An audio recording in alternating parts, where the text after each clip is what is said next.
èyí tí wọ́n rò yí ẹ̀ olówó ọba ń ló kúkú sẹ́ Sunday ọmọ Adéyẹmọ Ìgbòho ṣàṣẹ́bẹ̀ lọ wà ọ̀gá máa dúpẹ́ ní Olódùmarè ọba òkúrò tọ́wọ́ bá ti dàbí wòlé fọ́dún òní ó tó pé ń tọ́ kí lọ fẹ́ wá láàrin àwọn ọmọ adarí mú gan tàbí tọ́wọ́ bá ti dàbí bí ọmọ láàrin ìpẹ́ kí lọ máa ń ṣẹ̀dá òkè ìró ọjọ́ máa dúpẹ́ lọ́wọ́ alágbẹ̀dẹ àyànmọ́ ọba tó fi ọ́ dára tó dùn ọmọ Adéyẹmọ ò ìwọ náà kọ́ Olódùmarè ọba ní kí ọlá lùdẹ.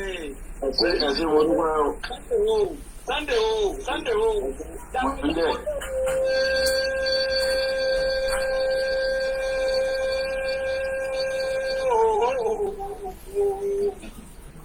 ẹ̀sìn mo dúpẹ́.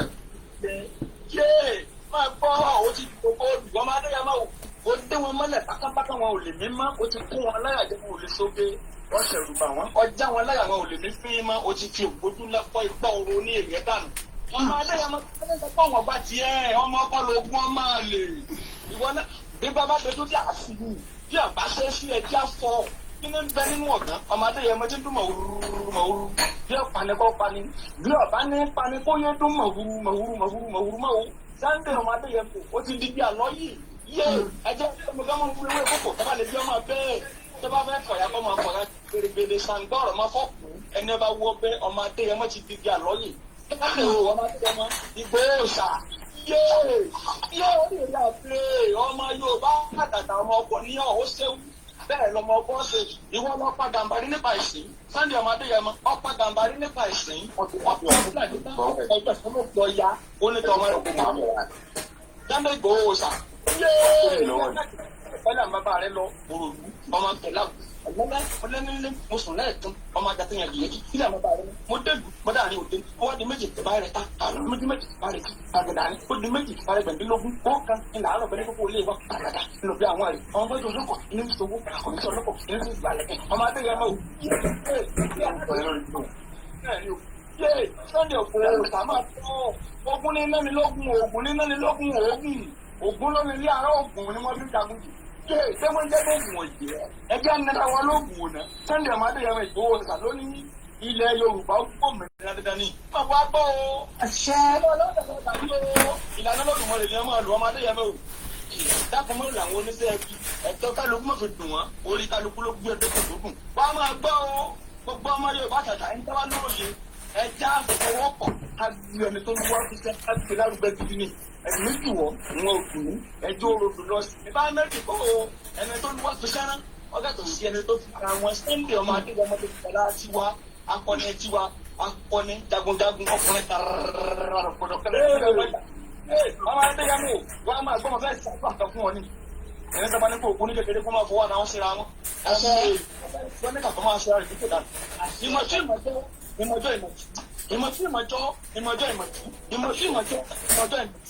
ayé sọ ní kú lọ́wọ́ ọmọ bá ní kàrọ́rọ́rọ́ títí kóró ìdáwọ́ ìyá ọmọ gbẹ̀yìn àgbẹ̀dẹ òsì pàtàkì onígbòrò òdòkó tẹ̀. máa gbọ́ àwọn bàbá rẹ tó ti wà níbùgbé ìdájọ́ wọn àmọ́ fọwọ́ tí ọ gẹ́gẹ́ ni àwọn alágbá jagun tí wọ́n ní jagun ṣáájú ilẹ̀ Yorùbá wọ́n mọ tí ọ gẹ́gẹ́ ni Oòduà Ọlọ́fin Ọbàtálá Báṣọ̀run Àjàká Adẹ́gbẹ́tíẹ̀lì ẹ̀fọ́fọ̀tẹ́lì tánáfọ́kúnlá òun náà lẹ́rú ọmọdékùnrin ìjábá aboríná aboríkòkò alùpùpù àbá àkúkú òtètè gbé ẹgbẹ́gbùngbùrù olè jẹ́sà ṣàgbó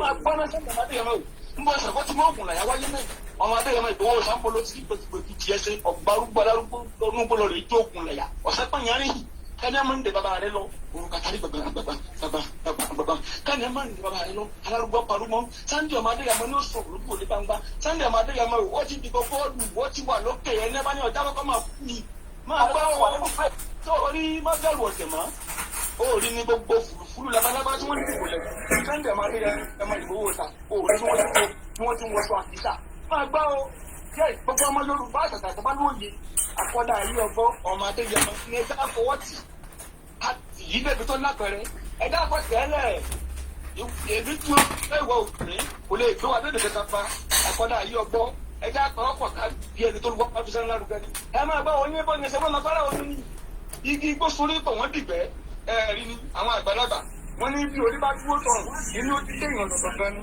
Sunday ọmọ Adéyẹmọ yé ẹ bá òótọ́ òní ọjọ́ burúkú tó lápẹ̀rẹ̀ ní ṣùgbọ́n àwọn tí wọ́n ṣe rúkú ẹ̀ kò lè mú jẹ́ má ṣe pé ṣùgbọ́n nu rẹ̀ gbogbo nǹkan ọba tí ń pátápátá àbọ̀ ìmọ̀lẹ̀ thank you àrò ọ̀rọ̀ mọ́ gbogbo nǹkan ọba tí ń jẹ́ àrò ọ̀rọ̀ mọ́ àwọn tó mú kọ́dọ̀ òní wáyé má ṣe pé o ṣùgbọ́n má jẹnu rẹ̀ ó gbòfò gbogbo nǹkan ọba pátápátá àrò ní ọmọ ọ̀rọ̀ mọ́ orí bẹ́ẹ̀ tó bẹ̀rẹ̀ wọ́n máa fèyí tẹ̀lọ́lé wọ́n máa fèyí.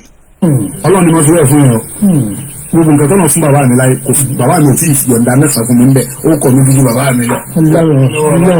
Gbogbo àdìbọ́lá mo lọ ní mo bàbá mi ojúmọ̀ ní mọ́kànmọ́ dà kọ̀ mí nìkan ayédàkẹ́ sọ ń dáadáa tàbí kẹ́ sọ burúkú ẹ̀ sáfọ̀ kan omi lọ́lọ́run fún bí n bá sì kú ẹ̀ lè gbà sí èmi jẹ́.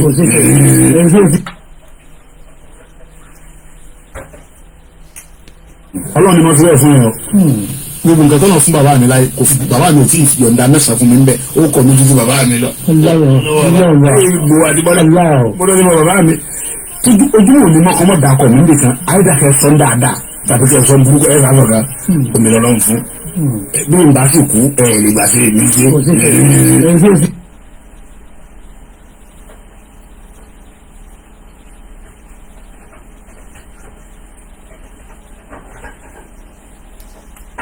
wọ́n ní pé ènìyàn ṣe jẹ́ ọlọ́run ọba wọ́n ní kò lè pọ̀ sí ìbò àmọ́ wẹ́rẹ́wẹ́rẹ́ bàbá bá mi sùn wọ́n ní bí ó sì àwọn wípé kò lè pọ̀ sí ìbò wẹ́rẹ́wẹ́rẹ́ bàbá bá mi sùn wọ́n ní kò sáyé lọ.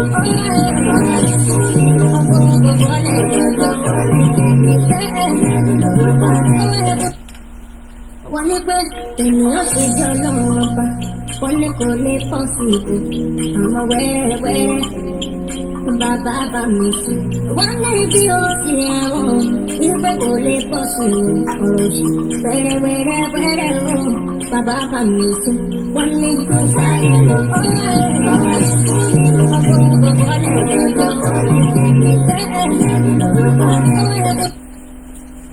wọ́n ní pé ènìyàn ṣe jẹ́ ọlọ́run ọba wọ́n ní kò lè pọ̀ sí ìbò àmọ́ wẹ́rẹ́wẹ́rẹ́ bàbá bá mi sùn wọ́n ní bí ó ti àwọn wípé kò lè pọ̀ sí ìbò wẹ́rẹ́wẹ́rẹ́ bàbá bá mi sùn wọ́n ní kò sáyé lọ.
mo kí gbogbo wa pé a kú ìsinmi ní àdàkú weekend. You're welcome to the program níbi tí a tún bá wo bí nǹkan tó ń lọ ní gbogbo àgbáyé àti ìrìn àjò Yorùbá Nation Awareness and Campaign. Orúkọ tèmi ni Ọláyọmí Koiki tí gbogbo èèyàn mọ̀ sí Koikimedia, bringing the world closer to your doorstep. There's a lot happening around the world. African Union has finally become a permanent member of the G20. What does that mean to you as an African? What does that mean to you as a Nigerian? There's also a joint declaration that has also been agreed by the G20 members. What is the need for Nigeria? Bugbunton India in the last 48 hours. Bola Tinubu arrived in India on Tuesday, the first leader to arrive, and as many other that will be arriving after him as well. But eventually, more people have arrived, and now the event is still ongoing. It will end, and everybody will return back to their base. There's also an earthquake in Morocco that I'll be sharing some information with us as well. So you might just want to get yourself a nice seat, and to any data, there's not much I can do. Maybe you want to do a top up, but we appreciate those of you that are watching us from around the world. Let's go with this first.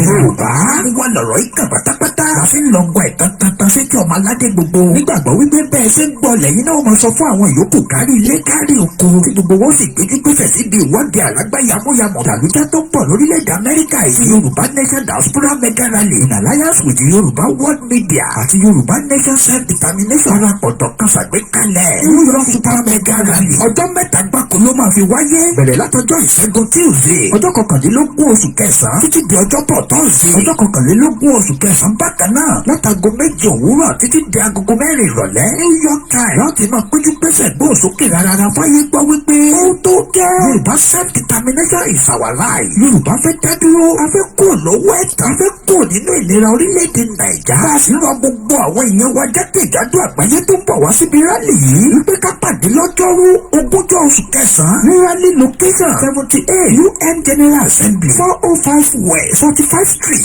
New York City New York 10017 fún ẹ̀kúnrẹ́rẹ́ àlàyé síwájú sí i tàbí fún ọ̀kan ọ̀jọ̀gbọ́n ìbéèrè tẹ́ bá ní ẹ̀kan sí wa látòrí èyíkéyìí wẹ́bsáìtì yìí www.megarally.org tàbí www.yorubaworldmedia.com ó sì lè jẹ́ www.ysgm.org bákan náà ni ẹ lè pè tàbí kẹ́ fi àtẹ̀jíṣẹ́ sọwọ́ sí Prophet Ayọ̀délé Ológunlolúwa lórí +1-803-846-1116 Mrs. Jùmọ̀kẹ́ Ògúnléyẹ lórí +1-347-708-1819 Dr. Sadi lórí +447-440-715-542 Mr. Gani Alágbàlá lórí +1-713-875-3339 Koikimedia lórí +447-594-050-979 Yálóde YSDM lórí +447-442-177-677 Mr. Abiodun Ojo lórí +1-347-301-8360. Ẹ má gbàgbé wípé a fẹ́ kí gbogbo ènìyàn tó pọ̀ lágbàáyé ti wà ní sẹpẹ́sẹpẹ́ ní venue lọ́jọ́ Wednesday ogúnjọ́ oṣù kẹsàn-án lọ́jọ́ tó jẹ́ dídé gan láti sọ fún gbogbo ayé wípé ó tó gẹ́. Mo kí gbogbo alẹ́ nǹkan ṣe ẹni ní the 9th of the 9th of 2023. So ẹni ní ọjọ́ kẹsàn-án nínú oṣù kẹsàn-án ọdún 2023. Àwa máa ní 14:53 is a 24 hours clock, but it's the same thing for ẹni tó wà Nigeria. Just about 7 minutes before 3 p.m. Mo kí gbogbo alẹ́ nǹkan sí. Mo kí Professor Adebanji Stephen Akintoye. Mo kí Chief Banji Ayiloge. Mo wá kí gbogbo àwọn ẹ̀ka tó ń bẹ nínú the campaign for the Yoruba struggle, the quest, the inalienable right. Mo kí ìyá tó bí mi lọ́mọ dáadáa, because without her and the kind of training and the background, I'll probably not be here. But a dúpẹ́ fún Ọba Elédùmarè tí ó jẹ́ kí mo ní ìyá tó dáa. Mo á kí gbogbo àwọn ìyá tí wọ́n ràgàbo gbogbo àwa tí à ń ṣe campaign Yoruba Nation, because it takes a lot of energy to be able to sit every day, because I do program every day and sometimes I do 3 programs. So mo dúpẹ́ lọ́wọ́ gbogbo àwọn ìyá tí wọ́n dúró tì wá àtẹ̀yìn bàbá wa, whether in Nigeria, outside the country. We love you, we appreciate you. Mo á dúpẹ́ lọ́wọ́ gbogbo àwọn followers wa tó ń kẹ́kọ̀ọ́ kan àbí méjì. We are not fighting the Yoruba, we are not barawaja. A kàn ń ṣíra wa níyì láti mọ understanding bí nǹkan ṣe ń lọ lágbàáyé. The world is a very big world. And we also have a role to play tí wọ́n bá fún wa láyè yẹn pé kí a play. But ọ̀pọ̀lọpọ̀ ní we can play that same role tá bá wà nínú Nigeria. Ibi tí a ti ní a bit of disagreement in here. Èmi náà máa lọ listen to other platforms so that I can educate myself, whether it's the local or international. And I was on one this morning, and I think I learned one or two things from a brother that was on that platform, the one in Germany. Very, very interesting program, Lori Media Kononi. So, telling about what CB by, I think you can either ask yourself whether it is worth sitting down and waste your time or kolowo other programs. There's so much happening around the world, you know. Bashin Jokoba Nisi, there's an incident, ongoing incident in Morocco.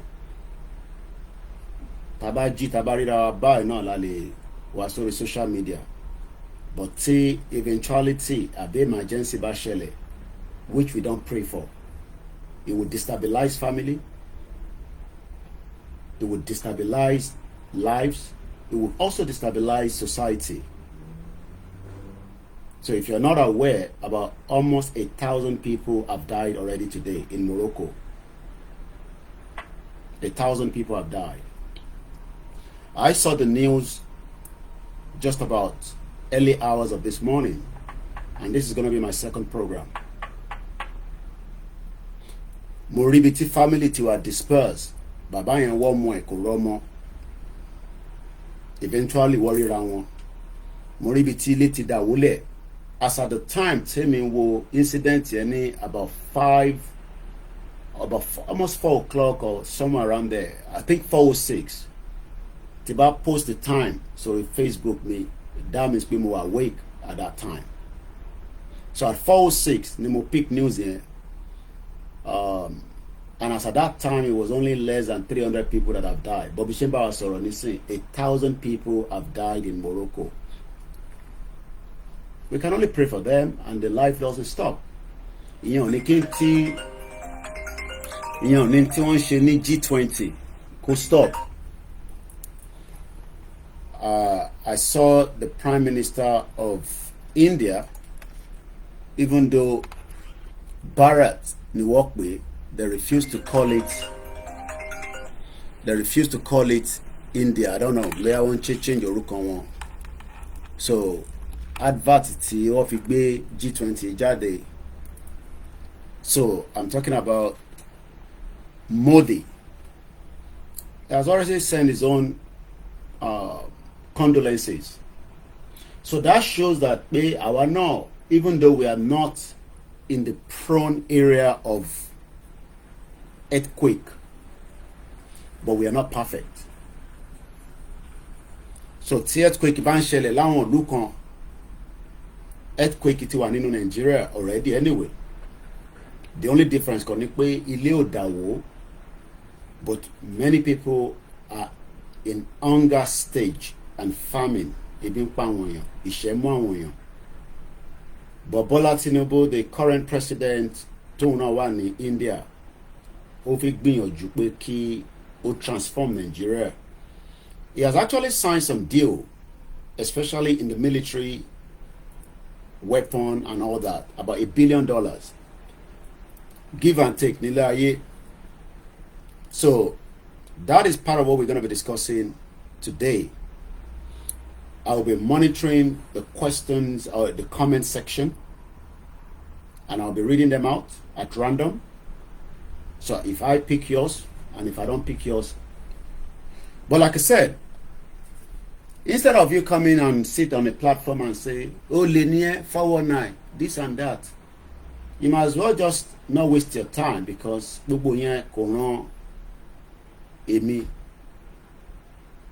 am living a better life, at least to the standard of inti UK so pé mo gbọ́dọ̀ jọ́njẹ mẹ́ta lójúmọ́, mo dẹ̀ gbọ́dọ̀ ní a good security and good welfare, and also my freedom of speech.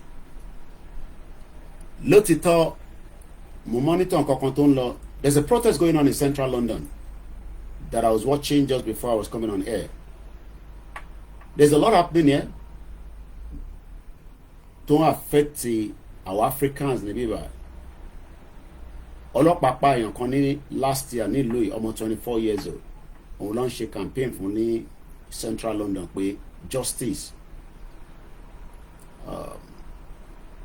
So nobody is safe anywhere, but I could save Jurawalo. You can come here and put your garbage and your rubbish, maybe because you believe in Nigeria. Ibi tí brain ti ẹ rí mọ́ nìyẹn. Ibi tí brain tèmi náà rí mọ́ lèmi náà sọ̀rọ̀ lé lórí, but èmi ní more evidence to back as much of what we are saying. Because future tí gbogbo àjọ ń wá nínú Nigeria, 24 of Bola Tinubu cannot give it to you. Tó bá gbé brain power Bola Tinubu 24 ẹ lè rí. But it is entirely up to you to accept what we say or throw it in the garbage. But our job as a journalist is to also tell you what is happening around the world. And what does that mean, to me and you, especially Ekongo G20, Kilo Min Gongon. We will find out all that. But somebody said something, some very long time ago. And to Marakuri by voice, woman to Louis Farrakhan. Louis Farrakhan is a very, very advocate and outspoken individual. Let me just give us a bit of background of who Louis Farrakhan is. Some know him, and some might probably have never heard about him before. He's also like an activist. Omanja fún ẹ̀tọ́ ọmọ ènìyàn náà ni. But as we always say, we live in a world that nobody believes sometimes what people want. But bí a fẹ́ bí a kọ̀, Louis Farrakhan is an American black supremacist religious leader who heads the Nation of Islam prior to joining the NOI. He was born in 1933. He's now 90 years old. Àgbà ti dé. Ó ti sọ̀rọ̀ tó pọ̀ lọ́pọ̀lọpọ̀. So gbogbo tí Africa ń wá tí ó fi di pé, thanks so much for the coffee bot. Ẹ ṣé fún donation here. Thank you, I appreciate it. I can see it. Inti gbogbo ń wá, òun náà ni pé we want a better life. Tó bá yẹ pé Nigeria fún wa ní better life. Àbúrò mọ̀ yẹn nísìn. Tó bá yẹ pé Nigeria fún wa ní better life, we would have even been much better today. But unfortunately, Nigeria fún wa ní better life. Anyway, so most of you will never get a better life in Nigeria. Kò ń ṣe pé. Mo bá yẹn kan sọ̀rọ̀ after tí mo ṣe program ìtàn láàárọ̀ yìí ní Nigeria about 6:30. Nigeria ló lè set up business kó máa function kí business yẹn dẹ̀ drop because of the negligence of the system that is not working. Gbogbo ara ti máa rí fídíò kan tó ń trend lórí social media, woman kan tó lọ park síwájú business kan ní Allen Níkẹjà. Mo wá ń ka àwọn comment tó wà lábẹ́, and I picked one or two things from it. Lagos State respond pé right ni láti clamp mọ́tò yẹn. Ìgbà tí mo ka gbogbo kíní yẹn, èmi náà ti wò pé yes, ìlú wa iná tó bá park síbi tí kò yẹ kó park sí, ó máa jẹ ticket, kò sọgbọ́n ẹ̀, wọ́n ń játari ẹ̀. Ó lè appeal fún, kó accept appeal ẹ̀, or kó fún ẹ ní 14 days kó fi san discount.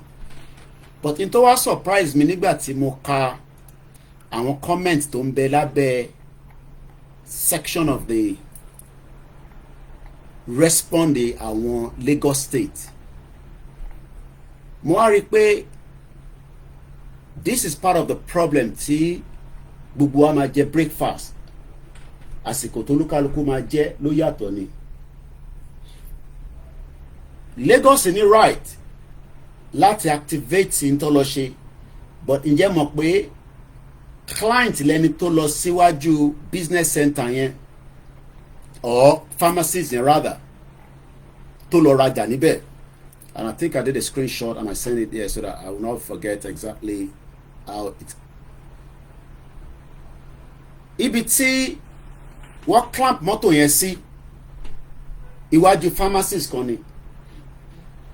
Lagos ní òfin kan ti jáde síta tó indicate pé ẹni tó bá park or ẹni tó bá ní business yẹn ó gbọ́dọ̀ sanwó parking slot yẹn,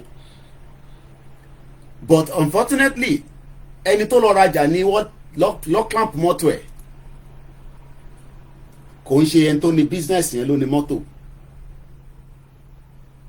These are part of the injustice that is going on. Ẹni tó ní business lè kọ́ deal pẹ̀lú but mọ́tò tó wà níwá bí àwọn máa wá resolve ẹ̀ nísìnyí o, but this goes on a daily basis. Ẹni bá kàn ló mọ̀ òun lọ́rọ̀ Nàìjíríà. Crime wà ní gbogbo àgbáyé, inú crime làwọn kan ti ń jẹ, inú kílù má da làwọn kan ti ń jẹ, ìlú kílù má ní àlùbáríkà bẹ́ẹ̀ làwọn kan ti ń jẹ.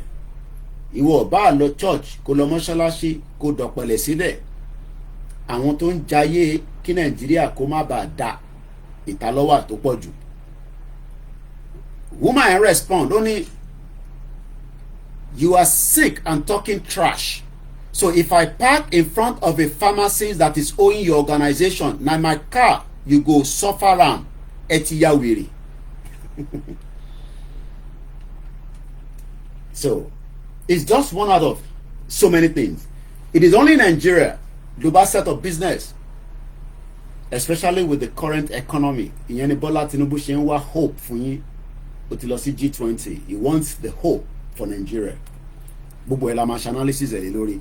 But before we go further, it's just 7 minutes past 3 p.m. Let's go back again and listen to Louis Farrakhan. Kagbon tó sọ nípa Africa. The Africa of our dream kò ní wáyé tá bá ṣì wà ní Nigeria, kò ń ṣe pé. There will never be peace, progress and unity among us until ìkàtọ́ṣe sínú Africa, until it get dissolved and everybody goes back to their normal way. Bóun Peter Obi kó lọ sí Supreme Court kò ní ever reach judgment, because that judgment is looking for, is not going to get it. None of you can deny that what I'm saying is the truth. You know it's the truth. But either you won't write it, or you're too cowardly to speak it, because you want some favor here or favor there. So because you can't talk, you are muzzled. I'm not. I'm a free black man. And I didn't come here looking for a handout. And I really don't think you need one. Your problem is that you think you need a handout. Everything you need is right under your foot, but you looking everywhere else for help instead of to yourself and what you can produce for yourself. This is Africa's dilemma. You are parading yourself before the world as international beggars when you gave civilization to the world. Your problem is not America. Your problem is not Israel. Your problem is not Britain. Your problem is your disunity and your dependence on others to do for you what you could do for yourself. So I don't have to come back here anymore to help you. The help is already here. The knowledge is already here. The land is here. The sun is here. The water is here. The minerals are here. You have some of the finest minds in the world, but they're in Europe and they're in America making money while Africa suffers. Why don't we create politically stable environment and call the children of Africa back home to help build Africa? We are your children. and we will come and help. But don't expect us to come with billions of dollars when we don't have it. We're struggling in America, but you got it all right here under your foot. And you should be ashamed not to look to yourself, begging white folk to give you what you could give yourself. What I said today, which one of these countries is going to give you $20 million? America's not going to give you $20 million. You got it right here, but your disunity won't allow you to pool it. It's your fault, and you got to accept that responsibility. That is why my message is atonement, reconciliation, and responsibility. We got to stop blaming everything on somebody else and see what is our responsibility here. And I'm sure I pick one or two things from what you have said, and that will then move us straight into the conversation this afternoon. This start from here.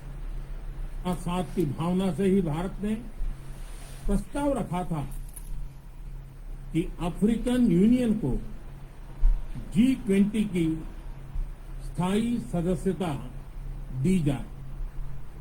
मेरा विश्वास है कि इस प्रस्ताव पर हम सबकी सहमति है।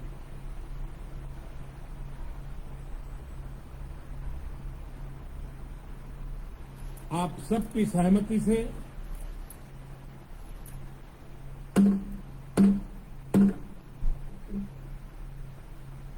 आगे की कार्रवाई शुरू करने से पहले मैं अफ्रीकन यूनियन के अध्यक्ष को G20 के स्थायी सदस्य के रूप में अपना स्थान ग्रहण करने के लिए आमंत्रित करता हूं।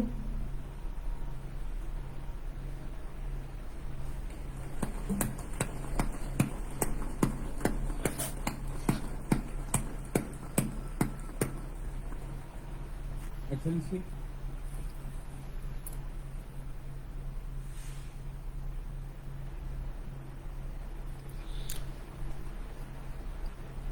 lẹ́yìn àtọwọ́ tán parí bẹ́ẹ̀, I don't think anybody understand what he's saying.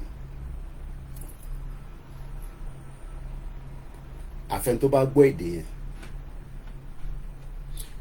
Tó o bá ti gbọ́ èdè tó fi sọ̀rọ̀ yẹn, that means pé you are not part of ẹni tó ní understanding pé language gangan òun ló ń pè nílùú.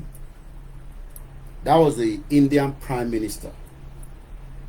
Kò nítorí pé Amẹ́ríkà wà lórí ìjókòó, ìyẹn Joe Biden. Kò nítorí pé Bọ́lá Tinubu wà lórí ìjókòó. Kò ní pé torí Brazil, China, Russia, all the G20 countries, Argentina, Spain, UK. He went ahead pẹ̀lú èdè wọn. That, number one, is the reason why Tashin sọ pé we need to leave Nigeria, our language. But ọ̀pọ̀lọpọ̀ ọmọ Nigeria lénìí torí pé wọ́n ti kọ́ wa ní ABC ní English, so ó easy fún wa láti criticize, láti sọ̀rọ̀ nínú English language ta kọ́. But ṣó mọ̀ pé gbogbo English tó kọ́ yẹn kò ní iota of value kankan tó bá fi wá sí UK. Ó bá lọ university kò ní masters, tó bá tún fẹ́ wá padà wá kàwé díẹ̀ níbí báyìí ó máa tún lọ tún English ṣe. That's for that. Now, kí ló ń sọ tá àtẹ̀ kúkú gbọ́? Let me first give us some of the summary of what is happening in India at present, right now. G20 president tó jẹ́ Indian Prime Minister says a consensus has been reached on a joint declaration. Kí ni wọ́n pè ní consensus? Tabanika lọ wo English dictionary. Consensus. Kí ni wọ́n pè bẹ́ẹ̀? Consensus. Tabani Consensus. A kind of a general agreement. There is a growing consensus that the current regime of Bola Tinubu has failed. That's Adiyemo, even though you might disagree with me, but we can say that the previous regime of Buhari failed. Consensus. How do we come up with consensus? Òun ló ṣì ń wà láàrin àwa àtẹ̀yin that believe in Nigeria. Because I tí lè ní consensus torí pé many Nigerians still do not agree that Nigeria should be divided into multiple nations.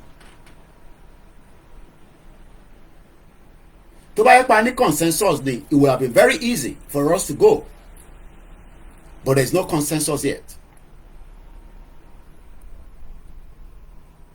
But today, a consensus has been reached at the G20.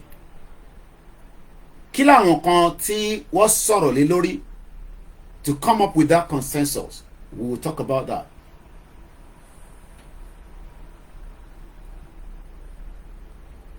But it is a kind of agreement. Nobody consents into the 1999 Constitution. Wọ́n kò gbà sí bí gbà sọ́hùn and dump it on us. Ó wá ń jẹ́ kí life wa kó wà very difficult, especially ẹ̀yin tẹ́ wà below par. Bólówó bá commit crime léde ní Nigeria, ó máa find way around the Constitution from the state level or the one tó bá jẹ́ federal wọ́n ní rí lò. But they will use that against those that are asking for the right of the people, like Sowore, Nnamdi Kanu, Omoyele Sowore, àti Dr. Chief Sunday Igboho, and many people like that. What is another word for consensus? Concord, consent, harmony.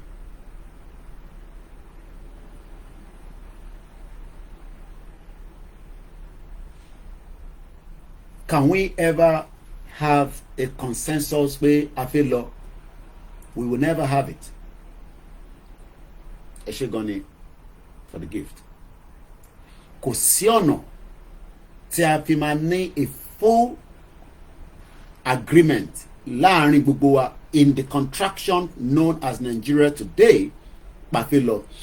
But even in the midst of the chaos between the East and the West, between the EU and Russia, they were still able to come into consensus.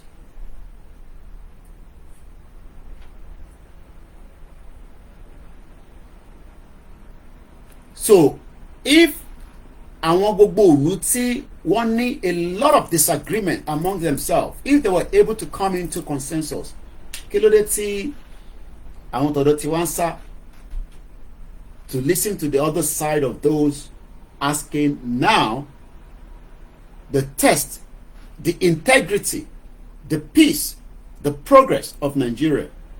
Why are they running? Ìṣọ̀kan. Ǹjẹ́ lè ever rí ìṣọ̀kan?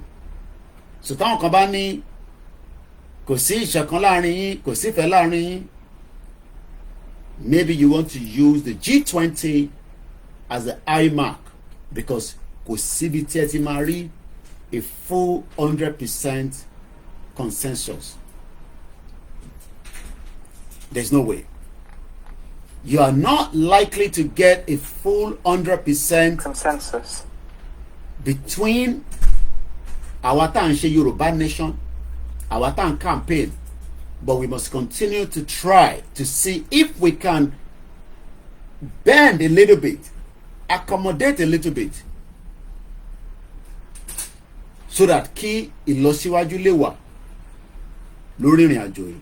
Part of the consensus are the politicians. Part of our consensus àwọn ọba ilẹ̀ Yorùbá. Part of the consensus are so many stakeholders tó jọmọ Yorùbá. And that is why if we are going through the diplomatic route pa fífi gba Yorùbá nation, it will involve a lot of agreement among all the stakeholders within that geographical territory.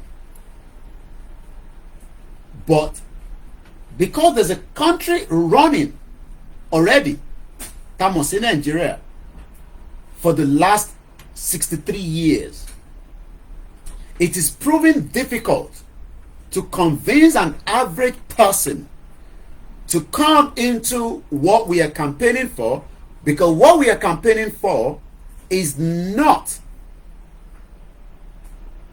a great thing for them, since there's still something in front of them. But into waniwaju has been a lie to itself. Látìgbà tí wọ́n ti dá sílẹ̀, nítorí pé the foundation is faulty. And from information, I don't know how far that is true, that Russia might pull out of the G20 at some point. I don't know how far that is going to be. Our focus is still on the G20, but bá ṣe ń sọ̀rọ̀ yẹn lọ, mò ń link ẹ̀ mọ́ àwa tá à ń ṣe campaign fún Yorùbá nation, so that we can learn one or two things. Consensus are decision making, or a process of group decision making process which participants develop and decide on the proposal with the aim of requirement and acceptance. Afenike accept Yoruba nation. Any no, báwo la ṣe fẹ́ accept Yoruba nation? When we have a country called Nigeria, why must we accept Yoruba nation? Nígbà tá ní Nigeria, tá dẹ̀ ní politics. But within the Nigeria that you're talking about, in the last 24 years of that same democracy, it has not performed the functionality that we expect it to do. But we now have another new administration that is now promising hope, and also so many other things to make us remain as the citizen of that country, even though we know that it is only for a short period.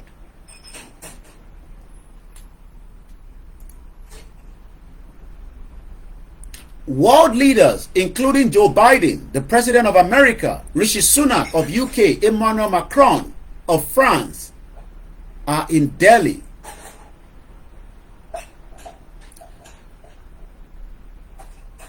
Also, the good news coming out is that the AU, which you are a member, gbogbo àwa tí a jẹ́ ọmọ Nigeria, we are also automatically a member of the African Union. Even though I don't know whether that really applies to you when you're traveling within the region known as African Union, because you are not valued as an African citizen when you're traveling within the borders. I'm sure some of you know what I'm talking about.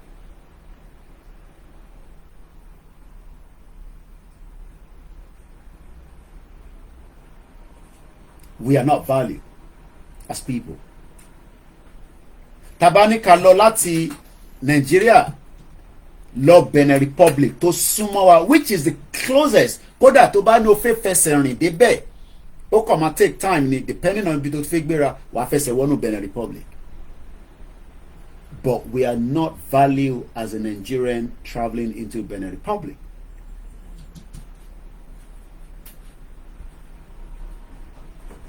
Kò máa tí wàá sọ èyí tó máa wá ra ticket àbí tó máa ní the visa.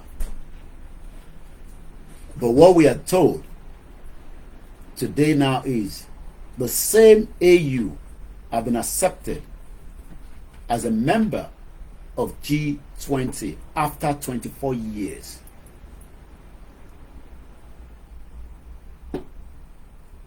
Are you thinking of what I'm thinking? Why now? Why not 20 years ago, 15 years ago, 10 years ago? Why now? Lord decide pé the African Union.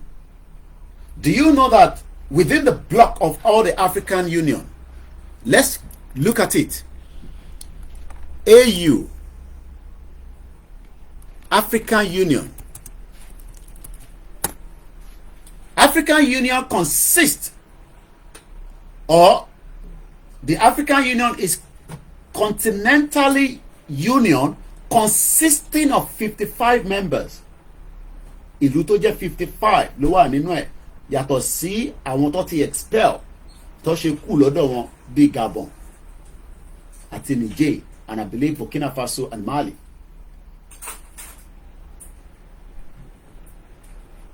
$55. I hope you have a pen and paper because that is the only way you can learn. You take note. If not, consider 55 ni the member states. We can go through the names later. Now, àwọn mélòó ló wà nínú European Union? European Union mélòó ni gbogbo tiwọn? Gbogbo in tó ń pè ní European Union, which also says the European Union is a supranational. Everybody ṣe pọ́n wọn lé. Super. Ìkébè super. Bára àwọn ìkébè kan, àmọ́ pé ìkébè gẹ̀ǹgẹ̀m ni. Ọlọ́run dẹ̀ kí àwọn ìyá wa kan, àwọn aunty wa kan, àwọn sister wa kan, tó bá rí àwọn ìkébè wọn, àmọ́ pé nǹkan kì í síbẹ̀. Ọlọ́run ló dá wọn síbẹ̀.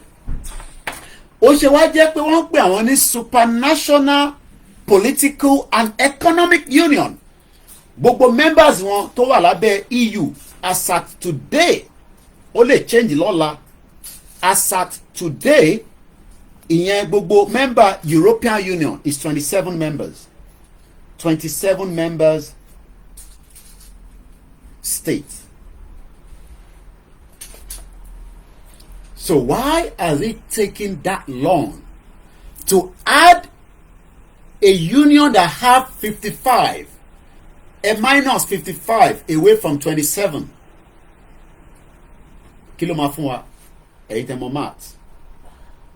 Tí bá mú 5 lọ sí 5, á fún mi ní 15. 15 minus 7. Tí bá fẹsẹ̀ ní ka 5, màá yọ méjì níbí, ó kù 8. That means pé we have 8 extra. Tafi jù wọ́n lọ 23. 55 minus 27 gives us 23. Are we right? Are we sure it's 23? 55 minus 27 is not going to give you 23. Are you sure? Let me check again. Why was African Union not given the leverage which Emi Atewa as a member, because Nigeria is an automatic member of that union? That means Bubu Abai, we are also a member. 55 minus 27. African Union is 55. European Union is 27. When we look at the whole numbers tó ń bẹ láàrin gbogbo African Union tó sọ yẹn, wọ́n estimated as around 1.4 billion ní gbogbo wa. We are 1.4 billion in numbers. That means pé a ju European Union lọ. Thank you so much. All right. So kí ló wá ń dá Africa dúró tí kò progress?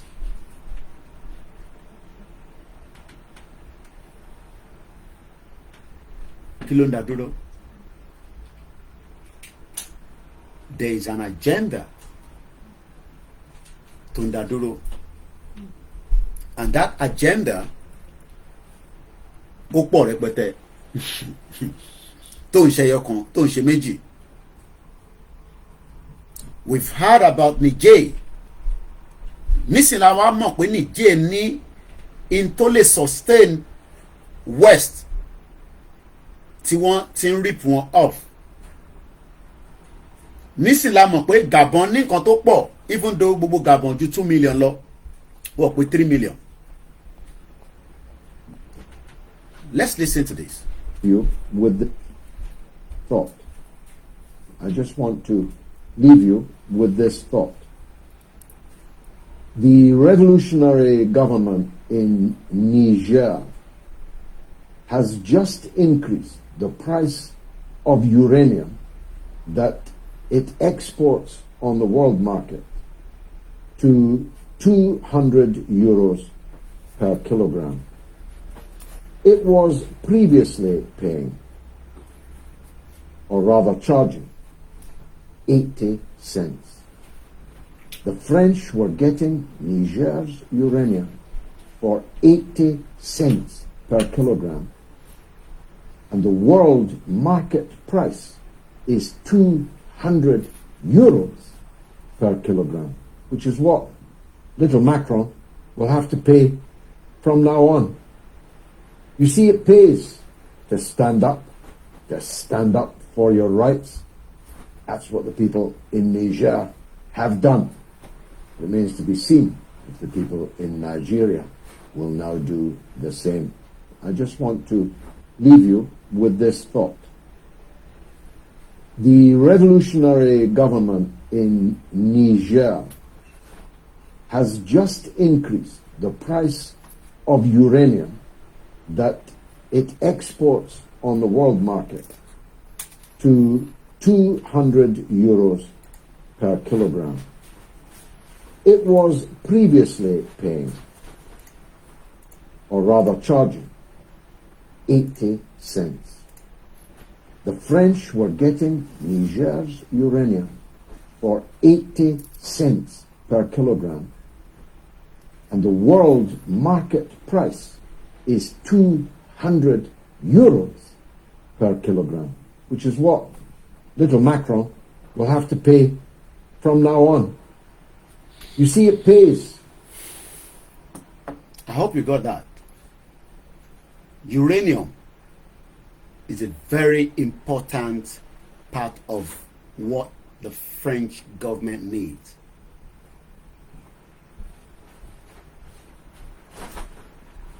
The question now is, why now the urgency of the African Union into a kind of body like that called the G20? You can start thinking and multiplying that on your own head. And until then, consequently, African Union need 55 members, while European Union need 27 members. But yet, Titi Diwakati, we are not classified as people. We are not looked up as people. Some might argue that it's because our leaders want it. Oh yes, because the leaders are puppet to the West. Eru our West, our leaders in. That is why they run to them anytime, any day. Latife need the support, just like this man was saying. Let's listen to this again. None of you can deny that what I'm saying is the truth. You know it's the truth.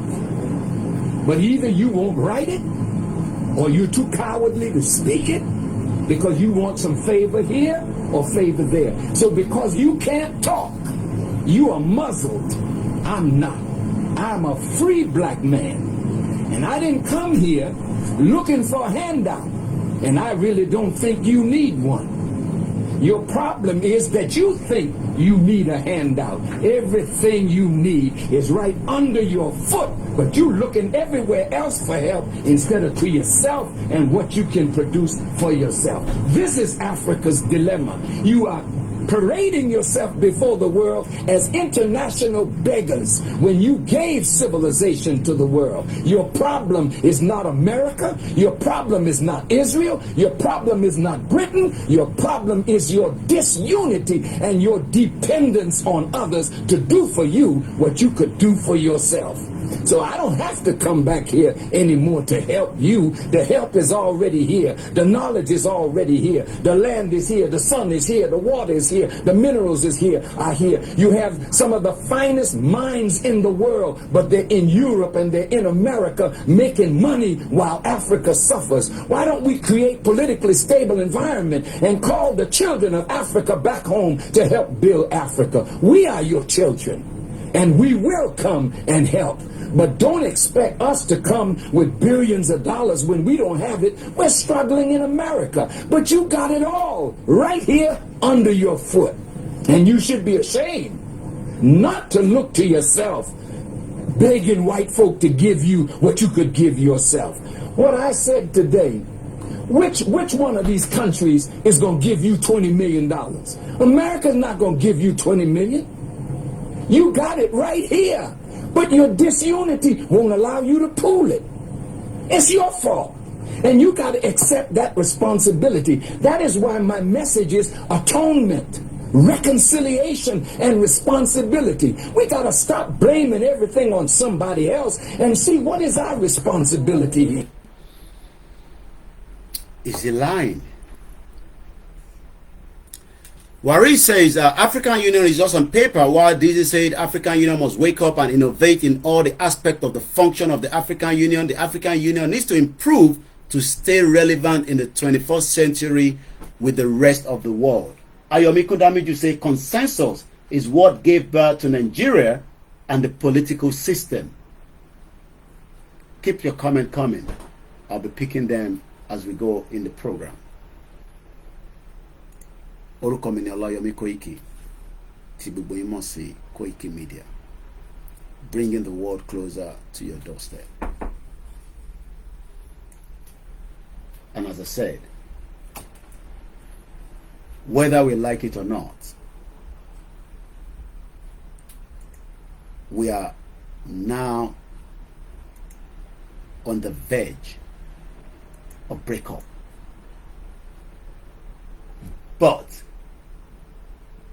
Nigeria is not a country that wants it to break. Nigeria could not have its own bloc as a country in G20, Abe African Union Lokosi, while South Africa is the only member since the establishment of G20 in 1999.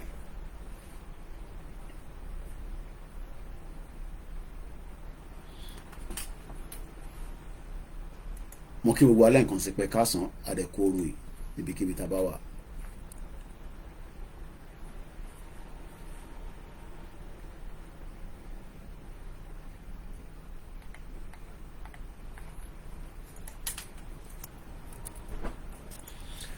Looking at the population of all the African Union as at 2017, but that figure has changed since 2017. I told you it's about 1.4 now. The population, the total population of the African Union as at 2017 is estimated at more than 1.25 billion people. As at 2023, the 27 member states of the European Union, the population one is 448 million. Ta ló ń parọ́ fúnra wọn nínú gbogbo wa? Ṣáwa tá à ń jókòó ìlà ń parọ́ fún yín àbí táwọn ń sọ lẹ́ ń believe.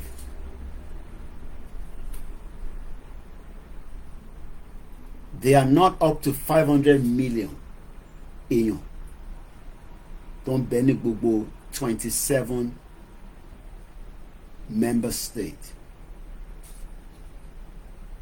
The founders, Germany, France, Italy, Netherlands, Belgium, Luxembourg, are the same criminals that destroyed and split what is known as Africa in 1884.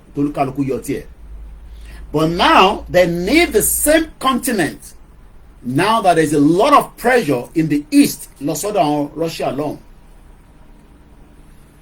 So they have no choice than to quickly now accept African Union as a members. But they are not giving Nigeria a preference or a kind of privilege pé Nàìjíríà lélẹ́yìí o wọ́n kó gbogbo amọ́rógà ṣé wọn pé tó bá kóyàn mọ́rógà òun ló burú jù torí pé wàá máa rojọ́ lọ. Mo kí gbogbo yín tẹ́ darapọ̀ mọ́ wa láti sókà tó bá kó àwọn èèyàn mọ́rógà wàá máa rojọ́ just like some of you always say as well they play. Yes, we are playing.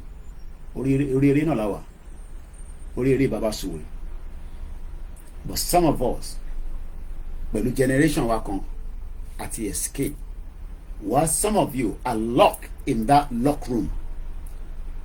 O rántí locker mo mọ̀ bí àwọn lọ sí boarding school èmi lọ sí boarding school wọn kò máa ń fún wa ní a máa ń ní locker tá a máa ń kó provisions wá sí àwọn kan máa ń ja olè ní wọn wà wá ra padlock tó dáa ní méjì wà fi lọ́kẹ̀ tó bá ti wá fi jẹ nǹkan nínú ẹ̀ ló máa lọ ra ṣí wà lọ bu gàrí wà fi powder milk sí àti ṣúgà tó bá dẹ̀ ti wá tán wà wá ṣí sílẹ̀ ẹ̀ tó bá fi jí nǹkan tó wà nínú ẹ̀ bọ̀ ní private hostel èmi lọ mo sọ fún yín pé èmi gbádùn ayé dáadáa àwọn tó lọ sí boarding school wọn yẹn wọ́n ti já gbogbo lọ́kà àwọn olè pọ̀ nù gbogbo àwọn tó wà níbẹ̀ but ní private ọ̀bí ẹ̀dá àmàmọ́ ẹni tó ṣe but ní boarding it's just like a public school so nobody cares.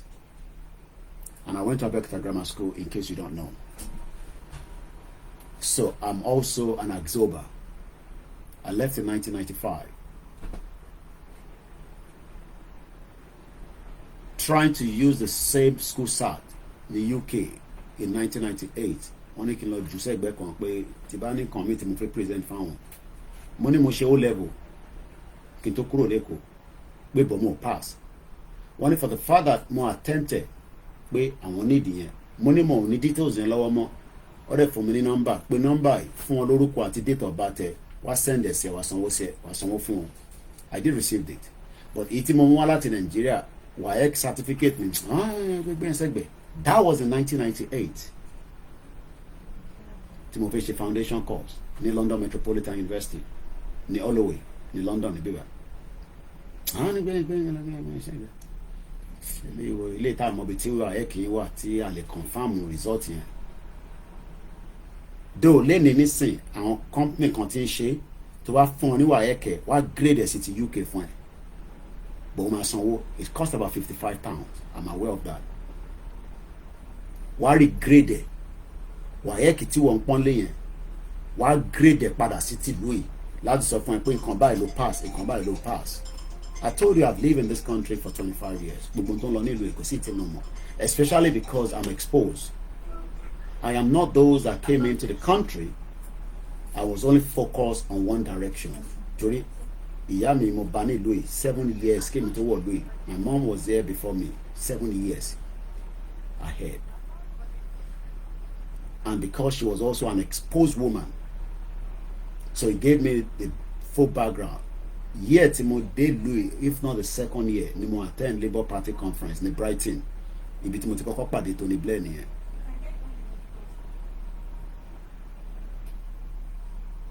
Do you think anything has changed today as Africans? No. 25 years later, mo ṣì ń wo TV nínú ilé mi, injustice ó ṣì ń ṣẹlẹ̀ nílùú yìí. Ọlọ́pàá pa ọmọ kan ní last year ọmọ 24 years old wọ́n yìnbọn fún lórí ọlọ́pàá yẹn wọ́n ti sentence ẹ̀ bí ṣe bá yín sọ̀rọ̀ báyìí so kí ló dé tí ẹ̀yin wá ní ká kíkù in táwọn colonial people yìí tó ń sọ fún yín pé kẹ́ keep ẹ̀ ìbílẹ̀ sọ fún yín pé ẹ má ká keep ẹ̀ let's work out of it but a lè come into a consensus an agreement. But lately, an agreement and a joint declaration has been accepted in India, even in the midst of all the chaos. Russia and America on Ferry Ramos Oju. Putin will travel lọ because there's a price tag on him from the ICC. But anyway, the about detain him over. So he doesn't travel to anywhere. Americans are from North Korea. Become about Putin. I've been following that. Do you think the young guy cares about what America is saying? He'll be traveling to meet Putin anytime soon. The world is changing. the same Africa tó lò láti fi ja ogun World War I tó bá wo program tí mo ṣe láàárọ̀ yìí at about 5 o'clock this morning mo ń rí níwájú mi bó ṣe ja ogun World War I World War II Nigeria sójà wà lára àwọn tó lò títí dọ̀la wọ́n sanwó fún àwọn bàbá yín tó ja ogun yẹn tí wọ́n pẹ́ yẹ kó sanwó fún wọn oníbìbí kan tó ń jà fáwọn Gurkhas nílùú yìí Gurkhas are one of the best.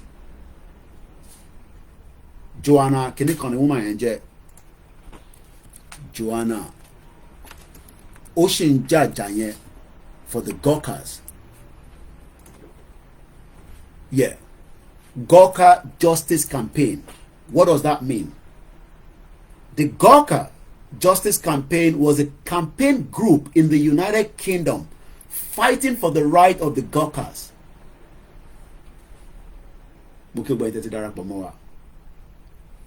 Wọ́n náà pè wọ́n ní West Africa Frontier Forces ẹ̀gbọ́n wa dire Moke Assis. Some of you think that we are bitter people, we don't have a job, we are upset, we are angry. Oh yes, ó yẹ ká wà more angrier ju pé a wà angry lọ. Tó bá yẹ pa tún ní another word tá tún lè lò fún angry yẹn ó yẹ kémi àti ẹ wà because 27 members of the EU èwo náà ló lè lọ tó ní need visa as an African member. The same African yẹn náà ló ń lò láti fi sustain lọ́dọ̀ tiwọn.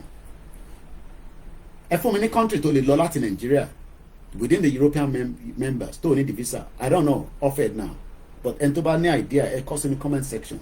Which of the country ló lè gbéra láàárọ̀ yìí pé mo lọ sí EU country ó dẹ̀ ní need visa wà á kọ́ dẹ̀ ra ticket wà á máa lọ.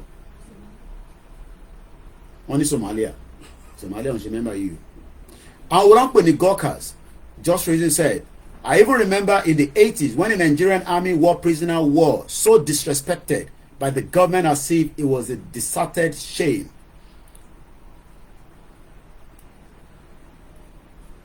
Abdullahi sọ pé there is no way. Ní alẹ́ nísìn ọmọ EU bó bá gbéra lẹ́niwẹ̀ tó bá ṣàti lè ra ewé epo tó bá yẹ pé tó fẹ́ drive àbí tó lè lọ lórí train tó lè sanwó train àbí tó lè lọ lórí plane, they have the right to travel anywhere even up to the UK tó ti jáde kúrò nínú EU. They can't stop them. Ìbéèrè tó yẹ kí wọ́n wá béèrè lọ́wọ́ rẹ ni pé ṣé àwọn ní orí méjì ju àwa lọ. Nigeria still proudly hold on to their racist name, Nigeria, Mr. Peter Pan. Is African Union working for me and you, or they are working again for their puppet colonialism and colonialism? Ṣé àwọn ló ń ṣiṣẹ́ fún àbí mi àti wọ́? Torí pé within the Africa context yẹn, a ṣì ní difficult even to trade among ourselves. Ó ní fídíò kan tí mo sì mi send sí mi nígbà kan. That is very difficult to travel within Africa country. The bottleneck of transacting and doing businesses is just not there.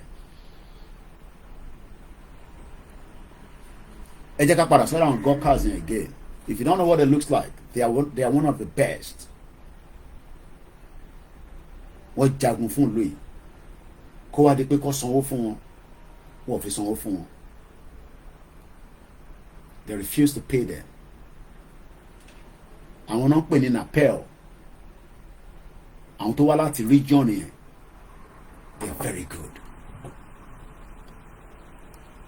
So there's a campaign that I've followed in UK. Mo ti bá wọn lọ jáde campaign yẹn, ti pàdé wọn so many times. It wanted the Gurkhas who fought for the United Kingdom to gain the same right as the British and the Commonwealth counterparts. These were people that sacrificed and laid their lives so that the British Empire, as at that time, could fall against the Nazi in Germany.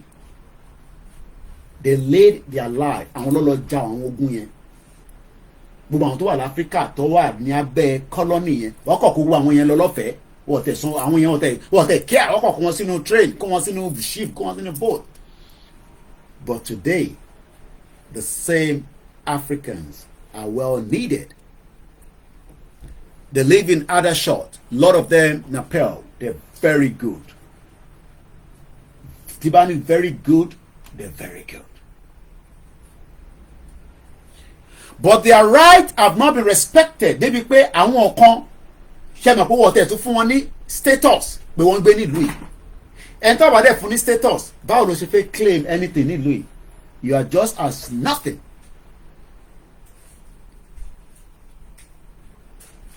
So, essentially, the group wanted the law, wọ́n fẹ́ jẹ́ kí òfin UK to be changed so that all the Gurkhas who fought for the United Kingdom tó jà fún ìlú yìí will gain a right of abode. African Union are working for their puppet master to control what the revolution that will happen to all the British colonized African countries. That's coming from Ayomiku. Keep your comment coming. I'll read them at random. Moki Mowa. Let's listen to these and I'll come back again.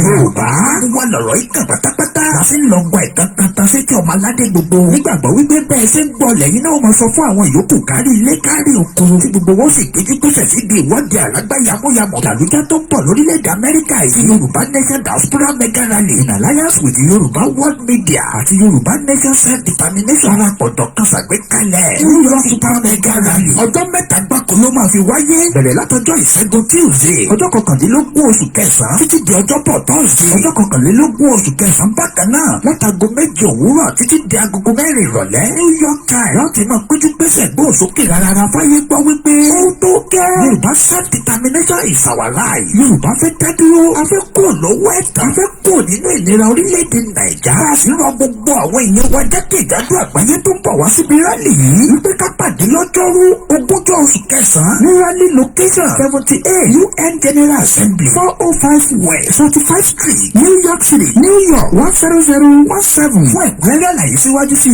tàbí fún ọ̀kan ọ̀jọ̀gbọ́n ìbéèrè tẹ́ bá ní ẹ̀kan sí wa látòrí èyíkéyìí wẹ́bsáìtì yìí www.megarally.org tàbí www.yorubaworldmedia.com ó sì lè jẹ́ www.ysgm.org. Bákan náà ni ẹ lè pè tàbí kẹ́ fi àtẹ̀jíṣẹ́ fọwọ́ sí Prophet Ayọ̀délé Ológunlolúwa lórí +1-803-846-1116. Mrs. Jùmọ̀kẹ́ Ògúnléyẹ lórí +1-347-778-19. Dr. Sabi lórí +447-440-715-542. Mr. Gani Alágbàlá lórí +1-713. Mo kí gbogbo alẹ́ nǹkan sí i. Mo ò fojú pa ẹnìkankan rẹ́ bẹ́ẹ̀ ti ṣe ń kí mi lèmi náà kí yín torí pé ká má kọ̀ máa dárúkọ lọ ní àṣetí ìdárúkọ nísìn gbogbo yín náà la máa kí ní ẹ̀kúnrẹ́rẹ́ dáadáa. Let's go far back again. They took their case to the High Court in Gurkhas after they were asking for the right of abode, whereas under the previous legislation they only had a right of abode if they have retired following the 1997. They took their case to the High Court and had the support of numbers of celebrities, including woman company Joanna Lonely. The campaign eventually succeeded. So Teban sọ pé intan ṣe e kò ní succeed. We don't have to argue with àwọn tó ń sọ bẹ́ẹ̀, but it will eventually succeed. It might take time. It might take a lot of hard work, which is what we are doing right now, because the Gurkhas campaign started for a very long time, but eventually it succeeded. The last three countries to be independent: East Timorians, South Sudan, I remember the third country. These are the last three countries. But there are so many countries that wants to come out, but for reasons and reasons, they are still pinning them down. And that is why coming back again, because our focus is the G20, there's now what we call a declaration, a joint declaration. So let me read that quickly, because that's the reason why we are sitting down today, so that we can learn something from what is happening on the global side of the world.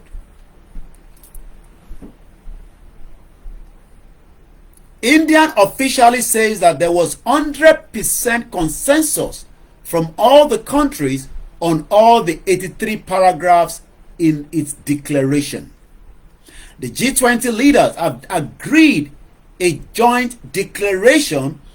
Narendra Modi announced today, Saturday, the 9th of September 2023, alleviating the fears that disagreement over the Russia-Ukraine war will prevent a consensus for the very first time. The next G20 is going to be happening in Brazil. In case you might want to go down there, so that you can start preparing yourself. Speaking at the afternoon section of the G20 in Delhi, the Indian Prime Minister said he had just got the good news that due to the hard work of our teams and your cooperation, a consensus has been reached on the New Delhi G20 Leaders Summit declaration. To a loud applause, Modi said the declaration had been officially adopted. He said it means that this year's G20 was the most ambitious in the history of G20, with 112 outcomes and presidency documents. We have more than double the substantive work from the previous presidencies.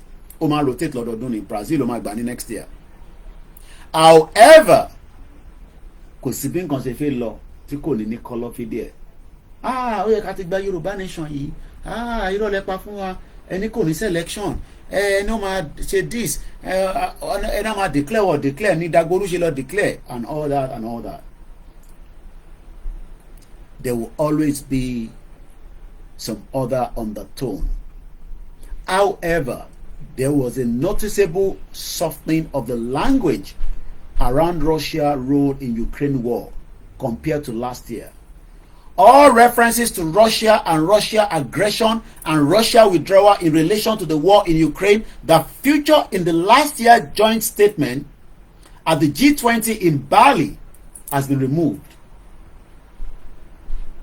Torí tó bá remove ẹ̀, Russia máa veto ẹ̀. So that means pé táwa bá sọ pé diplomacy la fi gba Yorùbá nation, táwọn Biafra bá náà wọ́n fi diplomacy gbà, kò sí nǹkan tẹ́lẹ̀ ṣe sí.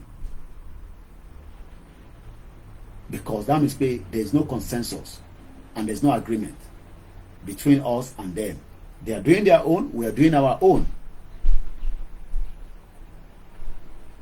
So gbogbo tí wọ́n sọ ní Bali ní last year lórí G20 lórí ọ̀rọ̀ invasion of Russia to Ukraine, wọ́n yọ gbogbo ẹ̀ kúrò kó lè bá get that consensus. Ṣáwa náà lè get the consensus. Yes, it can happen, but it will take a lot of dedication and hard work among all the Yoruba people to make such happen. A gbọ́dọ̀ jókòó láàrin ara wa. So táwọn kan bá wá ní ẹ ń ṣe Yorùbá nation, kí lẹ fẹ́ bá àwọn olóṣèlú deliberate sọ̀rọ̀ sí, because they are still the one in charge of our state. They must be able to sit down with us. But one thing we have to understand is a dialogue process does not happen overnight. It will take a lot of work and dedication. Well, you are also slowing down the process. Instead, the declaration emphasized that state must refrain from the threat or the use of force to seek territorial acquisition. I can break it down. Kí ló ń pè ní territorial? kí ni meaning territorial according to the English dictionary? Territorial. Àwọn tó wà lórí Facebook ò ní gbọ́ ọ̀rọ̀ yẹn nítorí pé èmi wíwà mo ti ń play. So let's go and listen to it from here. Tábà ní territorial. Kí ni meaning ẹ̀? Is that not the same thing that we are fighting for? That is the same thing we are fighting for. Àwa la nílẹ̀, but òyìnbó ti kó mọ́ Nàìjíríà ní 1914. Àwa ní ká jọ ìjókòó àlàáfíà, ìjókòó ìrọ̀rùn, ìjókòó pé kò ní di orí M1 láti máa jábọ́ torí pé ọ̀rọ̀ tó ń lọ yìí á bọ́ sórí M1 láìpẹ́ o. Ó lè má jẹ́ 2 years from now, ó lè má jẹ́ 3 years, but bí nǹkan ṣe ń lọ yìí táwa bá náà bọ́ sórí M1, Biafra máa bọ́ sórí M1, ẹ̀ẹ́dẹ̀ lè ṣe kankan sí. Tàbá dẹ̀ lórí M1, United Nations Security Council wọ́n á máa sọ̀rọ̀ lé lórí. UN Security Keeping wọ́n á kó wọn wá sísàlẹ̀. Á wá di pé ceasefire níbí, ceasefire lọ́hùn fún humanitarian assistance kó lè wọlé. That is the worry of ọ̀pọ̀lọpọ̀ ọmọ Yorùbá lénìí pé àwọn ò fẹ́ràn kan bẹ́ẹ̀ yẹn. Tá a bá wá fẹ́ràn kan bẹ́ẹ̀ yẹn, it is important that this territorial that belong to us kò ń ṣe Tinubu ló ní ilẹ̀ Yorùbá. Ilẹ̀ Yorùbá ò sí lọ́wọ́ Tinubu, òun kọ́ ló ní. Is only the president of the Federal Republic of Nigeria. He does not own the land. Bàbá ẹ̀ kọ́ ló ní, ìyá ẹ̀ kọ́ ló ní.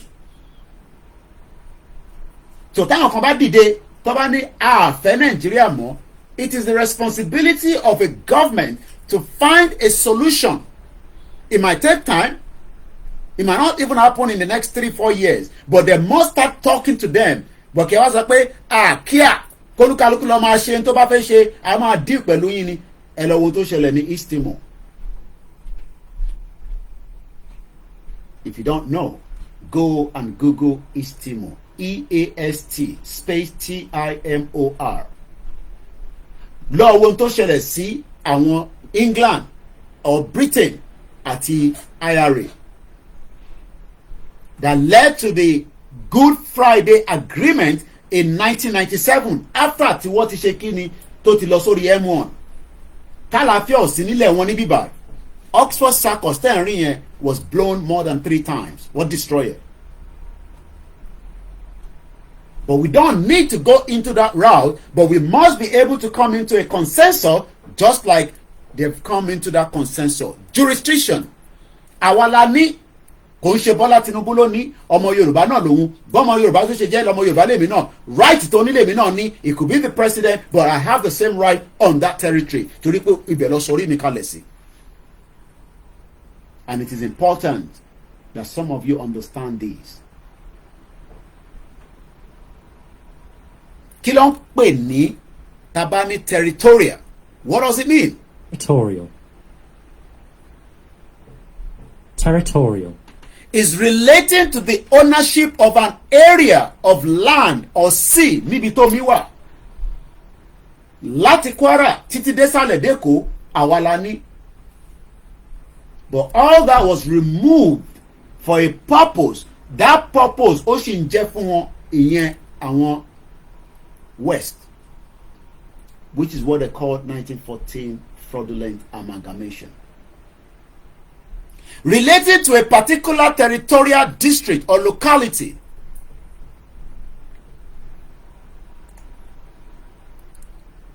Àwọn kan béèrè pé what does it mean to be territorial?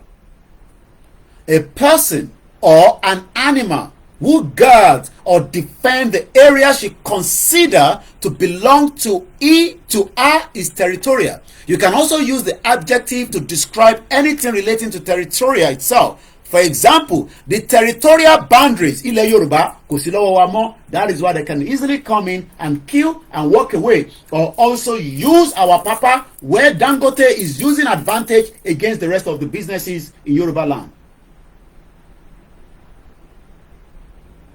So more people are enjoying than some of us.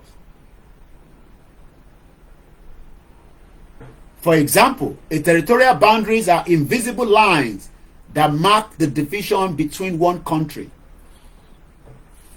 We have our own map. Àti ní map tiwa tó ti fún wa ní the breakdown of our territorial part. I don't know where that is now. Anyway, somewhere.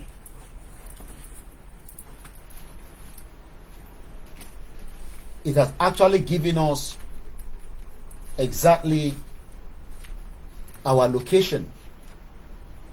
But unfortunately, the Yorubas still want to live in Nigeria. So that is why we are finding it very, very difficult to live together. Because territory, tiwa, to jẹ́ tiwa, we are not the one in charge anymore. It has been taken away from us.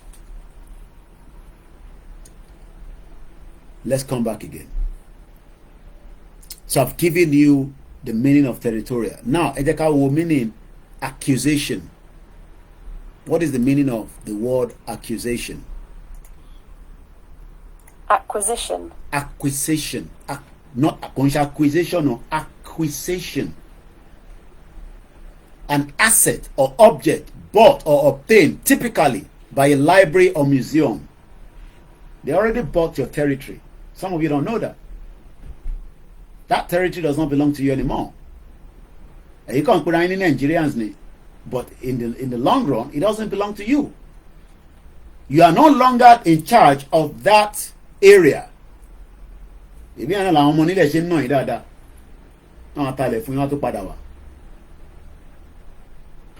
An asset or object bought or obtained typically.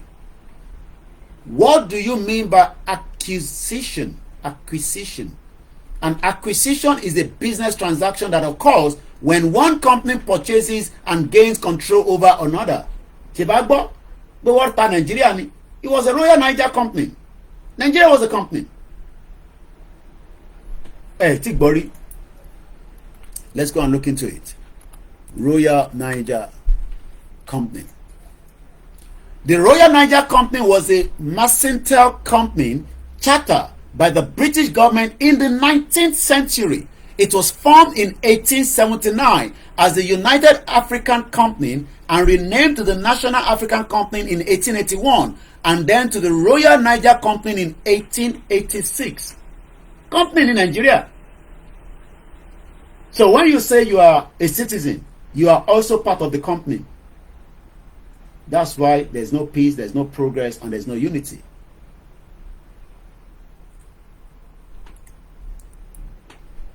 The Royal Niger Company was a mercantile company chartered by the British government. British government. In the 19th century. Our 21st century, nisin. But before 19th century, ni what in shape, which is the 18th century. 15th century, Ijebu was already 500 years old ahead. As at 15th century, Ijebu, Tonrien, was 500 years old. Nigeria is just 108 years old. 200. So you are also a member or a staff for Nigeria. That's why some of us love it so much. Otigba lakaye wa. Otigba otito lowo wa. Otigbe fabule wa lowo.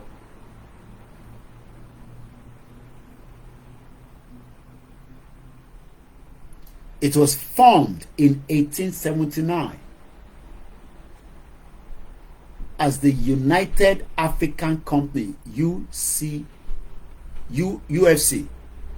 and then we renamed it to the National African Company in 1881.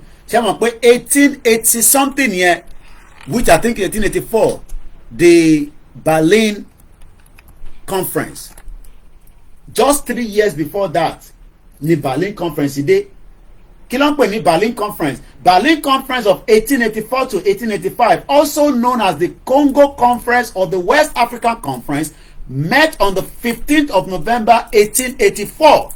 After an adjournment concluded on the 26th of February 1885 with the signature of the General Act regulating the European colonization and the trade in Africa during the new imperialism period. But many of you are so excited. I'm in Nigeria. Get out. Go and find a job. Oh, níṣẹ́. Because you don't know all these history. So the film more. As long as you enter any money, níṣẹ́ tó bá wà ní UK. Ọmọ àwọn ní sọ yẹn náà. But what wà ní Nigeria bá pé mo níṣẹ́, I am 100% better than your family. Kò sówó tó ní. I am much comfortable and better than e-money. Family e-money gan gbé Nigeria. Àwọn ọmọ ẹ̀ ìgbà ló ti ń school. Kọ́ mo rí picture ọmọ ẹ̀ kan rí tó ṣe birthday fún ní London níbí báyìí. E-money tó bẹ́ẹ̀ kó dárìn láti Èkó lọ sí ìlú ẹ̀ nílẹ̀ Ìgbò lọ́hùn kò tó bẹ́ẹ̀ kó dẹ̀ drive rẹ̀ èmi nìkan mo lè ya mọ́tò wà látà máa ṣe insurance sí máa drive ara mi láti bíbá lọ sí Liverpool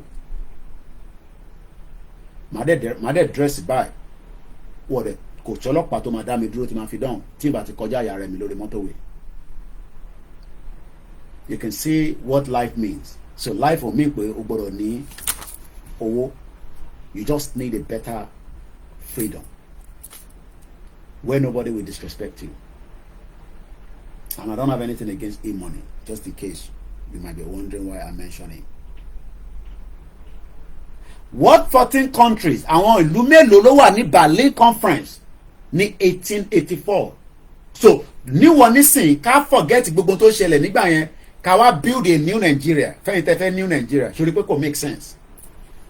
Even the world today they are still trying to find a consensus. So mọ̀ pé tó bá yẹ pé Indian smart tó ní ká tó máa lo àwọn èdè tó lò ní Bali ní last year wọ́n ní come into that consensus tó ṣẹlẹ̀ lẹ́nìí.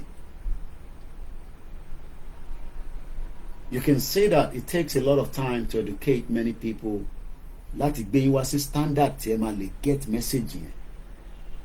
Ẹ wo bí a ṣe ń tẹ̀ lọ àti débi pé Nigeria is a company o lè máa mọ̀ tẹ́lẹ̀ company ní Nigeria Royal Niger Company but kó tó tó Royal Niger yẹn orúkọ kan ló ń pè tẹ́lẹ̀ òyìnbó dẹ̀ gbọ́n all they were doing then was they were changing the names as time was going as the world was evolving because intan sọ lẹ́ni nísìn àwọn bàbá wa gan mọ́ wọ́n kọ́ mọ̀ pé àwọn òyìnbó pọ̀ lọ́dọ̀ wa wọ́n dẹ̀ gbé ìbọn tó lè pààyàn tó lè jẹ bọ́ǹbù tó lè ṣèyàn léṣe wọ́n dẹ̀ suppress wọn.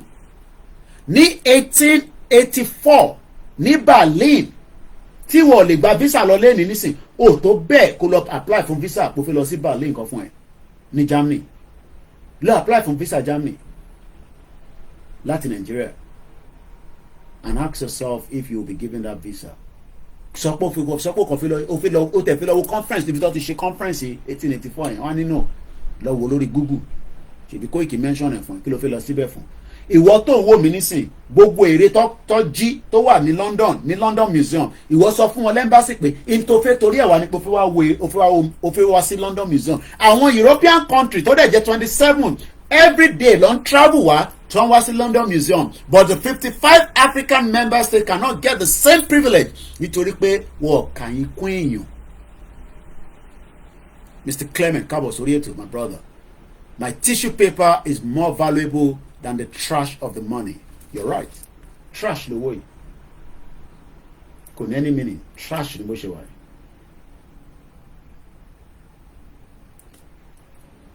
Àwọn ìlú wo ló attend the conference in orí G20 láwà? But you can see that I am linking what is happening at the G20 lára pé wọ́n dárúkọ territorial, wọ́n dárúkọ acquisition. From there only kò lọ sí other areas tí a fi ń ṣe analysis ìtọ̀sán yìí mo kí gbogbo ilẹ̀ kan sí weather yẹn is very very beautiful. Gold is the currency of ọmọaládé Yorùbá. Mo kí ẹ̀gbọ́n mi ní Woolwich mo kí gbogbo ilẹ̀ kan sí bẹ́ẹ̀ ṣe ń wọlé lọ́tún lọ́sẹ̀ lórí TikTok, Instagram, YouTube and the Mixlr. Ìbílẹ̀ ń pè lọ́la Yomi Koiki mo ní èmi ní last man standing yìí.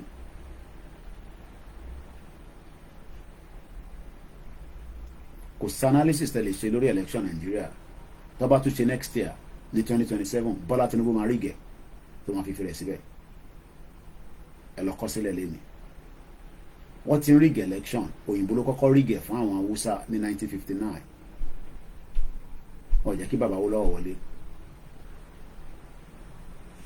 When the conference was opened in Berlin on the 15th of November 1884, 14 countries ló attend: Austria, Hungary, Belgium, Denmark, France, Germany, Great Britain, Italy, Netherlands, Portugal, Russia, Spain, Sweden, Norway, Turkey, and the United States of America.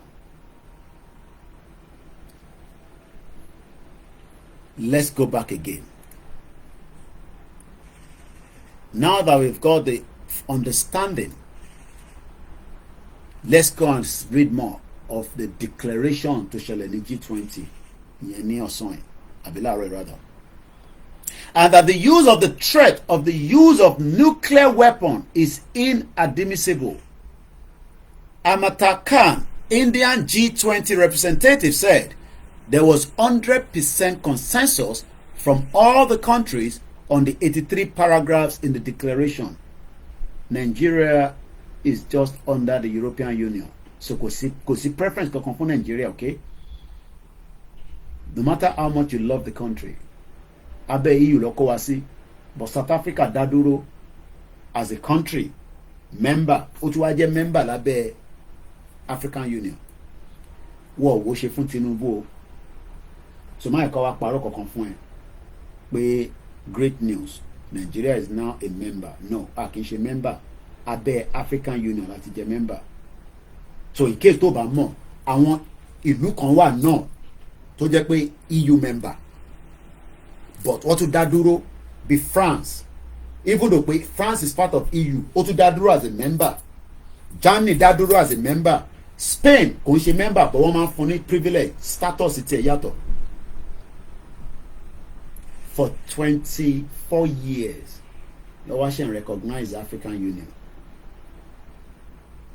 Bẹ́ẹ̀ yín náà máa bọ̀ àti rí yín gẹ́gẹ́ bí èèyàn ẹ wá darapọ̀ mọ́ G20. Though there's different organizations ló wà káàkiri o. So bá a tẹ̀ ṣe member àwọn kan lè nìyẹn kò má tànà. Yes, it's right or you're right. But ṣé Nàìjíríà gẹ́gẹ́ bí ìlú kan tí ó yẹ kó máa rẹ́sẹ̀gbẹ̀ kó máa wọ́sẹ̀gbẹ̀, ṣé South Africa wá dájú wa lọ ni? Your guess is as good as mine. Máa rántí o pé company ní Nigeria, so anywhere tó bá ti ń jókòó tó bá mú pepper soup pẹ̀lú pọ̀nmọ́ tó ń kó wá láti ta àbẹ̀jà Titus tó ń kó wá láti Northern Ireland, always put it at the back of your mind pé company ní Nigeria, ìwọ náà jẹ́ member àbí staff. So olúkálùkù wa ó dẹ̀ hàn pé níbi company grade wa yàtọ̀, ẹni tó jẹ́ driver kò lè máa gba the same salary pẹ̀lú ẹni tó jẹ́ accountant, but wọ́n kọ́ lè ní preference depending on company bá ti ń yẹ. Gbàtẹ́ mi ṣiṣẹ́ lóòtẹ́ẹ̀l wọ́n máa fún mi ní discount. Gbogbo hòtẹ́ẹ̀l tí bá fi lọ tó bá ti jẹ́ ó ní relationship àbí partnership pẹ̀lú hòtẹ́ẹ̀l yẹn, mo lè sùn síbẹ̀ at a discount. Mo lè bẹ book hotel nígbà yẹn wàá gba discount, ò ní san full price. So àwọn company kan wà bẹ́ẹ̀, but olúkálùkù owó tó ń salary tó ń san fún mi gẹ́gẹ́ bí staff ó yàtọ̀ sí tó ń san fún manager mi níjọ́ náà lọ́hùn. So reason tí o ṣe ń struggle nínú Nigeria to love yẹn tó fẹ́ kú fún, wàá wá wo ibo ni status tiẹ̀ wà nínú Nigeria. Where is your own status as the citizen? Though in tí àgbáyé sọ ni pé Nigeria is a sovereignty ni, so citizen nìyẹn, but níta wọ́n mọ̀ pé workshop nìyẹn, so wọ́n need wa torí pé staff ni gbogbo wa. According to Kant, in order to reach consensus, there was over 200 hours of very tough and very ruthless negotiation. Ruthless yẹn ọ̀rọ̀ tó lágbára ni. Àfẹ́gbà Yorùbá nation àdẹ̀fẹ́ wà ruthless. Màá bí bàbá ìṣe ń sọ̀rọ̀ ṣá. Ó máa jọrọ ẹ̀ lójú kan nínú screen tó jókòó sí yẹn. Wàyà ó máa fọ́ fóònù ẹ̀ mọ́lẹ̀ nàbí kò làmọ́ TV. We have to be very ruthless. But we must also be able to have a consensus. agreement láàrin ara wa. Ee Tinubu ló ń ṣiṣẹ́ fún o àti rí ẹ̀rí o gbogbo nonsense àjẹgbàjántìs yẹn. Tinubu ambition was a different project from Yoruba Nation. It's two different projects.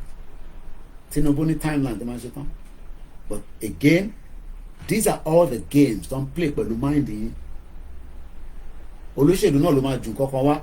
Àwọn náà lọ tún máa lọ create another proxies láti fi destabilize it. Ìbọn ṣe ń ṣe fún yín nìyẹn. So people are now used to such. So nígbà tí Yoruba Nation dé, so it becomes yes, and we saw evidence of such. Especially Dagboru woman here. Tonya Delefe tó dé láàárọ̀ ọ̀la. So your mind yín kúrò nínú reality tàjọ ń bá lọ tẹ́lẹ̀. Ó gbé false hopes yín lára. Ẹ wọ́n expect pé hope yẹn máa jáde. Ẹ fi pé ìtò wà ní Turkey yẹn máa kúrò níbi tó wà. Ó lè kúrò níbi tó wà. Èmi sọ fún yín pé 48 hours tí bá rí any signal of anything lórí Yoruba Nation that will warrant me to be on the ground, I will travel out of this country and I will be on the ground. But for now, I don't have to. I come back home, I don't have to. See how I'm watching anything. Because we haven't got to that stage yet. But if there's a need, there will be a need, I will personally volunteer myself to go. And nobody can say anything. Because that is the kind of person they need. But kí wá sílé nísìn kájẹmáṣe kí ni ṣe wòrẹ́ tó wà ń bẹ̀ kí lẹ bá ṣe. Ibi tí òwúrẹ́ wà nílé tó ń pariwo pé ká jáde fún revolution kí lẹ bá ṣe. Ibẹ̀ ni kò lọ bẹ̀rẹ̀ as a chairman ni. Torí pé ẹ̀ ní future ètí Ṣòwòrẹ́ rí. Ṣòwòrẹ́ náà mọ̀ pé nǹkan bá lọ tóun náà sọ yẹn tí gbogbo ọba pọ́n pátápátá kò lè sí future kankan fún anybody. But òun ò ní sọ pé Yorùbá Nation lòun dúró fún gbogbo ẹ̀ lòun ṣe ń tiẹ̀.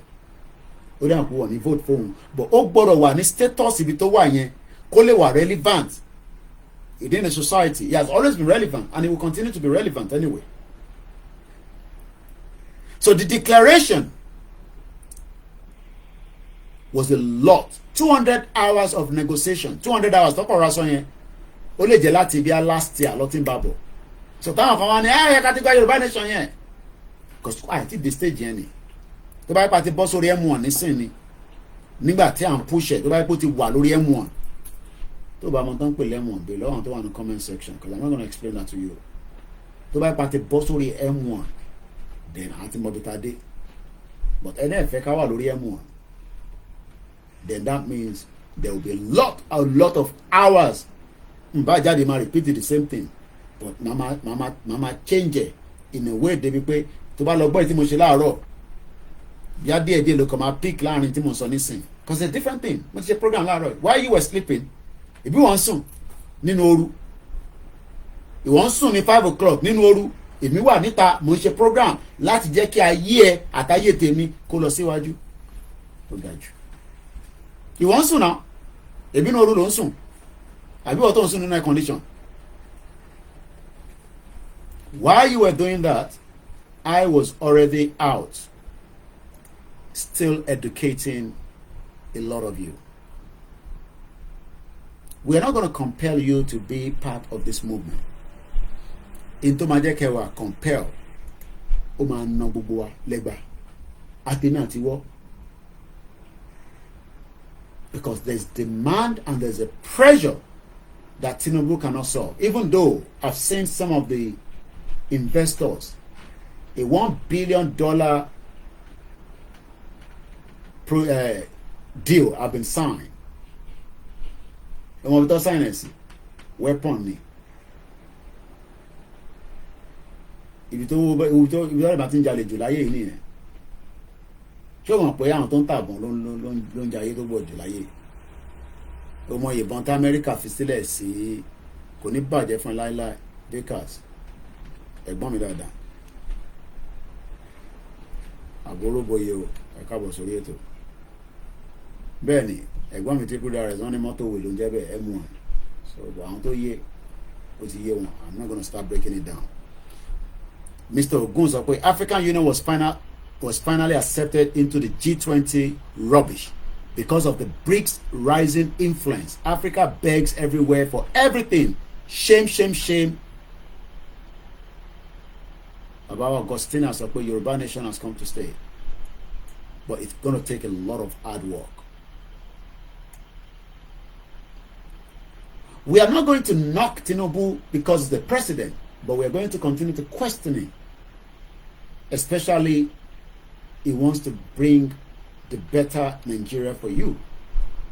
Àwọn àdé màmá béèrè pé báwo ló ṣe fẹ́ ṣe ọ̀nà wo ló fẹ́ gbà ntí iṣẹ́ journalist nìyẹn. Because tó bá náà fẹ́ ṣe èmi láti béèrè lápò ọ̀nà wo ló fẹ́ gbà nítorí pé indices tá à ń rí mo rí Wálé Ẹdùn níbẹ̀ finance minister ó náà máa ṣe this ó máa ṣe that. Tinubu even himself talked about break ó náà ń jẹ dinner tí kò tí jẹ́ ká jẹ dinner Nàìjíríà ti ń jẹ dinner tó yẹ pé orí breakfast yẹ ká ṣe wà. We want to live a world that we don't have the opportunity, that we don't have the know-how. A country that is not developing, toward backwards, and we are praying to have dinner. Dinner, I want order pizza láti London lọ sí Nigeria. Torí pé kò make sense. Mo kí o gbà yẹn wà tẹ́ ń wọlé.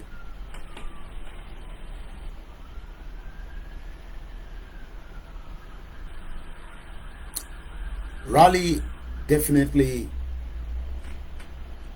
must not stop. Baba Akintoye ti sọ, I think about 3 weeks ago. But àwa kọ́ ni why is there? Ibi tí gbogbo àti jẹ́ stakeholder nìyẹn. Ẹ̀yin náà send message sí why is there? Kí ló ń dá dúró? Tó bá ní the funding àti àwọn lórí platform àkòsíjọ́ ti máa ní bẹ̀ fún mi lówó, mo ní ẹ fún why is there náà lówó. So I promote it. We can't sit back and do nothing.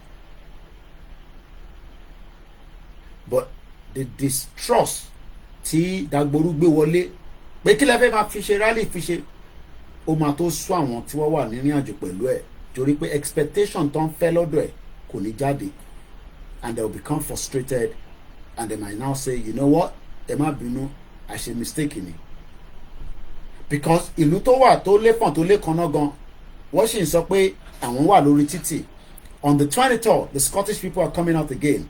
On the 4th of October no on the 17th of every month ni wọ́n jáde tí minister àwọn tó jẹ́ ẹni tó jẹ́ minister àwọn níbẹ̀ tó lead gbogbo wọn ó ń bá wọn jáde. Àwa nísìnyí àní olóṣèlú tó ń support wa àní ọba tó tẹ̀lé wa lẹ́yìn àfàfàn wọn ni wọ́n ń ṣiṣẹ́ lábẹ́lẹ̀ but yet we don't want to come out apart from ká máa bára wa sọ̀rọ̀ nínú conference room táwa yìí kò sínú conference room láwa tolúkálukú wà ní different part of the world. We must not get tired. So G20 láṣẹ wà lórí ẹ̀. The next and the final topic will be what is in for Nigeria gangan as a G20 under African Union. Kí ló wà nínú ẹ̀ fún Nigeria? Ṣé Nigeria fẹ́ gain more ni àbí wọ́n fẹ́ extract more tí wọ́n ti extract tẹ́lẹ̀? Is Bola Tinubu going to be able to compromise and give away much because of a satisfy Nigerians? Ṣé Bola Tinubu àwọn deal tó ń sign yẹn which one is about $1 billion? $1 billion in military defense. Nigeria needs to defend the territory anyway. So I will not sit here and say it's wrong or right, because he must do everything to protect every single one of us. Even our against the, well, we're not against the government, but our get our opposition is in. Our opposition, because in opposition, PDP is not opposition, Labour Party is not opposition. You just come and cross-check the government. Cross-check government. Because it's not my job. But because of the nature of what we do, we need to continue to ask. I'm not happy that Akeredolu can go 3 months and then Walondo, you are not having the same opportunity. Could make sense. Mokeyin olólùfẹ́ wa tẹ́tí wọlé lọ́tún lọ́sì ẹ káàbọ̀ sórí ètò. Ṣàlàfíà ni girama wa. So orí G20 la ṣe sọ̀rọ̀ lórí. So wọ́n jẹ́ kó yé wa pé it took a lot of work. Kódà wọ́n lu èdè kan wọ́n ní ruthless kí ló ń pè ní ruthless? R-U-T-H-L-E-S-S.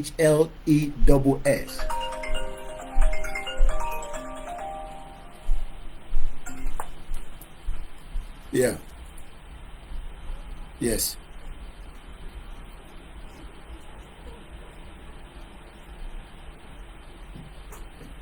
I'm on the program now. I'm on a live show now. I'm on a live program now. All right. Ẹ má bínú. Ẹ̀yin tẹ́ wà lórí TikTok. Kọ̀ line mi mo fi gba call ni mo sorry no. Kí ló ń pè ní ruthless? Ẹ ká lọ wo òyìnbó yẹn. Having no pity. Merciless. What is the another word for ruthless?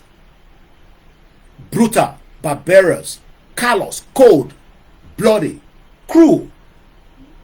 Internal go through nìyẹn kó tó lè come into the consensus.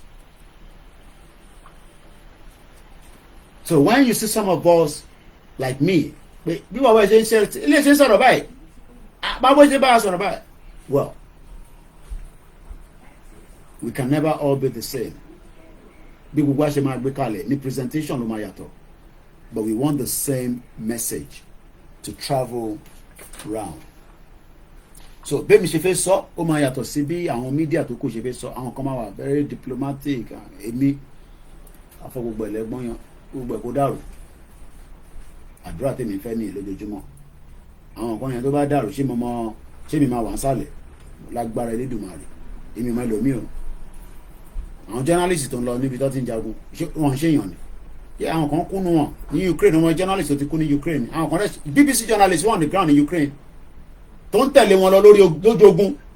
Ẹ̀yin owó news ni tó máa dé pakoto sórí tó ń report. So ẹ má fi hàn kan dẹ́rù bá pé ẹgbẹ́ owó tẹ́lẹ̀ wọ́n sọ pé ẹgbẹ́ ogun láàmú àmọ́ gbogbo yẹn fàbú nìyẹn láyé àtijọ́ nìyẹn. Ogun ló ń jà ní Ukraine tá a ṣe rí yẹn. Damage ń lọ lójoojúmọ́. Èèyàn kú.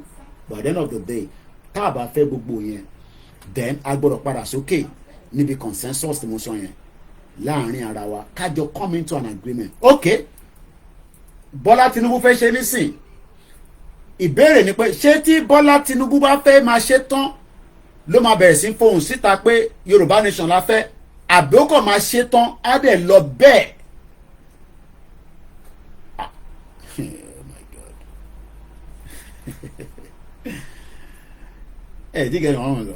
Ṣé Bọ́lá Tinubu ó dà òkè ká fún láyè ó yá máa bá ṣe lọ kò sẹ́yìn gógó dì mú tẹ́lẹ̀ èyí presidential jet ló ń gbé káàkiri kò lè lo private jet ẹ̀ mọ́ ni ọ̀nà náà fẹ́ máa lo private jet ìwọ dídí president kí ló ń jẹ́ bẹ́ẹ̀ private jet ẹ̀ kẹ̀ gbé yẹn fún Ṣèyí Tinubu kó máa fi travel kó máa fi jẹun kó máa fi ṣe fàájì kiri.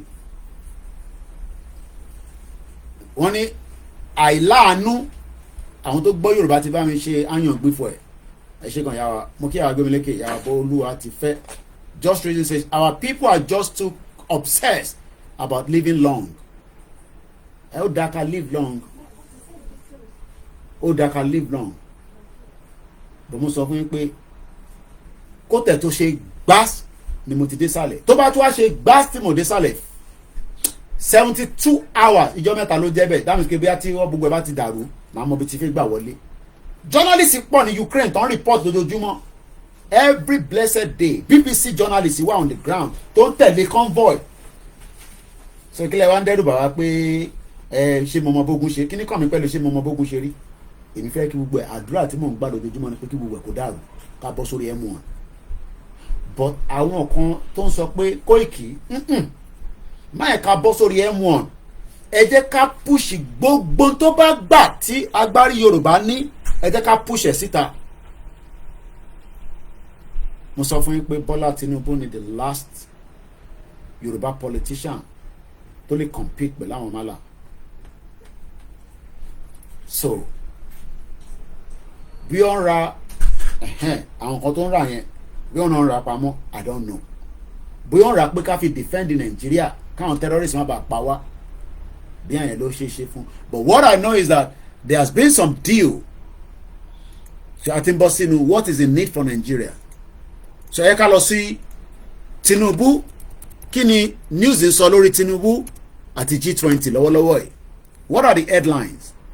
Mo rí bàbá àyè àwọn àṣẹ ó máa ń dẹ̀gbẹ́ tọ́lẹ̀ tó ń pretend pé kò lè rìn bí aago yẹn fún campaign ni tó chop up tó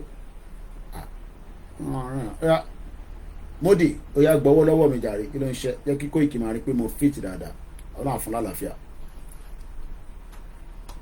adẹ́fúnlẹ̀ mi gúnmọ́ bọ̀ tí Bọ́lá Tinubu bá ṣe tán tí àìtí ìrojú tu Nàìjíríà báwa fi lọ tóun dẹ̀ tó wá ṣe tán tí kò lè ṣe anything gbèrègbèrè o ṣé ẹ ti ń rò bẹ́ẹ̀ ṣá tó bá ṣe tó dissolve fine bó tó o bá ṣe pé kí Nàìjíríà kò pín tí Bọ́lá Tinubu bá ṣe tán tí power bá padà sí north á jẹ́ bótó ìyà gbogbo wa bótó ìyà ni mo sọ fún yín tó bá ṣe kó dissolve òun ni the best tó o bá ṣe kó dissolve tá a bá ṣì remain as Nigerians ẹ ní ever enjoy gbogbo tí ẹ enjoy nígbà tí Bọ́lá Tinubu wà níbẹ̀ àwọn mọ́lá máa gbà kúrò lọ́wọ́ yín padà number one gbogbo àwọn Yorùbá tẹ̀ ń sọ pé wà ń bẹ̀ ní pọ́ọ̀tì wọn á kọ́kọ́ gbà lọ́wọ́ yín wọ́n á gbà yẹn gbà lọ́wọ́ yín náà ọwọ́ máa dín pẹ̀lú gbogbo alẹ́ kọ̀ọ̀kan so àwa ń gbàdúrà pé kọ́lọ́n fún lálàáfíà tẹ̀mí gúngùn kódà kó gbọ́dọ̀ sick níbi tó dé nísìn kíṣẹ̀ tí máa gbàjọba kó máa ń ṣe government bí Buhari ò ṣe fẹ́ gbéjọba sílẹ̀ fún Tinubu fún shortman devil yẹn mo rí yẹn ní Kenya ó sì bàjọ́ inú pastor failure mo rí ní Kenya ní climate change ẹ lọ́gbọ́n kan tí Láolú Àkàndé sọ nípa election yìí jẹbi spokesperson shortman devil nìyẹn ìyẹn mi ò sì bá àbí ó fẹ́ kí n máa pè ní shortman devil kí n fọ ìtì ẹ̀ shortman devil. Bọ́lá Tinubu is a hope for now but hope yẹn fẹ́yìn tí ẹni faith gan lórí ẹ̀ ó máa dissolve tí kò bá perform number one mo sọ pé perform pé kí Nàìjíríà kó má da kọ́ lèmi sọ kéékèèké Nàìjíríà gbà tí Nàìjíríà dá nǹkan kí ló ṣẹlẹ̀ gbà tó dá kí ló ṣẹlẹ̀ tó bá da ṣèbí fún gbogbo wa náà ni kó dáná kówó wálẹ̀ jọ̀rọ̀ owó yẹn ti lọ sókè jù ẹ̀gbọ́n mi kan fún mi 20,000 lánàá mo dà wọn pípọ̀ mọ́ bówó yẹn ṣe lọ nígbà wọn ti fún yàn kan ní 10 níbí ju 5 sọ̀hún bẹ̀rẹ̀ ra credit méjì gbogbo tó kù lákàntì ẹ̀ ó tutù lọ́lẹ̀ kò ní value kankan owó yàn káwọn tí mo fún but bá ṣe jalè wọn lọ́wọ́ yẹn ó make sense mo dẹ̀ dúpẹ́ lọ́wọ́ ẹ̀gbọ́n mi yẹn yòtọ́ ọba sẹ́ndẹ̀ èèyàn tún wà force láti tún sẹ́ndẹ̀ owó yẹn láti bíbà so Tinubu will not act báwa ṣe ń fẹ́ kó act but we must keep him on the toe àtẹ̀yìn tí ẹjọ́ lólùfẹ́ ká lè jọ gbọ́ra wa yé nípa pé a máa wà ruthless Tinubu gbọ́dọ̀ wà ruthless tó bá fẹ́ ṣèjọba Nàìjíríà tó bá wà ruthless kò make sense kò gbọ́dọ̀ ṣe bí Buhari díẹ̀díẹ̀ Buhari ó gbọ́dọ̀ dúró tán ó gbọ́dọ̀ má pàṣẹ bọ̀ kò tí pàṣẹ kan tí mo ṣe sọ pé kò pe àwọn yẹn ní terrorist bóyá ó fẹ́ ra ìbọn yẹn wọlé pé ẹ̀yin apá gbogbo yín dànù ẹ̀yin terrorist tẹ̀ ń disturb aráàlú torí pé Nigerian military ti wà compromise Nigerian military ti wà compromise so Bọ́lá Tinubu ní ìdìbọn kọ́kọ́ bọ̀ wọlé wọ́n ò jẹ́ kí Jonathan rà bọ́n but nísìnyí Jonathan àti Bọ́lá Tinubu kọ́ ló wà níbẹ̀ Bọ́lá Tinubu is an intelligent man but kò gbọ́dọ̀ fẹ́ẹ̀lì ọmọ Yorùbá especially èyí tí hope yín irú àwọn àbáyé nísìn àwa ti gba kámú èmi ò bìlí pé Bọ́lá Tinubu will do anything you might say Koiki adẹjọ́ lójú ìyẹn lèmi wá fẹ́ rí torí pé táìmù yẹn èmi ní táìmù yẹn àtẹ̀mí àti wọ kọ́lọ̀ kó fún alẹ́ mi gúngùn but economy a máa bá ìtìwọ èmi náà a máa struggle láti fẹ́ support ẹ̀yin kankan gbogbo yín kọ́ la lè support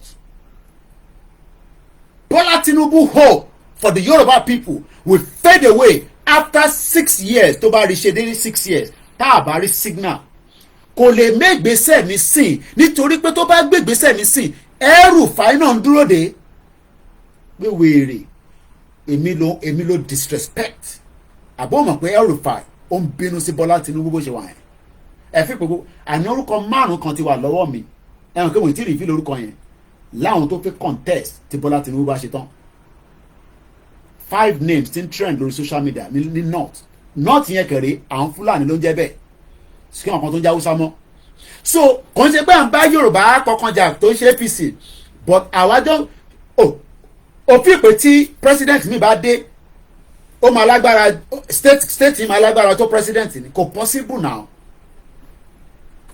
kò possible ọ̀rọ̀ yẹn ò tí yẹ state kò lè lágbára tó federal Bọ́lá Tinubu ò dẹ̀ lè dissolve constitution Nàìjíríà torí pé tó bá gbé ìgbésẹ̀ yẹn àríṣà pé gbóntàn play ní politics that means pé Bọ́lá Tinubu fẹ́ prepare Yorùbá pé tí náà ti bá tẹ contest because constitution Nigeria is very biased it's a biased constitution mo ń sọ nísìnyí what is the need for the Nigerians in G20 kí ni Nigeria mú kí àwọn family mi mú kí àwọn lẹ́ǹkan sí Sarah Oyèlọ́wọ̀ ẹ káàbọ̀ mọ́ ẹ má wà too angry báwa ṣe ń sọ̀rọ̀ mo sọ fún yín pé òyìnbó tó sọ fún wa ní G20 ni pé according to àwọn government in India to reach a consensus tí wọ́n ṣe declare joint ọmọ tó pè ní Joe Biden ni mo rí Joe Biden tó land kábíyèsí Elédùmarè Air Force One mo wá rí Russia náà tó dé but Putin kan ló lọ àwọn méjèèjì yẹn iná rárá ni àwọn méjèèjì lọ́wọ́lọ́wọ́ báyìí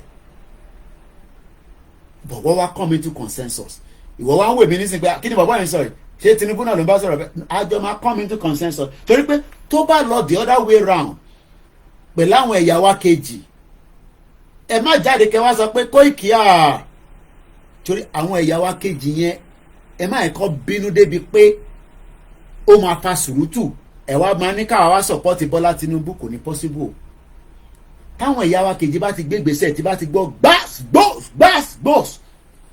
we don't want that we can all come into an agreement a consensus it will be ruthless negotiation lọ́ fi come into joint declaration tó fi ṣe lé nìyí wọ́n ní ruthless kí ló ń pè ní ruthless àwọn kan tí bá ṣe ní ọba sọ ní Yorùbá kí ló ń pè ní ruthless negotiation làwa náà máa ṣe gbogbo ìtàwọn ọba wa sì ń ṣe kìnnìkan disrespect torí adé kankan but they must not say kí làwọn ọmọ yẹn ń sọ níbẹ̀ yẹn gbogbo yẹn nídìí yẹn ọmọ ọ̀ràn dáadáa ni wá future yìí náà ni ibi kó bá dá fún gbogbo náà ni èmi mo ní mo fẹ́ jẹ prime minister yes èmi náà mo fẹ́ jayé nínú Yorùbá nation tá a bá ti débẹ̀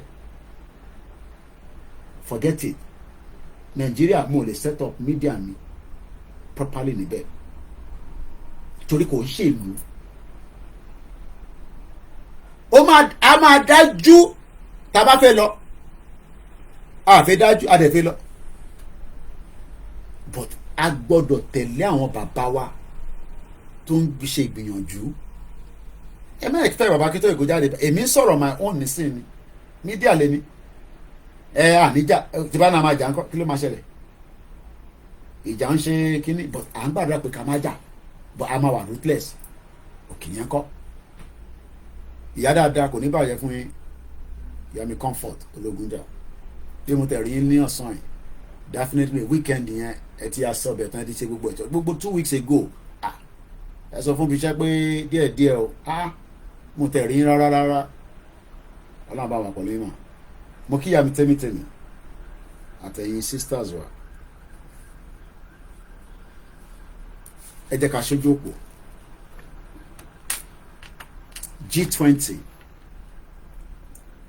has come out success inú India máa dùn gan that they've been able to achieve something is a pride. Prime Minister wọ́n sọ̀rọ̀ kan nígbà tí ẹ mọ̀ pé mo wo oríṣiríṣi fídíò bọ́ mo wà mọ̀ tí mo ti wò mo nóòtẹ̀ sílẹ̀ ó lọ padà sí history tiwọn náà which about 7,000 years ago nǹkan ṣe léni ó reflect mọ́. We want peace. We want care. We want love. but Nigeria did not give us all these. But Bola Tinubu náà fi change ẹ̀. Ó ní Koiki, ó ní máa change narrative yẹn. Ẹ jẹ́ kí n wo bí a mo lè get video yẹn tí mo gbọ́ lórí ṣé kí n lọ sórí Facebook wọn mo ti rí Arise TV, Arise News ló ń jàbí. Jakaban àwọn ọmọ tí ẹ kún lórí Twitter bàjẹ́ ìkan tán ní kí DSS wá gbé mi mo rí kọ́mẹ́ntì lórí Twitter ó táàgì mi wá táàgì DSS omugo MI5 tí gbé mi DSS ló máa wá gbé mi DSS tó yẹ pé pangolo ni wọ́n bọ̀ Akérédolú ìwọ ti padà Ọlọ́run fún ẹ lálàáfíà ará Oǹdó Akérédolú ti dé o mo sọ fún yín pé àwọn over 800 to 1,000 people have died in Morocco kọ́lọ́n wà pẹ̀lú wọn kọ́lọ́n foríjì wọn. Kí ni Tony Elemi ló máa sọ tẹ́lẹ̀ it is the best time to invest in Nigeria is now. Tony Elumelu tells the Indian investors. We also have people who are intelligent, energetic, hardworking, who provide the human capital that investors need to drive their businesses. Ẹ̀yin náà lè pè wọlé nígbà tá a bá ti play video yìí nọ́mbà kan náà tá a máa ń lò náà ní +44 74 04 05 917 G20 là ń sọ̀rọ̀ yìí lórí mo fi lọ mú ibi tí Tinubu ti sọ̀rọ̀ wá fún yín nígbà tó ń bá àwọn Nigerians in diaspora sọ̀rọ̀ I think òun lè lè I was so excited verdict affirm my victory mo bá ìgbẹ́ níṣòro the family comes first. Hello.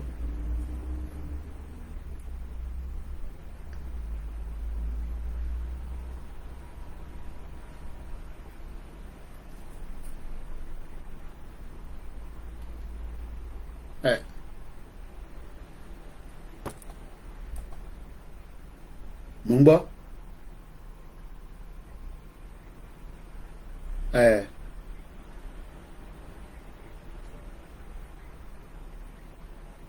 ọba àlè máa mọ̀ tóun bá ti dé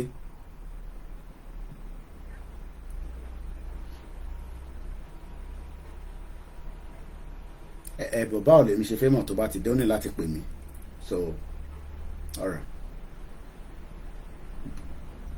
bọ̀ síbi ṣe fẹ́ wò mọ́ àlọ́ program ó ní láti pè mí alright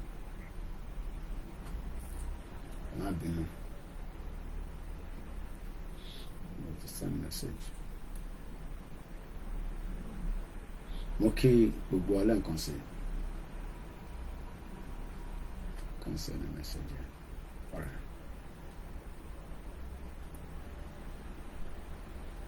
5 minutes away. Alright. I see. I'm about program yẹn lọ kó tó di pé advantage ìlú iná ni o lè ràn mọ́tò níṣẹ́ láì kúrò nílé ẹ̀ agbèdébi tó ń lọ. Now ẹ jẹ́ ká gbọ́n kan tí ṣé òun lè lè gbọ́n òun lè lè.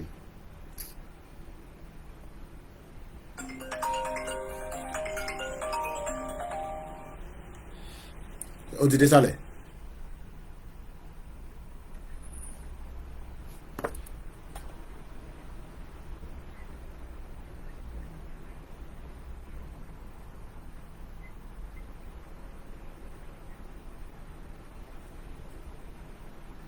Okay.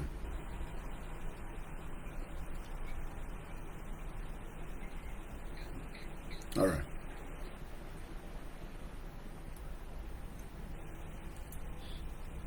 I've been in here. My family come first. LS 72. Wọ́n bá ìtẹ́ bá fẹ́ pè mọ́ nílé ìgbé kọ́ ní sí máa ní láti play nǹkan kan fún wa wá àti máa fi padà sórí seat ni. Mo kò tẹ́ńṣọ́n lélẹ̀ anyway. Kò máa ní láti lọ sálẹ̀ nísìn. Mo fẹ́ lọ check nǹkan kan ní sálẹ̀. Iye tí mo tẹ̀ ń wá mi tí rí gan anyway. So what we're going to do, just not to keep everybody sitting tí máa fi padà dé. I will have to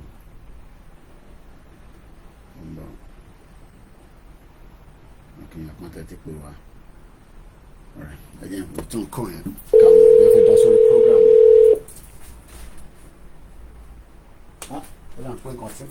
Ẹ máa láti máa sọ̀rọ̀ lọ ni o ṣe fẹ́ dá sórí program ni. Hello. Ṣe fẹ́ dá sórí program ni. Sáàsì ló sọ̀rọ̀ láti Amẹ́ríkà. Ṣe fẹ́ dá sórí program ni. Ṣe fẹ́ dá sórí program ni. Ẹ wà lórí program yìí mọ́ ní. A máa sọ̀rọ̀ létà. Ẹyẹ ìyá mi ẹ má bínú màá ní láti padà sórí seat me in just about 3 minutes. Mo ní láti dìde lọ ṣe kankan nísàlẹ̀ quickly. Ẹ má bínú sí mi. So ẹ má bínú. We have to come back. Ẹ má jókòó kẹfì jẹ́ kí n padà. So I'm gonna get something played while I'm coming back.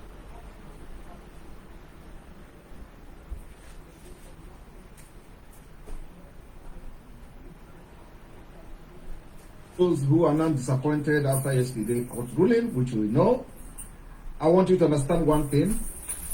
There is still room to join the Biafra liberation. The door is open for you to join, so you don't say, had I known.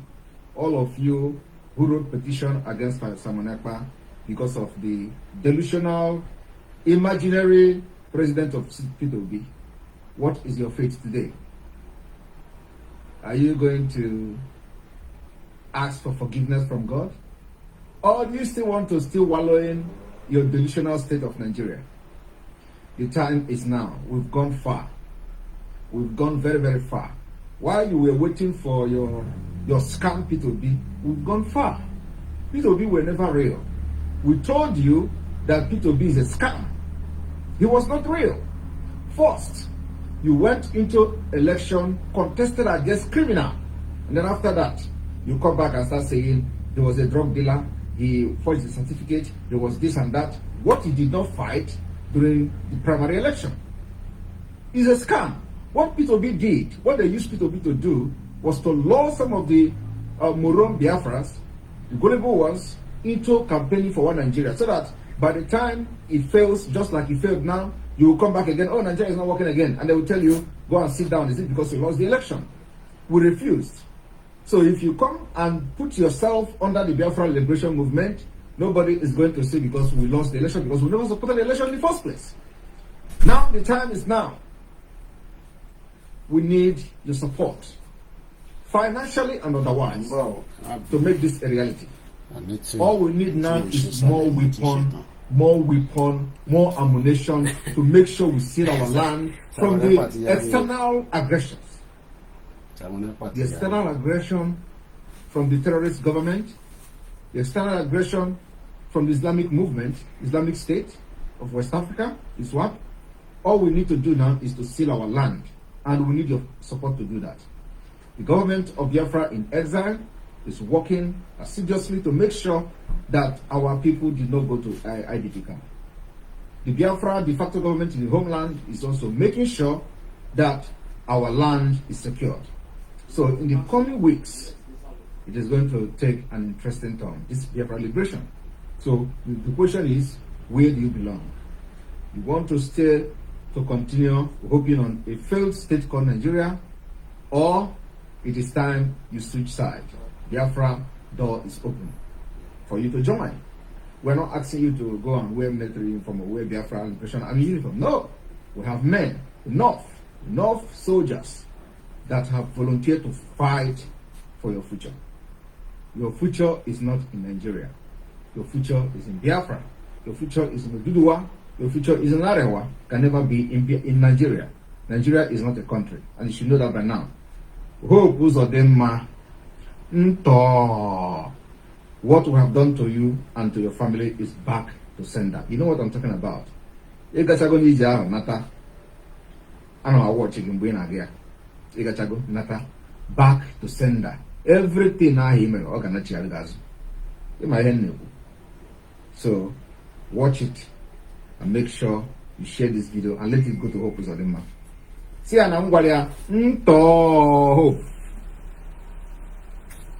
Here is the handheld carrier pump, a tool that can inflate all tyres. Put the nozzle on the tyre and press the switch. And what?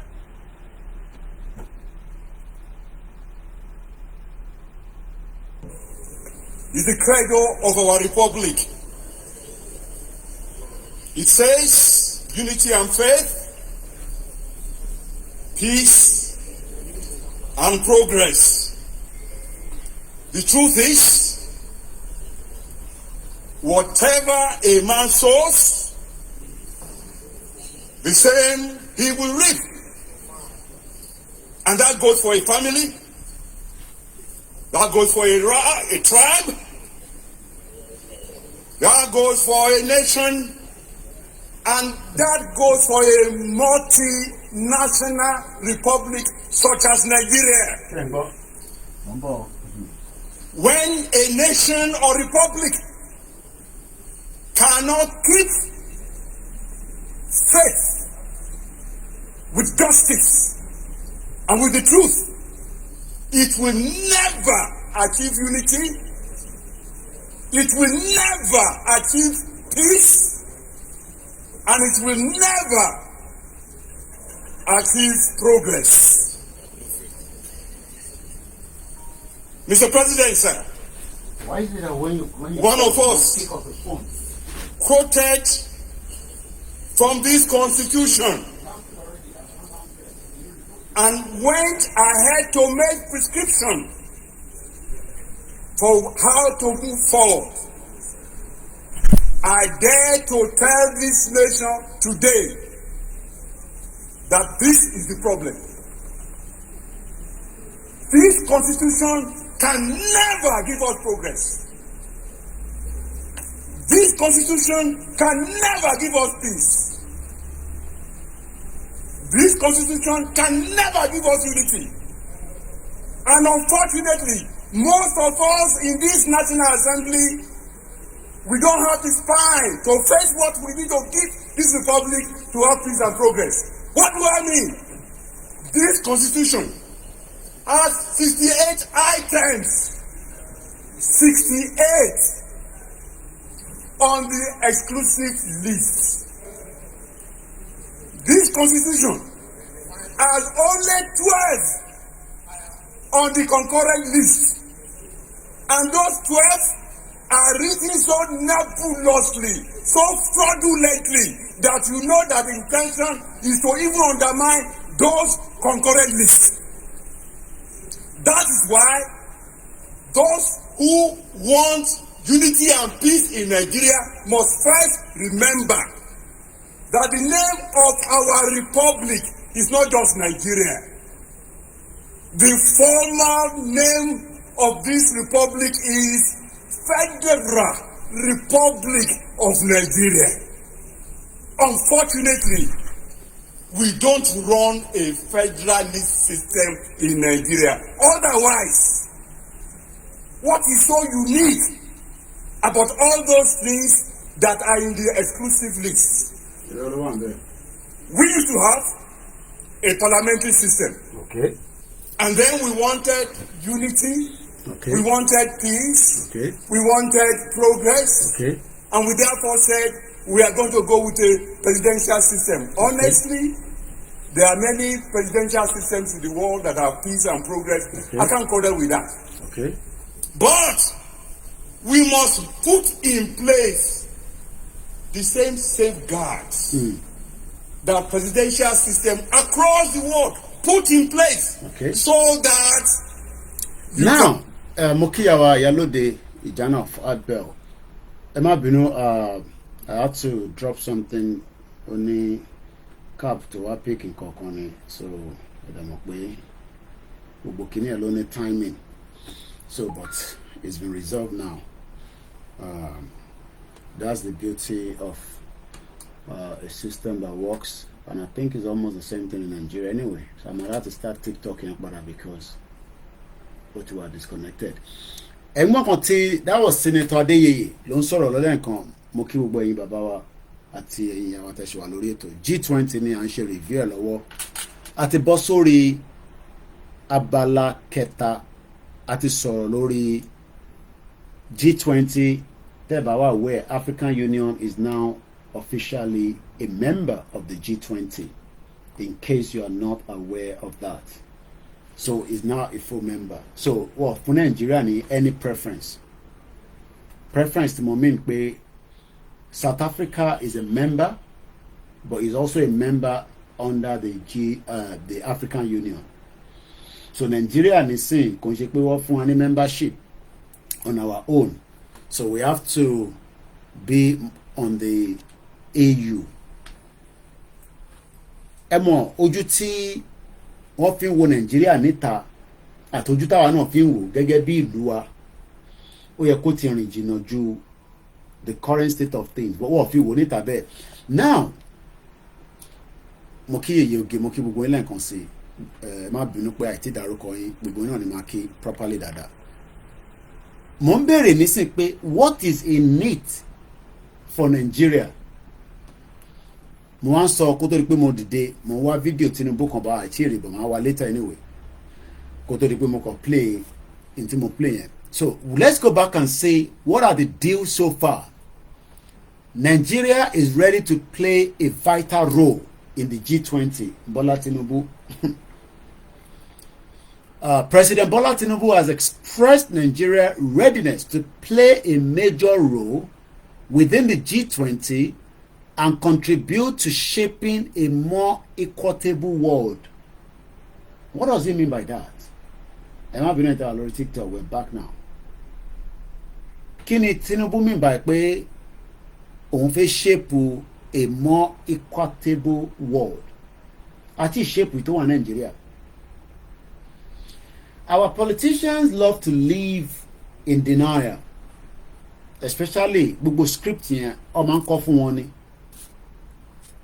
especially tí wọ́n bá ti dé stage yẹn. Even Joe Biden, tẹ́ bá lọ wò bá tí Joe Biden dé India, mo monitor ẹ̀ nígbà tó wọnú mọ́tò kéde wọ́n fún ní pépà kan ó gbé dání, wọ́n zoom camera yẹn lọ síbẹ̀ wọ́n dá padà, so wọ́n sọ nǹkan tó máa sọ. So they prepare them. It's a big role to be a president of any country. Kò sí, not even like in Nigeria anyway, kò sí country kan tó kéré.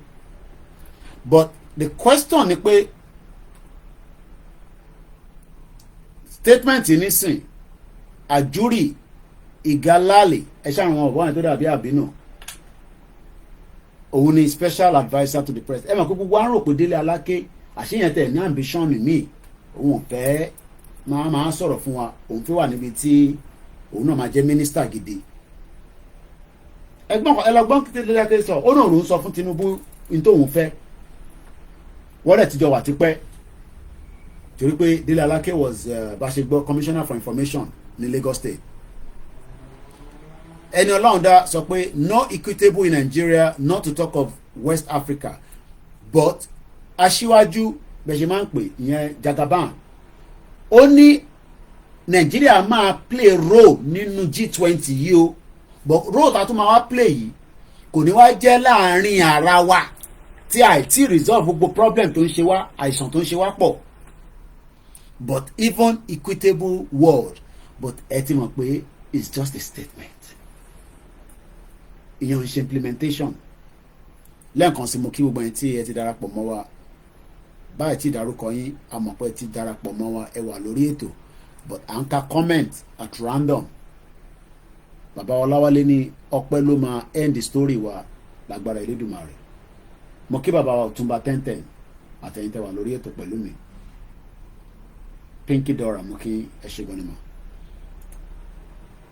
Comrade Plan B sọ pé investors without energy, ara investor tó máa gbé wá náà ni pé kó provide energy fún yín. Ṣé mọ̀ pé tàrí ti lọ sókè owó electricity, ẹlòmíì ò tẹ̀ kí àmọ́ torí pé gbàtà ọ̀tẹ̀ fún yín níná, owó náà ti lọ sókè nísìn ní Nàìjíríà. Mo kí Aki Games tẹ́ ẹ̀ báyìí tí ìdarapọ̀ mọ́ wa rí lórí backup channel YouTube wa, ẹ bá wa darapọ̀ mọ́, ibẹ̀ láti máa stream ní Monday to Friday tá a bá ń ṣe Star Radio, mo ti sọ yẹn fún wa. But tẹ́ ẹ̀ bá gẹ́tẹ̀ fún dìkan àbí dìkejì ẹ má wọrí, tá a bá ti parí Star Radio àwa upload fídíò yẹn sínú Koikimedia, kò ní jẹ́ pé live lẹ́ ń wò ni. Ẹ rí pé tí bá parí live mi mo tún máa re-upload fídíò wa padà sínú Facebook, YouTube wa. It's just so that because ẹlòmíì gbogbo kí ní òye wọn wọ́n dẹ̀ fún yín ní notification mọ̀, kò ń ṣe fault yín. Ntẹ́mi gbé dání àwọn social media platform wọ́n like nǹkan táwa ń ṣe ẹ̀wọ̀n pé kò ń ṣe content máa mo rí bèbí kó máa kan kò ń ṣe bèbí tí wọ́n ti bímọ méjì oríkàlùkù ló ní content tó ń ṣe very mo jókòó lórí Instagram comment UK bẹ̀ lọ́wọ́ dáhùn èmi náà lè máa ṣe kínní ẹ̀ skit máa fi dẹ́rìn payín but èmi ò wá bá ọ̀rọ̀ ẹni ọ̀rọ̀ tó wà nílẹ̀ ọ̀rọ̀ tí ó ń dùn àwa lọ́kàn èmi ò mọ bó ṣe ń dùn ẹlòmíì lọ́kàn torí I have majority of my family scattered around the world but also most of them in Nigeria and they are struggling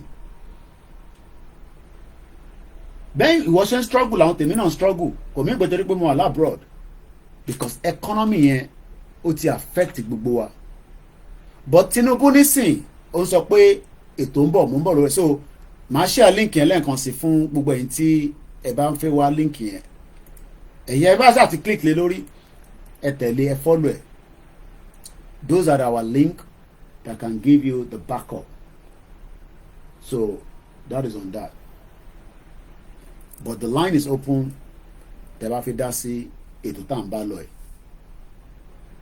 tabarẹ̀ tó fẹ́ pè the line is open okay ẹ̀gbọ́n tó pè yín lẹ́ẹ̀kan sẹ́ni kankan sí mi ni my brother you know you're on the program okay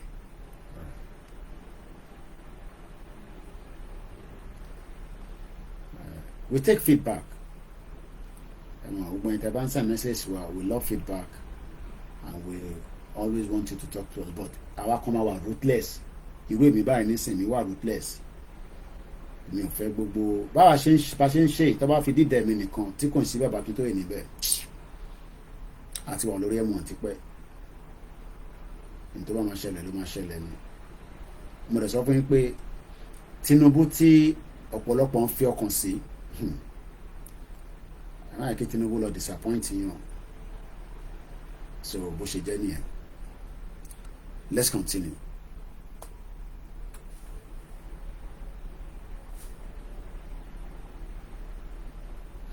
Then we have a caller coming through. Ẹ jẹ́ ká gba call yìí. Mo kí gbogbo ẹ̀yin tẹ́ ń follow wa náà lórí TikTok. I can see a lot of you are following us. Hello caller. Hello bàbá ẹ kú ètò. Ètò náà nìyẹn I'm going. Hello àwọn máa fún iṣẹ́ o. A fún gbogbo àṣelágbára Elédùmarè. Ẹ kú bẹ ṣe enlighten wa day and night. Adúpẹ́ fọlọ́run. Ọ̀rọ̀ tí mo fẹ́ sọ kò pẹ́ tí mo gorí ètò mo dẹ̀ oríṣiríṣi àwọn analysis tẹ́ give inú mi dùn lé lórí but mi mọ̀ bóyá nǹkan tí mo fẹ́ contribute ó jọ mọ́ nǹkan tẹ́ fi bẹ̀rẹ̀ torí mo ẹ̀ṣẹ̀ gorí ètò kò ti ju 20-30 minutes lọ. Now nǹkan tí mo fẹ́ contribute ni wípé ẹ má bínú o tí ó bá jẹ́ pé mistake ni ẹ foríjì mi ṣé ń gẹ́tì ní sí bàbá. àgbọ̀yìn.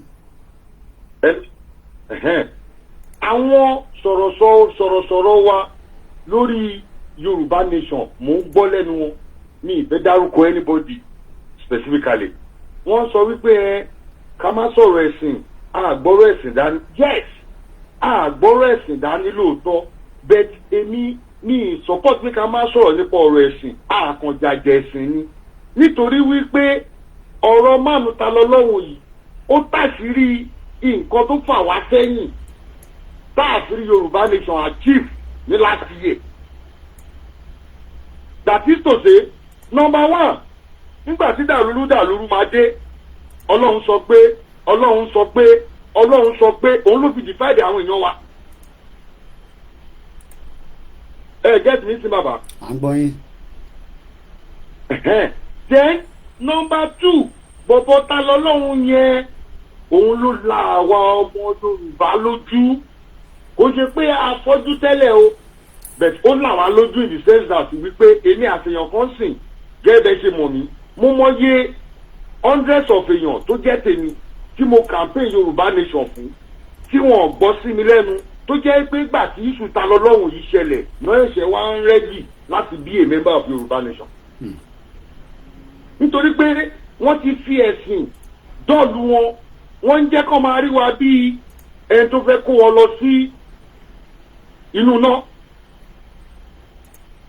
Ẹ̀rẹ́ rí pé nígbà tí Yorùbá nation hàn tí bàbá wa Ìgbòho kọ́lọ̀ jẹ́ kán pẹ́ fún wa tí wọ́n gbé pẹ̀lú bàbá Akíntóyè tí wọ́n ń gbé bóyá yẹ kán gbé ẹ rí wípé ààrá wọn tó lẹ́nu nínú àfà àti pásítọ̀ tó support wa yàtọ̀ sírú àfà Akeem ẹlẹ́àgbòho àti some pásítọ̀ tí wọ́n fi bẹ́ẹ̀ lẹ́nu. So a máa sọ̀rọ̀ ẹ̀sìn àkànní jíjẹ ẹ̀sìn ni àdẹ̀ ní búyàn to liberate our people. Ṣé n get me bàbá? Opinion tèmi nìyẹn o. Nítorí pé bọ̀bọ́ yẹn là wá lójú tí ò ṣe díẹ̀ látara wípé tí ẹ bá rí fọ́múlà tí wọ́n lọ fi gbé bọ̀bọ́ yẹn fọ́múlà tó fi àtàkì olórí wa nìyẹn. Number 1 wa ẹni tá gbà fún ẹni tó kó wa jẹ which is Chief Dr. Adeniyi Adeyemo Sunday Igboho. Ẹ̀ẹ́dẹ̀ rí pé bàbá fúnra ara wọn ìṣe Christian but Mùsùlùmí ló gbà fún jù tí ẹ bá lọ gbowó ti do bàbá before Yorùbá nation agbo Mùsùlùmí ni bàbá ti náwó àwọn náà náwó fún jù àwọn náà ń tọ́jú jù. So a máa sọ̀rọ̀ ẹ̀sìn àkànní búyàn ni àdẹ̀ní kọ̀yàn síyàn nítorí pé ibi tí wọ́n de àwọn ọmọ Yorùbá mọ́ ni ibi tó dé wá sí nìyẹn. So contribution tèmi nìyẹn o Ọlọ́run á máa gbà fún wa. Aṣẹ́dùmarè great contribution great analysis from the caller àpàdà wá sórí yẹn and I know caller ọba wa bẹ̀rẹ̀ program so ibi tí àwọn ti gbọ́rọ̀ jáde is still the same issue that we are discussing but from a different angle. Orí G20 ni adúrólé lórí. Bọ́lá Tinubu ń sọ̀rọ̀ nípa equitable world. What is the meaning of equitable world?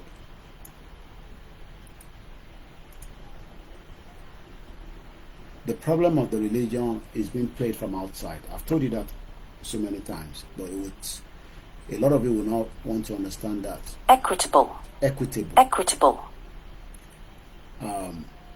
Fair and impartial.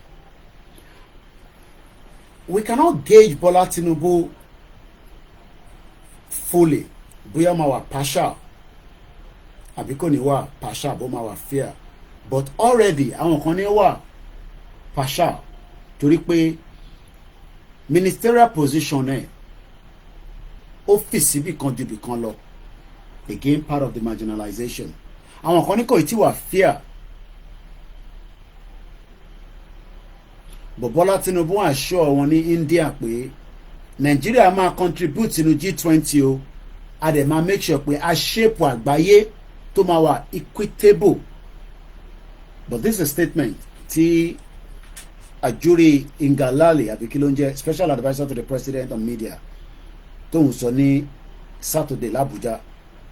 Addressing the world leader at the 18th G20 Leaders Summit in the New Delhi, India,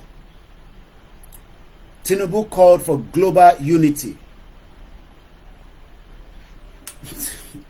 We can take note of our global unity.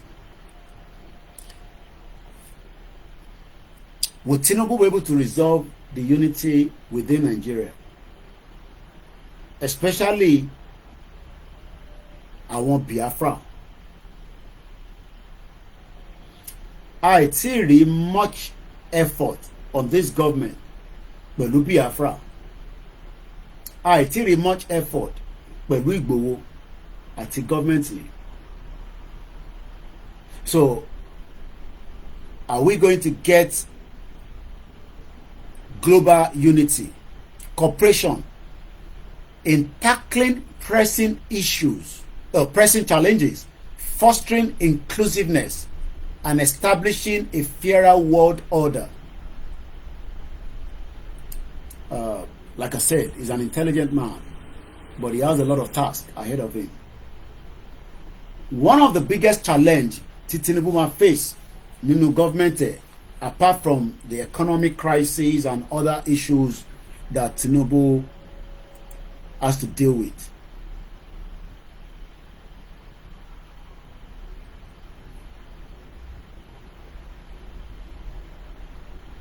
Bola Tinubu will have to deal with those agitating. Kò sí bó ṣe lè fẹ́ ṣe tó máa try láti avoid wa. tí ó bá avoid Yorùbá tó ń campaign kò ní lè avoid àwọn Igbo because already the Igbos tó jẹ́ Biafra they are making a lot of push from their end, and that push is becoming ruthless, which is another word tí àwọn G20 náà lò. So we are borrowing the word of the G20. Enter our Olóyèmí Koiki. Ẹ máa ní láti join Koikimedia Instagram because the battery is telling me it's running low. So he has a lot of challenges within Nigeria, even within Africa. Ẹ mọ̀ pé nísìnyí àgbọ̀n kankan mọ́ nípa Niger. Expectation wa ni pé ECOWAS àti lọ, but it seems that has died down. Or maybe tí Bọ́lá Tinubu máa fi dé láti, because by the time tí wọ́n máa fi délé nísìn a tún máa prepare fún New York, because New York is the next New York tó máa lọ yẹn ó wà ní on the is about 11 days from now. Gbogbo tó ń ṣe ní India nísìn tó máa fi di Monday Bọ́lá Tinubu láti check out. Nobody is hearing anything nípa Niger mọ́ nísìn. Niger ti di ọ̀rọ̀ àná. So Tinubu àti ECOWAS àgbọ̀n kankan mọ́, kò sí communicate kankan, but the last thing tó sọ ní Ghana ni pé wọ́n ti wà prepare láti invade Niger. But àwọn náà ti sọ fún pé tó bá ti fẹ́ ká ní unity nínú Nàìjíríà yìí o tí gbogbo àjọ ń ṣe, and I'm just based on we've seen the move Sultan of Sokoto, ààrẹ àwọn gọ́vnà ilẹ̀ Haúsá tó lọ bá Tinubu pé look ọ̀nà tẹ́ fẹ́ gbà pẹ̀lú Niger yẹn kò ní work. But it seems that Tinubu himself is still trying to satisfy the West, especially America, because Nigeria need America to be on our side most of the time in terms of governance and support. I'm asking again, what is in it for Nigeria in the G20?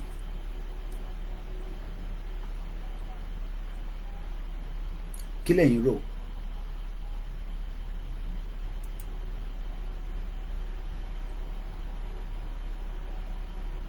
Ẹ̀gbọ́n mi Simon Adébísí ni there's poverty, there's mentality are toxic and they're very high risk, very expensive and costly.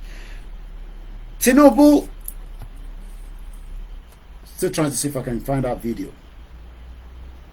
Timono Solori Arise.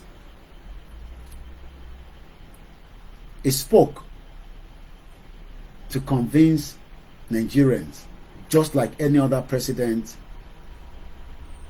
And then one any charismatics kan, tó bá sọ̀rọ̀, bóun ṣe ń sọ̀rọ̀, ó máa yàtọ̀ sí ti Buhari, because Buhari dàbí díẹ̀díẹ̀, but Tinubu sharp, ó ti gbóhùn sókè ju ti tẹ́lẹ̀ lọ. Kó tó di pé wọ government, nígbà tó fi wọlé ló ń sọ̀rọ̀ bẹ́ẹ̀ tó lè jẹ ẹ̀kọ́ kan tán. Tinubu ti débẹ̀ nísìn, ẹnu ẹ̀ ó ti move dáadáa ju ti tẹ́lẹ̀ lọ.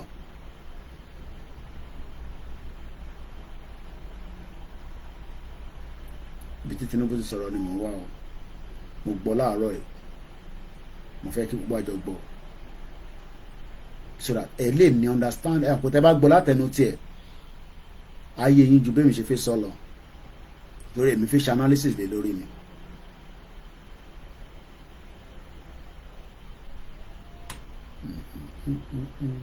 Mo kí gbogbo àtàwà lórí ìjókòó.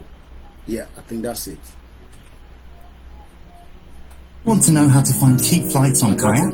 Head to Kayak, add your origin and your destination. Nigerian High Commission to the Republic of India. I hope it's this one though. You have none. Senior government officials.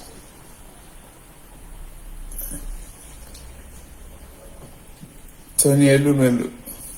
Oh, none here. Chief Emeka Ofo. Oh, none. Haji Abola Shagaya. Chief Dele Oye.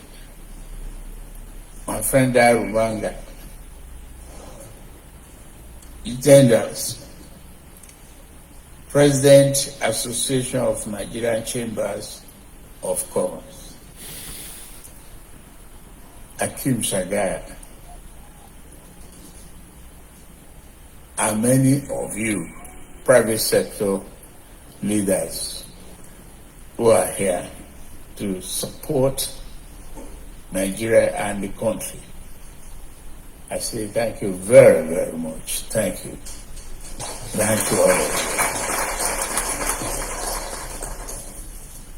you. Appreciating the fact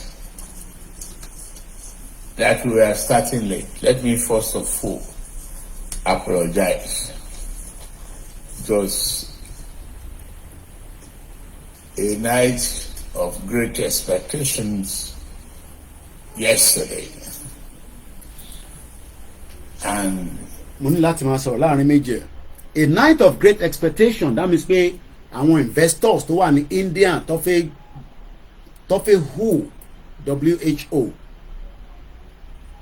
WHO rather, àwọn investors tó fẹ́ convince pé ẹ wá sí Nigeria, opportunity wà ní Nigeria, we have the human capacity, wọ̀ níṣẹ́, àwọn pharmaceuticals, àwọn defence, because defence wà lára bí tí Tinubu ti géètì support so far nísìn ní àwọn businesses tí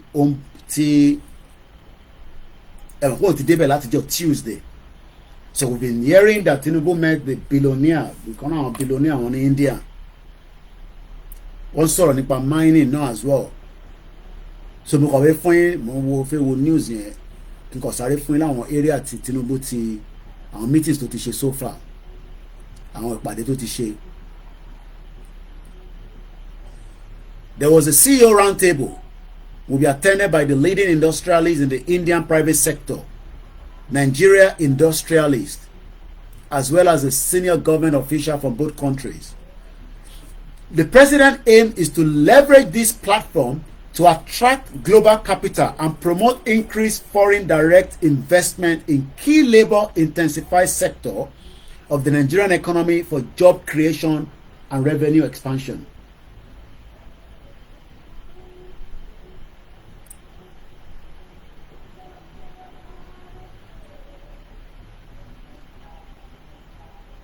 You know, come be a question, mo ṣe monitor I'm favorite responding.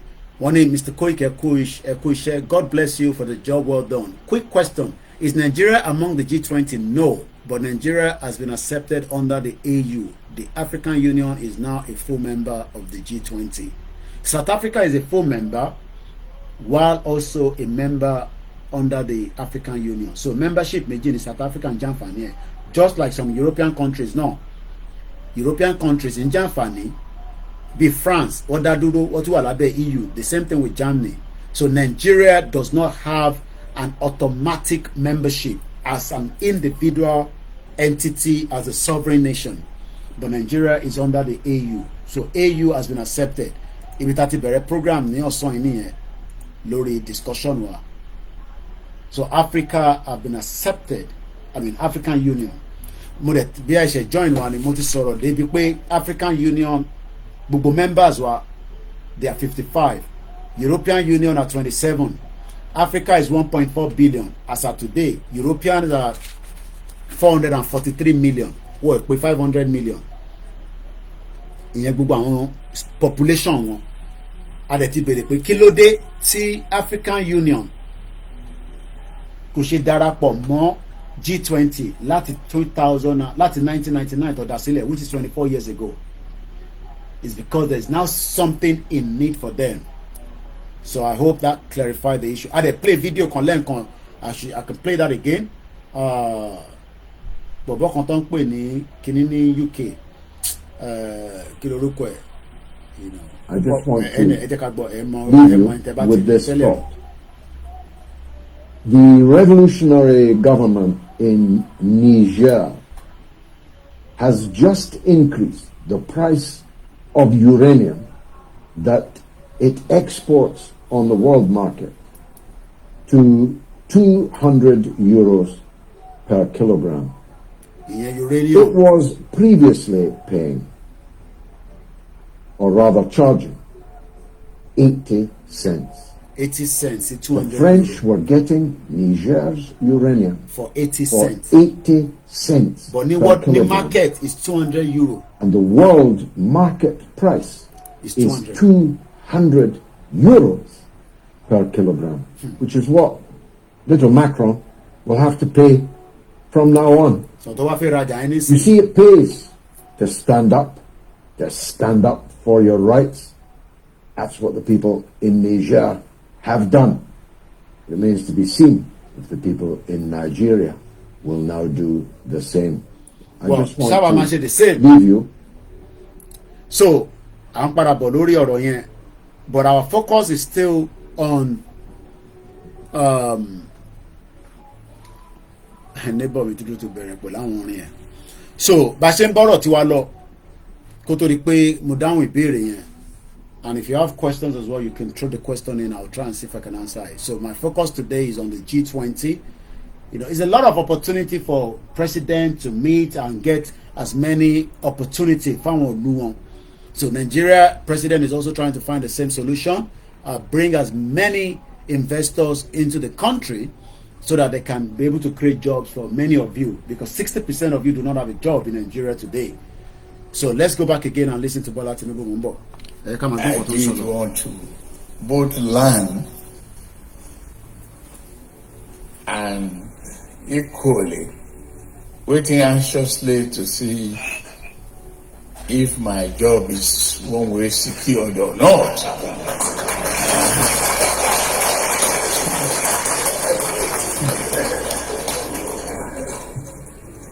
So from that, out of the excitement of the victory, I couldn't sleep.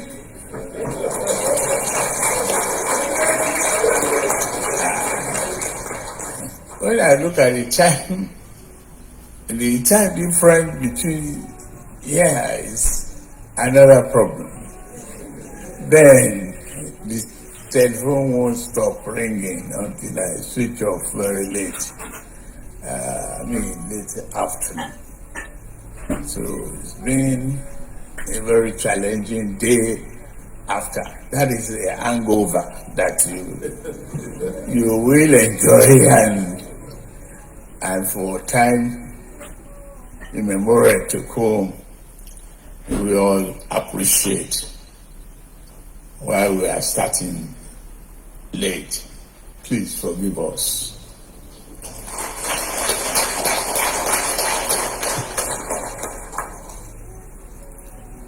We are here not to talk politics. We are here to present a future to you. If you want to make a full-time income from home while Don't start on part-time, you need to know this future one concept. He wants to bring a future for us. That's the reason why he's in India. Is it a future that will last during his tenure, or a future that will be a continuity? Because we know that government is continuity. Advantage APC ní sí ni pé Waris ní 100 days hangover. Waris also say all this lavish lifestyle trade summit. Well, at least Bola Tinubu náà láti jayé bí Buhari ló gbádùn jù. He was traveling everywhere. So, but the president wants to bring the future for us. But kí ló ń pè ní future that can last forever. But we cannot have that future because erotically it was saying something about, but to close the article the article that we were reading earlier. Nigeria is ready to play a vital role. Erotically, we are also going to contribute to shaping a more equitable world. That's from the president. He also went to say, Tinubu called for global unity and cooperation in tackling pressing challenges, fostering inclusiveness, and establishing a fairer world order. That is one of the reasons why the president is in, India. can Bola Tinubu, the President of the Federal Republic of Nigeria, guarantee me and you that tó bá ṣe tán lórí oyè, that future tó ń sọ̀rọ̀ lé lórí, regardless of whether APC is still in power or PDP takes over, that future will still be there for me and you. Ẹ̀gbọ́n mi Triple DR sọ pé you can only hope for that for at least 44 months of his tenure. This is where we have disagreement with Bola Tinubu. He wants to give me a future of 4 years to start with anyway. If he manages to get another 4 years, that will be 2 terms. Tó bá wá ṣe tán, then what happened? Even if Bola Tinubu say, Koiki máa bọ̀ nílé, má worry, gbogbo tó bá fẹ́ sọ sí mi, máa sọ jàre. Mo ti sọ fáwọn DSS kọ́ máa wẹ̀, kódà wá establish sílé, we need a lot of your brains like this. Tó bá wá ṣe tán, can I still operate the same in Nigeria? Because àwa gangan ni target, ẹ̀yin tẹ́ wà nílé, ẹ̀yin ò ṣe target. But àwa báyìí nísìn we're a target. So ó gbọ́dọ̀ fún mi ní that same future pé it has to be fairer war, because India tó lọ yẹn, àwọn Indians ń criticize ìjọba wọn. Kò dẹ́ ṣe gbogbo wọn lọ ń lé, but gbogbo àwọn ìlú tó lọ tó fi lè come into that consensus tá sọ̀rọ̀ lé lórí. Saudi Arabia pa ọmọ ìlú wọn ní embassy wọn ní Turkey. I don't think some of you remember that. Jamal Khashoggi was killed by the Saudi Arabia. Jamal Khashoggi. Turkey lọ pa sí sínú embassy. Èmi mọ̀ pé Bọ́lá Tinubu ò ní fẹ́ ṣe yẹn pẹ̀lú àwa báyìí. Assassination of Jamal Khashoggi, which happened on the 2nd of October 2018. Jamal Khashoggi, a Saudi descendant journalist. Bí tèmi náà ni. Tí Tinubu bá tẹ̀ sọ pé Koiki máa bọ̀ nílé, kò sí nǹkan kan, má worry. Wá jókòó sílé kájọ máa ṣe. Torí pé ó fẹ́ fún mi ní future. Ṣó lè guarantee future yẹn tó bá ṣe tán? Tí the next government ò ní lé mi mú. Because nísìnyí àmọ́ bíi tí Daddy Yati wà. Daddy Yati has left. He has died. Àmọ́ a kò gbọ́ pé wọ́n kidnap ẹ ni. But the same journalist ará Saudi Arabia, ọmọ citizen ni wọn, tó lọ sínú embassy, ó dàbí pé kí n wọnú embassy mi nísìn. Kọ́ wá sọ pé mo wá sí embassy. Káwọn kan máa ní but àwọn orí Koiki tó wọnú lé nísìn. In tó ṣẹlẹ̀ sí Jamal Khashoggi ni, he was assassinated nínú embassy, which is meant to be the safest place for a citizen. So we are not in quarrel with the government, but we appreciate Tinubu saying that he wants to give us a future. But the future is that possible? Nítorí pé for now Tinubu ò sọ̀rọ̀ lórí Nnamdi Kanu. Ṣebí future kan ní Nnamdi Kanu náà wá, even if Tinubu disagree with Nnamdi Kanu. Because ìgbà tí wọ́n interview Buhari, only allow the judiciary to work. Wọ́n gbé Nnamdi Kanu lọ sí court. Eventually we saw what played out. Nnamdi Kanu was not yet given the opportunity again. On the 2nd of October in 2018, láàárọ̀ Khashoggi ó wọnú embassy, ó fẹ́ ṣe ìyàwó, ó ní the document láti embassy Saudi Arabia tó lè máa present fáwọn Turkish government. Kó dẹ̀ wọnú ilé, ó dẹ̀ rí pé kò wálé mọ́, ìyàwó ẹ̀ wá ń béèrè pé ibo ló wà. Saudi dẹ̀ deny pé kò sí nínú embassy, pé kò tẹ̀ dọ́dọ̀ àwọn rárá. But Turkey ní another CCTV tó rí nígbà tó wọlé. No, wọ́n ní ó wọlé but ó jáde.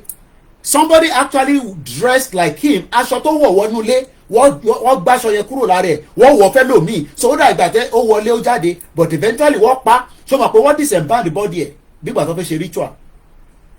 Bọ́n ṣe pa Khashoggi nìyẹn. He's a journalist. So iṣẹ́ tá gbé dání is a very very delicate word. So if Tinubu is saying that he wants to give us a future, he must also be ready to for us to criticize it, even if we don't want to Yoruba nation. That is a job that we must checkmate. Ṣebí yẹn lè ṣe like Hosseini Rufai lórí Arise, because ó criticize àwọn tó bá gbé wá but wọ́n like it. Ẹ jẹ́ ká gbọ́ díẹ̀ sí fún padà bọ̀.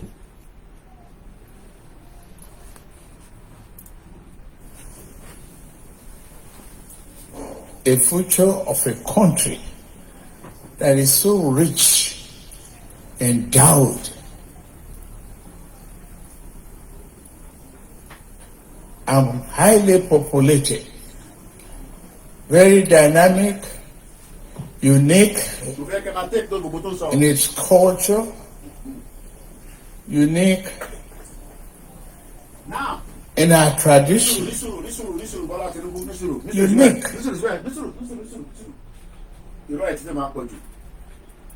irọ́ tí mo debunk lórí deputy high commissioner Britain yẹn ìwọ náà tó sọ the same thing nísìn.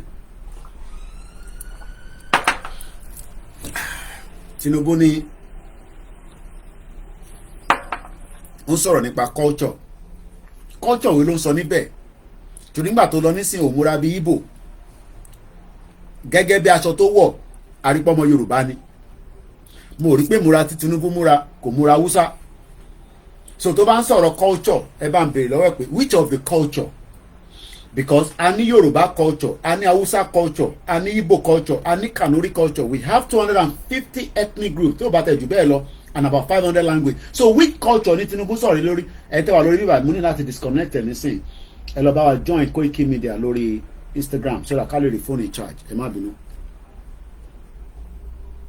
Which of the culture ní Tinubu sọ̀rọ̀ lé lórí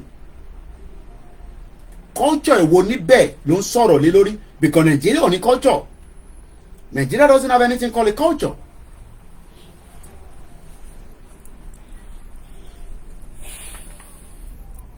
These are the lies that the politicians have continued to push out.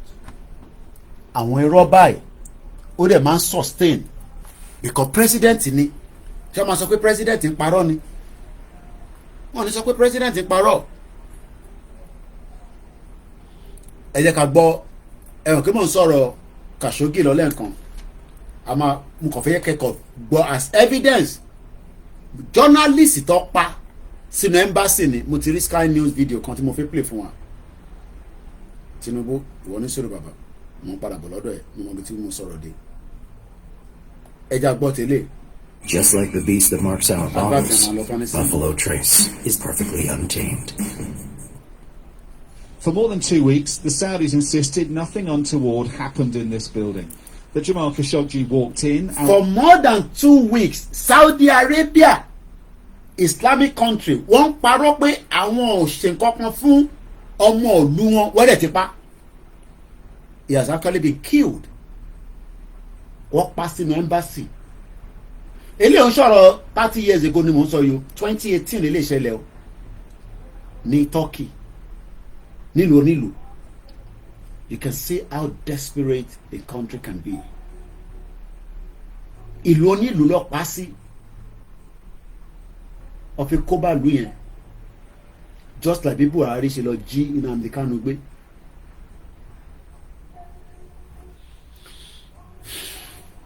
Let's continue.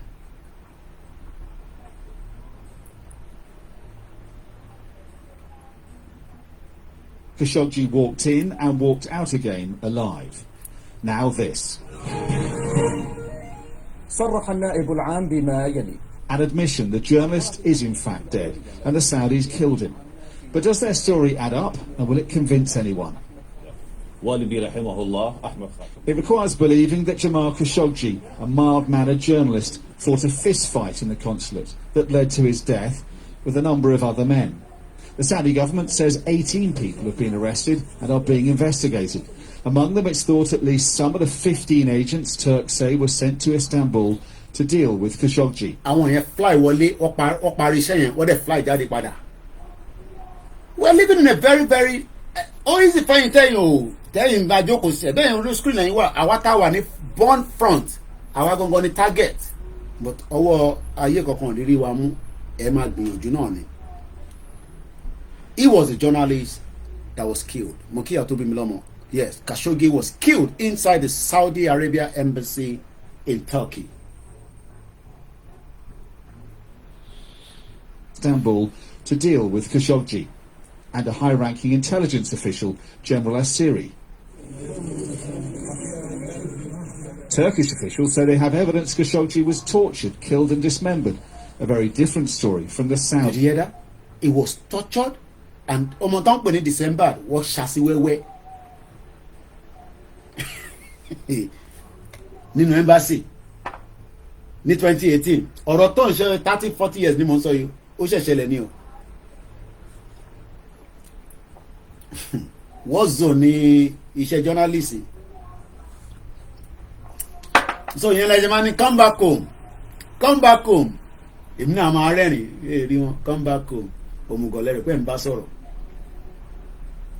come back home I see that home and the future tí Tinubu ń sọ̀rọ̀ lé lórí as if he's very very honest himself because a lot of you know come back home ìbọn fẹ́ pọ̀ lóye sínú ilé ni ọ̀pààyàn méjì sínú ilé ọ̀pààyàn méjì lé lọ́rùn sínú ilé ẹ̀ so tẹ́ bá ní ká come back home illiterate kọ́lẹ̀ ń bá sọ̀rọ̀ àbí òmùgọ̀ torí tẹ́mi ò bá dá kankan mọ̀ mo ṣá mọ̀ pé embassy kan Saudi Arabia Islamic country yẹn òun náà ni kò pé méjì àwọn ọba wọn mọ̀ nípa prince ọba wọn ń bọ̀ ní London ọ̀rọ̀ yẹn ti ń di wàhálà díẹ̀díẹ̀ mò ń bọ̀ Prince of Saudi is coming to London after a very tense tension. Prince of Saudi will be visiting UK anytime soon. Mò ń bọ̀ Saudi, this was 3 weeks ago. Saudi Crown Prince Mohammed bin Salama invited to visit UK. Crown Prince Mohammed bin Salman has been invited to visit the United Kingdom, according to the Saudi Arabian embassy, as told the BBC. Number 10 said it will confirm the Prime Minister's engagement in the usual way, with nothing in the diary yet. A spokesperson said the Prime Minister looked forward to meeting the Crown Prince at the earliest opportunity. It will be the Prince's first United Kingdom visit since the murder of the journalist Jamal Khashoggi at the Saudi consulate in Istanbul in 2018. There will not be small matter when some of you just come and talk nonsense, and you can see why we react to you, because we know the nature of the job. Tó bá yẹ pé iṣẹ́ máa ládìládì àwọn politicians ni mò ń ṣe ni wàhálà Tinubu máa ní kó fi flight gbé mi náà lọ sí India kí wọ́n ṣe fàájì níbẹ̀. But because we are not for that nonsense, we are on the side of the people. And tó bá dẹ̀ ń ṣe on the humanitarian side, the risk is high, especially tó bá tún jẹ́ bí African country láti wá. Ìyẹn la ṣe wà nírú àwọn òlú báyìí tá jókòó báyìí. So tẹ́ bá ní kí n wá mo lè wá kí n mo fẹ́ wá ṣe, because Nigeria is not a safe place for me as a journalist with the nature of what I'm doing right now. Ṣé bóun ni mo kà fún yín nísìnyí láti 2018 tíṣẹ̀lẹ̀ yẹn ti ṣẹlẹ̀, láti 2018 not 2017 2018 kọ̀mù tún pa bí mi ni mo mix it up ni because mo ń dárúkọ 2017 but mo wá rí pé 2018 ni October 2nd 2018 ọba ilẹ̀ Saudi ò tí wọ̀lú yìí láti gbà yẹn.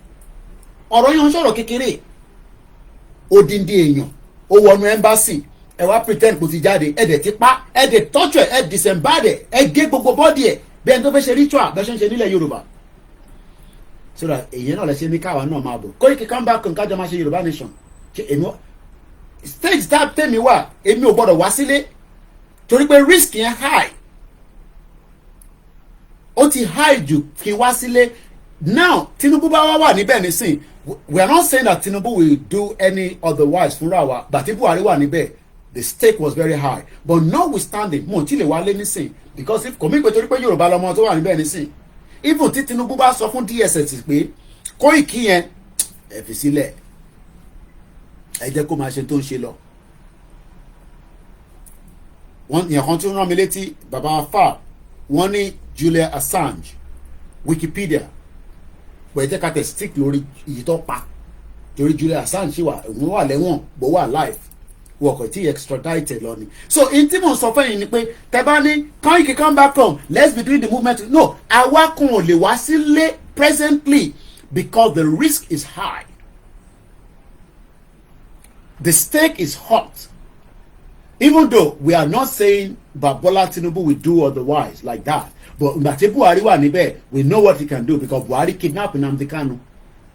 Tinubu lè sọ pé kó lọ kidnap mi nísìn. I don't think he would do that. I don't think so. Because etí Tinubu ń jà fún nísìn ó ti jà otherwise ẹ̀ bẹ́ẹ̀ rí nígbà tó wà ní UK in exile. But ẹ̀yin tí ẹ̀ ní understanding tó ń lọ lágbàáyé ẹ wá pé ní ẹ̀sẹ̀ wá pípẹ́ tẹ́ bá ní Koiki come back home, let's be doing it together. Yeah, disembark. Ẹ wá pípẹ́ mi máa wá wálé so that kí n lè wá satisfy conscience yín àbí báwo torí kò yé mi.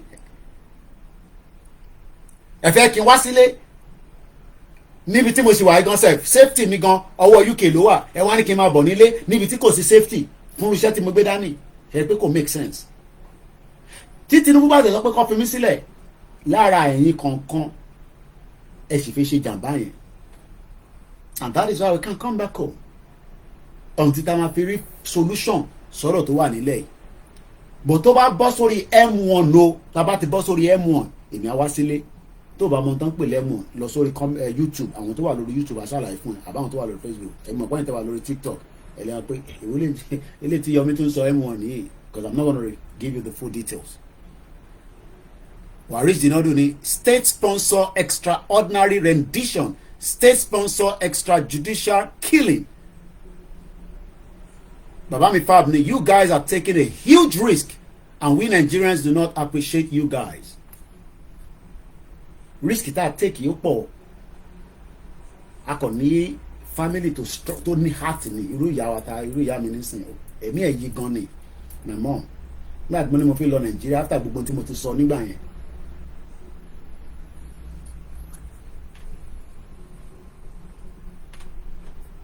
Connie, we are more concerned about the people murdered in Igboho's residence. Yeah, we are concerned. If I was there, I would be killed as well. As simple as that. Tibawa nínú ilé Igboho ní July 1st, ọmọ pa mí síbẹ̀. There's no doubt. They'll take me out. I know that. They'll take me out. But like I said, I am not saying this present government would do otherwise. But ìyẹn ò ní wá jẹ́ pé káwá máa bẹ̀rù àbẹ̀ Ọlọ́run pé Bola Tinubu is not going to do such. And that is why bẹ́ẹ̀ náà ṣe ń fún wa ní báwa sọ̀rọ̀ lẹ́yìn pé Koiki àwa náà ṣe kí ni we are taking the advice. But iṣẹ́ tiwa ni pé a gbọ́dọ̀ continue. Ṣé òkè ṣé tí Bola Tinubu wà bẹ́ẹ̀ nísìn ok ẹ fẹ́ kí n ṣe Yorùbá nation kí n má dárúkọ Bọ́lá ṣé Buhari ni kí n má dárúkọ ni Buhari kọ́ ni government mọ́ náà Bola Tinubu is the government. So my job is to So my job is to continue to review what Bola Tinubu is saying, which is what we are doing right now. He wants the better Nigeria. Monoke president wa ẹ fẹ́ better Nigeria. But ṣé better Nigeria yẹn ṣé tẹ́ bá lọ tí ẹ bá wa parí tenure yín tọ́lọ̀ fún yín láàmì gúngún àtàláfíà ṣé better Nigeria yẹn ṣì máa sustain? Because continuity náà là ń ní problem lé lórí ní Nigeria anyway. Káwa tí a tẹ̀sọ́ pé àfẹ́ Yorùbá nation. Because tí continuity bá wà ní báwo lẹni tó ti ṣiṣẹ́ ní service civil servant tó wá sọ pé òun lọ kí ló lè máa bà wọ́n lẹ́rù nítorí pé ẹ̀tọ́ tó yẹ kó fún wọn ní fún. Gbogbo àwọn ìyá wa tó ti ṣiṣẹ́ tágbà ti dé gbogbo àwa yìí náà ní sìn tó bá dé stage kan a máa gbé ara díẹ̀díẹ̀ ilé tí mo kàn ń rọ́ọ̀ṣì oúnjẹ jẹ a máa jẹ díẹ̀díẹ̀ torí ìyàn ti débi tágbà dé ẹ̀ sanwó fún wọn náà ẹ̀ ń fìyà jẹ wọn ẹ̀ wá máa ní ẹ̀ tí gọ́ọ̀mẹ̀ntì kan mo rí pé gọ́ọ̀nà Ọ̀ṣun state nísìn mo rí kó dà pé san pension fáwọn kan ẹ̀tọ́ wọn ni so kò ń ṣe pé a gbọ́dọ̀ máa dọ̀bálẹ̀ máa bẹ̀rẹ̀ àbàbà ẹ̀ ṣe sá dáàdi ẹ̀ ṣe sá kí ni gbogbo nọ́nsẹ̀nsì yẹn àwọn ìyá yẹn ti ṣiṣẹ́ fún náà wọ́n ti ṣiṣẹ́ fún wọ́n ti serve purpose yẹn but nítorí pé òun ló sanwó yẹn kí ló dé tí Oyètọ́lá tó wà níbẹ̀ tó sanwó fún wọn ìyẹn former governor yẹn sì ni Tinubu fi jẹ minister mo sọ fún yín pé Bagudu ìyẹn tó ṣe governor Kebbi state àwọn tó ń jí owó Nàìjíríà nígbà tó bá sá wà níbẹ̀ nìyẹn ó negotiate Bagudu yẹn minister of planning and budget ó negotiate pẹ̀lú Nigerian government kò ń ṣe ti Bọ́lá Tinubu ló fi negotiate o the previous government ó negotiate pé òun máa dáwó díẹ̀ padà fún Nàìjíríà bọ́ ẹ̀ ní probe òun mọ́ ìyẹn ní Nàìjíríà ò ṣe fún Amẹ́ríkà ní access láti ṣe continuity investigation lé lórí ìbòrí £100 million ìlú yìí náà wọ́n ríru kéèsì bẹ́ẹ̀ rí individually owó tó fẹ́ confiscate not company no individually ní gbogbogbà tí wọ́n ti ń ṣe kéèsì nílùú yìí ìbòrí ní number 1 £100 million ló fẹ́ confiscate dezeni nísìnyí à ń gbé lọ sí court èmi kọ́ mo sọ bẹ́ẹ̀ ntí wọ́n sọ fún wa nìyẹn ó lọ sí court lọ́n the second a máa pàdé níbẹ̀ kọ́ lọ́n ṣọ́ wa nígbà yẹn next month dezeni ó gbọ́dọ̀ appear ní court ó máa bá mi níbẹ̀ kọ́ lọ́n ṣọ́ mi àjọ máa wà nínú court ni bí a ṣe sentence kékeré máa dù bẹ́ẹ̀ náà ni mo ti lè sọ pé máa sentence because allegation ṣì ni but wọ́n ní ó commit offence ìyẹn dezeni mo sọ fún yín pé ilé tí Ṣèyí Tinubu rà ní London ẹni mò ń bínú Ṣèyí Tinubu kí ni mo fẹ́ máa bínú ẹ̀kún àlùkò ló ní ilé yẹn àlùkò kẹrẹ pàdé dezeni ni wọ́n dẹ̀ tètè offset ilé yẹn ìyẹn ni Ṣèyí Tinubu ṣe rà ilé tí mo lọ fi wọ̀nyí tí gbogbo yín bú mi pé èmi ò fẹ́ kan tó dáa ẹ jẹ́ ká gbọ́ ọ̀rọ̀ yẹn ká tó wá padà sí ọ̀rọ̀ bàbá wa Bọ́lá Ahmed Tinubu so ẹ gbọ́dọ̀ ní mo sọ fún yín pé èmi ò kì í ṣe blogger mo dẹ̀ ń ṣe vlogging journalist lèmi journalist bí Khashoggi tó ń criticize ìjọba ẹ̀ tó wá pa but now after tension yẹn after láti 2018 wọ́n gbàlejò àwọn Prince of Saudi kò ń ṣe pé UK àti wọn ní business wọ́n ṣe business yẹn lọ bọ̀wọ́ gbàlejò wọ́n wá sọ nísìnyí pé ó ń bọ̀ ní London but ikú Khashoggi ó tasteless láàrin Britain àti because Britain ṣekúṣẹyẹ ni wọ́n bí wọ́n ti ṣe ṣekúṣẹyẹ ni pé gbogbo problem táwọn face ní ọ̀dọ̀ tiwa nísìn àwọn ló dá wàhálà sílẹ̀ but lórí humanity or humanitarian they still like èdè tẹ́wọ́ ṣe yẹn ti pọ̀ jù bọ̀ lórí ti Nnamdi Kanu nísìn wọ́n sọ̀rọ̀ púpọ̀ lé lórí wọ́n ṣe kí ni wọ́n dákẹ́ rọ́rọ́ so wọ́n play both sides bọ̀ nítorí pé àwọn ìlú wọn àwọn journalist ìlú wọn àtàwọn ọmọ ìlú wọn wọ́n máa ń fún government wọn ní pressure pé eléyìí gan tó fẹ́ wà nísìn wọ́n ti ń béèrè lọ́wọ́ Rishi Sunak pé kí ló fẹ́ wá ṣe ẹ jẹ́ ká tún kà díẹ̀ sí BBC lélẹ̀ and if you don't think ẹ̀yìn pé mi máa ń fẹ́ sọ̀rọ̀ with fact so link yẹn nísìn òun ni mò ń share sínú ẹ̀yin tẹ́ wà nínú comment section in case wọn náà bá fẹ́ lọ tún kà so ẹ̀mọ̀ káwọ̀ ní sọ̀rọ̀ ká máa mú ẹ̀rí sí yàtọ̀ sẹ́yìn tẹ́ wà lórí TikTok nìkan àti Instagram lẹ́ẹ̀ni láǹfààní àti rí link yẹn bọ̀ tẹ́ bá lọ sórí BBC àbí tẹ́ bá type Khashoggi agbé ti BBC jáde now it will be the Prince's first UK visit since the mother ikú cherry the word mother was what the Nigerian government did lórí Alhaji Fatai àti Adogan. There is two different meaning tá bá sọ pé wọ́n mọ́dà èèyàn ó yàtọ̀ sí pé wọ́n màá ṣàlàyé fún yín nísìn ẹ jẹ́ ká kọ́kọ́ lọ wo meaning murder ẹ jẹ́ ká lọ wo English dictionary. Murder. tá bá ní Murder. tá bá sọ pé Murder. The unlawful premeditated killing of a human being by another. Wọ́n wọnú ilé Ìgbòho wọ́n mọ́dà wọn ni tá bá wá sọ pé kill tá bá sọ pé Kill. again kill Kill. again Kill.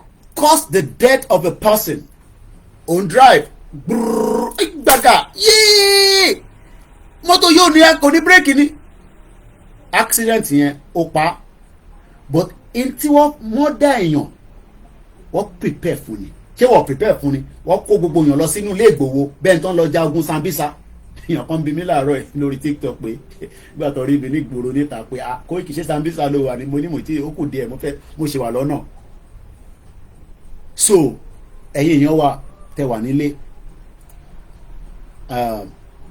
ní kẹ́ má nífẹ̀ẹ́ Nàìjíríà but Bọ́lá Tinubu fẹ́ fún wa ní future ó gbọ́dọ̀ fún wa right ẹ̀ ni ṣèbí kọ́lé ẹ̀ lè ṣe vote fún pẹ́ǹtẹ̀ vote àtàwátà vote fún náà àtàwátà gbogbo èèyàn ló gbọ́dọ̀ ṣe tiẹ̀ ìtọ́sẹ̀ ń pè ní president nìyẹn president máa ṣe gbogbo tiẹ̀ but Buhari was the sadist ẹ̀gbọ́n mi kan ládé wa kan ló fún mi ní òyìnbó yẹn sadist ni Buhari kò tẹ̀ fi báyàn kankan ṣe bí a Tinubu sì máa bá wa sọ̀rọ̀ we don't know but mo mọ̀ pé bàbá Akíntóyè sọ fún wa ní some weeks back pé wọ́n ti ń prepare àwọn nǹkan tó máa lọ bá kò ń ṣe fún kíkí but ẹ mọ̀ pé president ní àkọlé wọlé gbàrà lọ́ba ó máa fún wa ní appointment ni appointment yẹn lè má yà appointment yẹn lè jẹ next year president ni diary president busy gan bá a pray pé kó fún wa láppointment yẹn ká wá lọ table ọ̀rọ̀ wa fún adégbéyẹ̀ wa ní òkè ẹ máa lọ àchẹ́kẹ̀ mo dẹ̀ wọ́n pé gbogbo àwọn ọba wa náà wọ́n ń bá sọ̀rọ̀ ẹ gbọ́ pé ó ṣàánú wọn wà lórí fóònù títí sọ̀rọ̀ àwọn ọba wa wọ́n máa bá sọ̀rọ̀ but future tó fẹ́ fún yín yẹn ó gbọ́dọ̀ fún yín ní future yẹn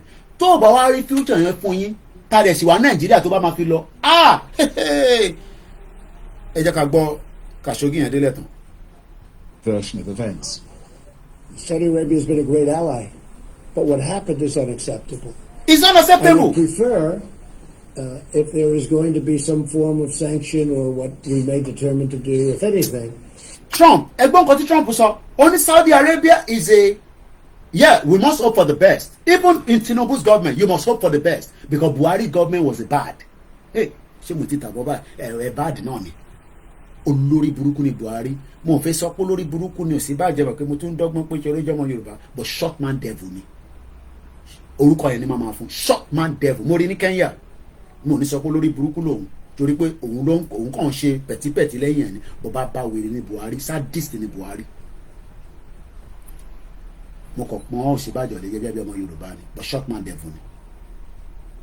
Pastor Ruga bá ṣàmáyégun. Ẹgbọ́n tí Donald Trump sọ pé ilé ti pọ̀ wọ́n mọ̀ dá ẹ̀ wọ́n wá pín sí wẹ́wẹ́.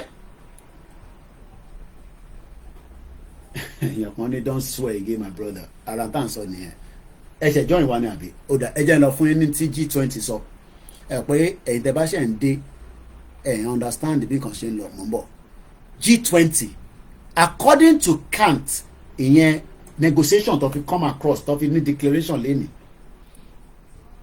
in order to reach a consensus tẹ́ ẹ̀ bá mọ mí nínú gbogbo yẹn mo ti sọ sẹ́yìn àní tó máa padà lọ sẹ́yìn there was over 200 hours of very tough and very ruthless kí ló ń pè ní ruthless ẹ fẹ́ kí mi máa ṣe bí Ṣéun Akínbálóyè ọ̀rẹ́ mi àbẹ́rẹ́ kí n máa ṣe bí Jídé Òtítọ́jú we are all different people I am not them ṣé kí lẹ́nu ìgbẹ́ kí n má sọ ẹ̀ ẹ ṣọ́ra yín o mo sí Nàìjíríà o mo ní mo ti pọ́n Ọ̀ṣínbàjò gan lé mo sọ ẹ̀ fún ẹ tún ní kí n má ṣé kí n tún sọ ẹ̀ fún Ọ̀ṣínbàjò ni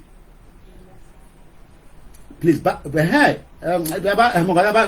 kan ló tún dàbá tiwa so Trump gan sọ pé eléyìí ti pọ̀ jù ẹ bá tẹ̀ kidnap ẹ̀bí Nnamdi Kanu kẹ́ rú lọ sí Saudi ẹ wá mọ̀dà ẹ̀ nínú embassy ní Saudi embassy ní Turkey wọ́n dẹ̀ package ẹ̀ wọ́n dẹ̀ gbé bọ́dì yẹn wọ́n dẹ̀ gbé jáde wọ́n dẹ̀ ẹ̀gbọ́n kan tó tún sọ ẹ̀gbọ́n kan tí Trump sọ. Form of sanction or what we may determine. She'll say they have evidence Khashoggi was tortured, killed and dismembered. A very different story from the Saudi version of events. Saudi Arabia has been a great ally, but what happened is unacceptable. It's unacceptable. I would prefer if there is going to be some form of sanction or what we may determine to do, if anything, because this was a lot of people they're talking about, and people pretty high up. But I would prefer that we don't use as retribution cancelling $110 billion worth of work. Crown Prince Mohammed bin Salman emerges unscathed for now, appointed head of a new committee to restructure Saudi intelligence in the wake of the debacle. The affair has already damaged his reputation as both competent ruler and reformer. ó lè máa mọ̀ nípa ẹ̀ bọ̀tẹ́ mọ̀ tó bá rán yàn níṣẹ́ ẹ̀yin Yorùbá náà ní tá bá rán yàn níṣẹ́ ẹrú àfitọ́mọjẹ́ so that is on that ṣe yẹ ká padà sórí ti bàbá wa Bọ́lá Ahmed Tinubu tá à ń bá lọ ó sọ̀rọ̀ lọ́lẹ́kọ̀ọ́ bàbá ẹ̀ka bá tiẹ̀ lọ ibi tá a gbọ́rọ̀ yẹn dé ni pé future so mo fẹ́ ká continue ọ̀rọ̀ yẹn àgbà bá ti dìbò jù ó yá ẹ jẹ́ ká continue ó yá mò ń gbọ́ a sọ̀rọ̀ lọ. Unique in our ethnicity. A country really jamming. Bàbá ní ethnicity kò sí yes our unique but our honest pẹ̀lú ra wa. That we make our prosperity possible if only we use that God-given opportunity of diversity for prosperity of Nigerians. We're sure to do that. That is where I'm standing here to assure you.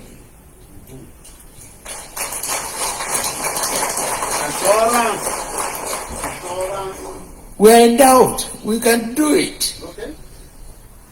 And you heard the names of people that I mentioned. Okay. Many of them are here in their own private jets.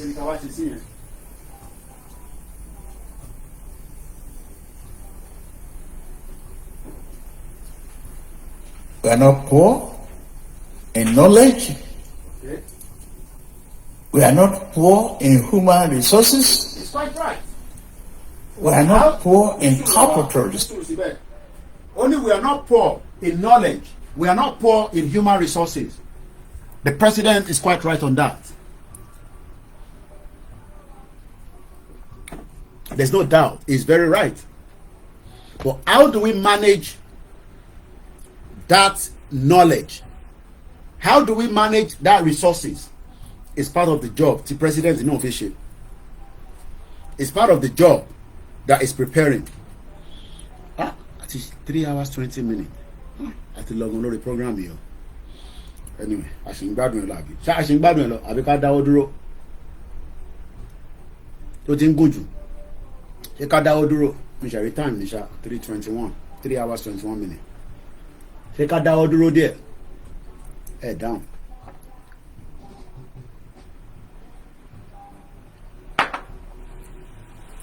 A lè dáwọ́ dúró díẹ̀ o.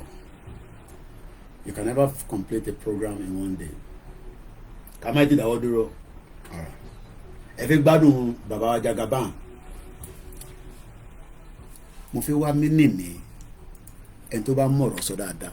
Ṣé orator ló máa ń pè wọ́n? Orator. I think that's it. Yeah. Bola Tinubu is a mo ti rí mí nìyẹn. Orator. Orator. Orator. Òní Bola Tinubu. Tó bá sọ̀rọ̀, ẹni tó bá gbọ́rọ̀ yẹn lóòótọ́, ọmọ ọ̀pọ̀lọpọ̀ níbẹ̀. Kò ẹ̀ tí gbọ́tàn, èmi ti gbọ́tàn, máa ṣe clear fún yín. Okay, àwọn yẹn ní ká go on. Alright, a gbọ́dọ̀ check. Let's continue. Ẹ kì í show video yẹn díẹ̀ fún yín. Wọ́n àti bá ṣe ń sọ̀rọ̀ yẹn. Bóyá gbóhùn sókè. We are not poor in capital resources. Okay. We are only poor in management and leadership. Okay. Now, àwọn Nigerians problem nìyẹn. Kí ló ń pàtẹ́wọ́ fún? Princess, àwọn oníyẹn náà wà níbẹ̀. No, kò tí rẹ̀ bọ́dì. Àlàáfíà mo wà. Èmi kan rẹ̀ mo wà ní base ní bíbá. Àtọ́ sáré níbọ̀ wà tó ń fi tẹ̀ pariwo. Ó ní management yẹn ni Bọ́lá Tinubu go fi change. Ṣé lè rí pé níbi iṣẹ́ kan fáwọn àtàbá ti ṣiṣẹ́ àtàwọn àtàbá ti ṣiṣẹ́ tí wọ́n bá ti lè fẹ́ di pé wọ́n fẹ́ change management ó máa ń dá wàhálà lẹ̀. Wàrísì ni poor in management and HR. So Tinubu fẹ́ ta Nàìjíríà padà síta nítorí pé ó ti ní bad image. Image wọ̀ dá rárá níta. So ó fẹ́ ta Nàìjíríà síta pé look, I can understand. Òun náà ti ẹ máa gbọ́ níbi tó ti sọ. Ó náà ti ṣe security guard rí. Ẹgbẹ́ wọn tó sọ bẹ́ẹ̀. Just the same thing táwa náà face labroad nísìn. But gbogbo tó ń sọ yìí as an orator ni. Kí ló ń pè ní orator? Orator. A public speaker, especially one who is eloquent or skilled. So Moke Aziz lẹ́ǹkan sí. Tinubu mọ bí tí ó ń dùn Nigerians. Buhari ò mọ̀, but Tinubu mọ̀ torí pé Buhari ò ní exposure tó Tinubu. Tinubu ti gbé l'Amẹ́ríkà rí, ó ti gbé ní UK rí. Ó lè gbé nílùú méjèèjì yẹn, kò má ní exposure. Níbo ni Buhari gbé? Lẹ́yìn àwọn ẹran tó ń dà káàkiri bí wèrè. Ẹran tó kò grow, kò lọ sísàlẹ̀, ojú kan ló wà. So Tinubu ní understanding tó ń ṣe Nàìjíríà but òun náà sì fẹ́ ṣe the same thing to serve the same purpose àwọn West indirectly. Ẹ jẹ́ ká padà gbọ́ nǹkan tó fẹ́ sọ àti gbọ́ 5 minutes mo fẹ́ ká gbọ́ tán délẹ̀ but mo gbọ́dọ̀ máa ṣe analysis lé lórí láàrin méjì. Only poor in management and leadership. Okay. Kí ló ń pàtẹ́wọ́ fún tó máa ń tún mi nìyẹn kí ló ń pàtẹ́wọ́ fún àtẹ́wọ́ ló ń pa nísìn. And that is why I ran for president. Okay. Now ẹni sùn ó nítorí ẹ̀ lòun ṣe ran for president. No gbogbo jàgbàtà ń ṣe yìí our knowledgeable our skilled ethnicity wa da even though pé irọ́ ni gbogbo yẹn we are one people one language and one culture but for the fact that many Nigerians tẹ́ bá rí àwọn comment tó wà lábẹ́ ti Facebook yẹn mo ka gbogbo comment yẹn the hope is there we àti rí hope wa there's nothing wrong to not have that hope but our concern is ṣé ẹni tó máa gbàjọba lẹ́yìn tí Tinubu bá fún gbogbo wa ní hope yẹn ṣó máa lè continue the same agbárí tó ń bẹ lórí igbá orí bọ̀bọ̀ yìí arákùnrin torí pé Tinubu ní exposure lóòótọ́ ó ti travel ó ti wà níta l'Amẹ́ríkà ẹ̀ bá fún ní gbogbo ó ṣe dis ó ṣe drug ó ṣe yahoo ó ṣe bis orúkọ kan ló lò date of èmi ti sọ pé date of birth by 2031 with 87 kò bá dà ìbéwò lára mama tẹ àwọn èèyàn kan wà ní UK tó yẹ pé wọ́n reduce age wọn kan tó wọ̀ lù yìí ni ìwọ ló máa mọ̀ pé bọ́ọ̀dì ẹ pé ọmọ ẹ ti parí iṣẹ́ yìí but o lè parí iṣẹ́ torí pé age tó fi wọ̀ lù yìí o ti lo football age so football age yẹn kẹ̀rẹ́ UK ò dẹ̀ mọ̀ pé football age ló ń lò ìwọ ló máa tẹ̀lé lára ẹ so òun ló máa tẹ̀lé lára ẹ tó bá parọ́ age kò ní kankan ṣe pẹ̀lú àwa òun ló máa tell but for the father we are praying that go succeed but succeed yẹn pé fún ṣé kí Nàìjíríà fi stable tóun máa fi lọ ni torí pé gbogbo tó ń sọ yìí nísìn the future of Nigeria the future of Nigeria the bright future of Nigeria by the time tí Tinubu wa máa ṣe tán we are gonna start all over again the whole management structure that he's talking about which is very great he's talking about management leadership we have the best across the country. We have seen that the best have not been used, and even those that have been used have gone into the other way. They're corrupt. But let's go back again and listen to Tinubu. It's still 9th of September, and the time now is 18:06. Tabani 18. I want to 24 hours club. But lọ́dọ̀ tí ẹ sọ pé aago mẹ́fà ó kọjá ìṣẹ́jú méje. Mo kí gbogbo ẹ̀yin àgbàlagbà tẹ́ wà lórí ètò àtẹ̀yin ọ̀dọ́ wa. Ó yá, gbóhùn sókè, Jagaban. Mo rí MC tí ń jó rẹpẹtẹ lórí Instagram bọ̀bọ̀ kan tó ń kan fún àǹjọ rẹ gbọ́ mo ṣe ń bọ̀ fún ẹ gbogbo wàhálà tó dá lóṣòdì mo ti ráyè ògùn máa ṣe program yẹn lórí okùn díẹ̀ ẹ̀yà gbóòsókè ẹ̀yà. To help all of us mold the soul of our country. Ọ̀rọ̀ yẹn lágbára. Tinubu ní òun fẹ́ help gbogbo wa to mold the soul of our country. Mold. Kí ló ń pè ní mold? M-O-U-L-D. M-O-U-L-D. Mold. Mold. Mold. Mold. A hollow container used to give shape to a molten or hot liquid material when it cools and hardens. A distinctive and typical style, form, or character. So, you know, many Nigerians will say, start from you. So Tinubu wants to mold us. Mold you. Even though many believe that Ofunraregon, his character is questionable. And when we use the word mold again,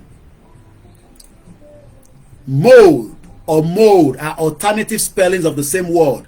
But a mold, M-O-L-D, is an American form, while the M-O-U-L-D is popular, in British, or in Britain, is a British spelling. Both can mean a fiery growth or fungal. So Tinubu fẹ́ grow Nigeria. So only láti tètè bá wa grow Nigeria. So that kí gbogbo àwa tá à níṣẹ́ tá kàn sùn tá à ń jí tẹ̀ ń fagbó tẹ̀ ń play bàbá Ìjẹ̀bú gbogbo 100 naira tó ń gbà lọ́wọ́ yẹn o mọ̀ pé by the time táwọn multiply it by millions of people àwọn máa lówó lọ́wọ́ yes èèyàn bíi mẹ́wàá wá jẹ ó jẹ èmi náà tó lọ play tó bá fún ẹni tí bá fún 500 naira pé kò fi jẹun wà á kọ́kọ́ lọ yọ 200 wà á lọ fi play bàbá ìjẹ̀bù. Let's go back again and listen to Bola Ahmed Tinubu, the president. Ó sì ń sọ̀rọ̀ lọ́wọ́lọ́wọ́. All of us mold the soul of our country in the right direction. Which direction? Don't care where you come from. Mo like ibi báyìí. Kò síbi tó wọ̀n tó ti wá. It's the only country that you and I have. Irọ́ ló pa mẹ́. Ẹ̀ma ní Koiki báwo ló ṣe wọ̀ pé irọ́ ló pa. Only is the only country that you and I have. There was a country before Nigeria. Those countries are we, the indigenous people, that own. But Oyinbo facilitated what changed in 1914, which gbogbo Nigeria tá à ń pariwo is less than 108 years old. Ẹ̀yin tẹ́ bá ṣe darapọ̀ ẹ gbọ́ nínú ìtì tẹ́ bá rewind ẹ̀ Nigeria ní 1880, just before the 19th century, it was a Royal Niger company in Nigeria.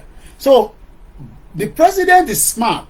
Àwọn tó máa ń kọ speech president wọ́n gbọ́dọ̀ ní ọpọlọ torí ọ̀rọ̀ tó bá sọ ó gbọ́dọ̀ penetrate ara tèmi àtara tiẹ̀ bọ̀ irú àwa nísìn ara ti yí bí pọ̀ mọ́ so gbogbo tó ń sọ yẹn àwọn ẹgbẹ́ irú àríyáre but ìwọ tí ò tí ní better understanding tó ń pè Nàìjíríà wàá bẹ́ẹ̀ mi náà ṣe ń accept tẹ́lẹ̀ nìyẹn kó tó di pàwọn náà wàá ní better understanding pé kò sí nǹkan tó ń jẹ́ Nàìjíríà. So if he's saying that it is the only country that we have, irony, because the country has a lot of country inside it. Multinational country in Nigeria. Yoruba ń bẹ níbẹ̀, Hausa ń bẹ níbẹ̀, Edo ń bẹ níbẹ̀, Kanuri ń bẹ níbẹ̀, Efik ń bẹ níbẹ̀, Ibibo ń bẹ níbẹ̀. So ó ṣe wá sọ fún wa pé is the only country that we have because that is what the international country, our West, that's what they wanted to be telling us. When they are smaller countries. Now, mo sọ fún ilé nǹkan pé gbogbo àwọn tó wà ní EU 27 ni wọ́n gbogbo member state gbogbo Africa 55 níbo ni Nigerians ẹ ò lè travel lọ within that 27 countries tó ní gba visa wọn mo béèrè lẹ́ẹ̀kan gbogbo yẹn sọ pé kò sí mo tún béèrè again the 27 countries that are member of the European Union where can our passport the Nigerian passport níbo ló lè travel lọ níbẹ̀ tó ní need visa tó kọ̀ máa ra ticket tó dẹ̀ máa travel lọ. So why is he now telling us that is the only country that we have? Yes, right now, presently, Nigeria is the only country, but there are so many countries under it.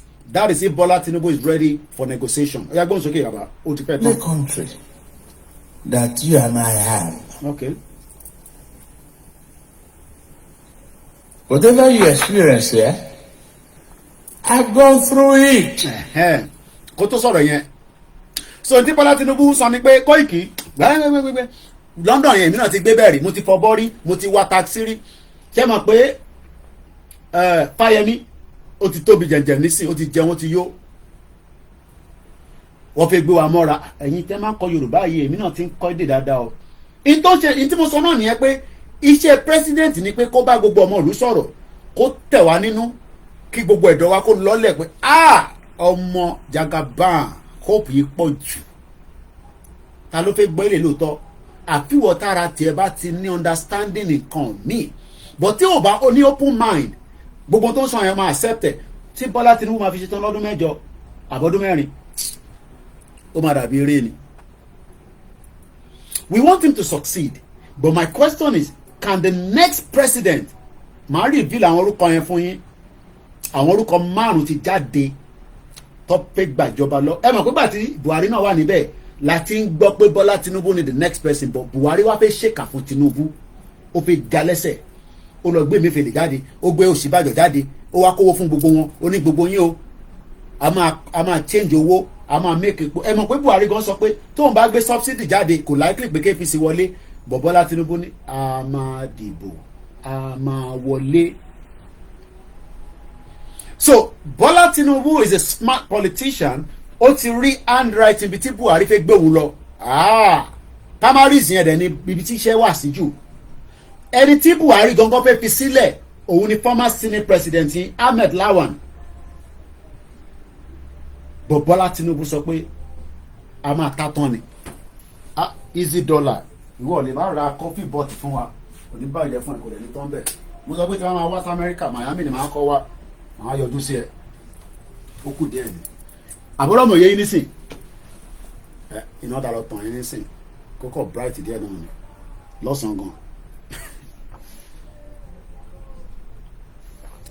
Bola Tinubu mọ̀ pé wọ́n fi rẹ̀ òun jẹ. Àwọn náà fi rẹ̀ jẹ. Ó ti rí gbogbo handwriting yẹn.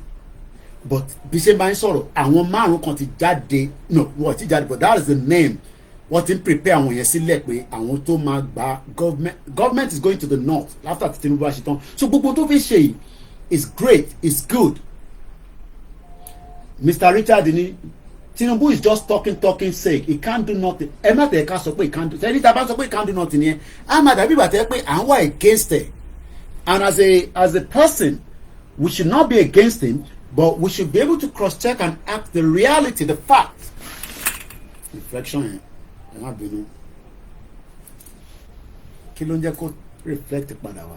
Nǹkan kan pa padà wá. Ẹ má bínú mọ́ ibi tí sorry yẹn ti ń wá. Okay, ti bẹ́tà díẹ̀ bẹ́ẹ̀.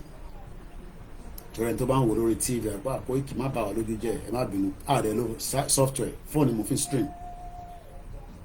So, even if Tinubu has the ambition to repair the damage to some extent, our concern is ṣé continuity máa wà. Okay, ó bá wa ṣe títì tó wá sí ilẹ̀ Yorùbá. I expect him now to pump money to the southwest. Well, yeah, pump owó síbẹ̀. Why not? Buhari gbé $2 billion project lọ sí Niger. Project ẹ̀ ti sọ̀ báyìí nísìnyí.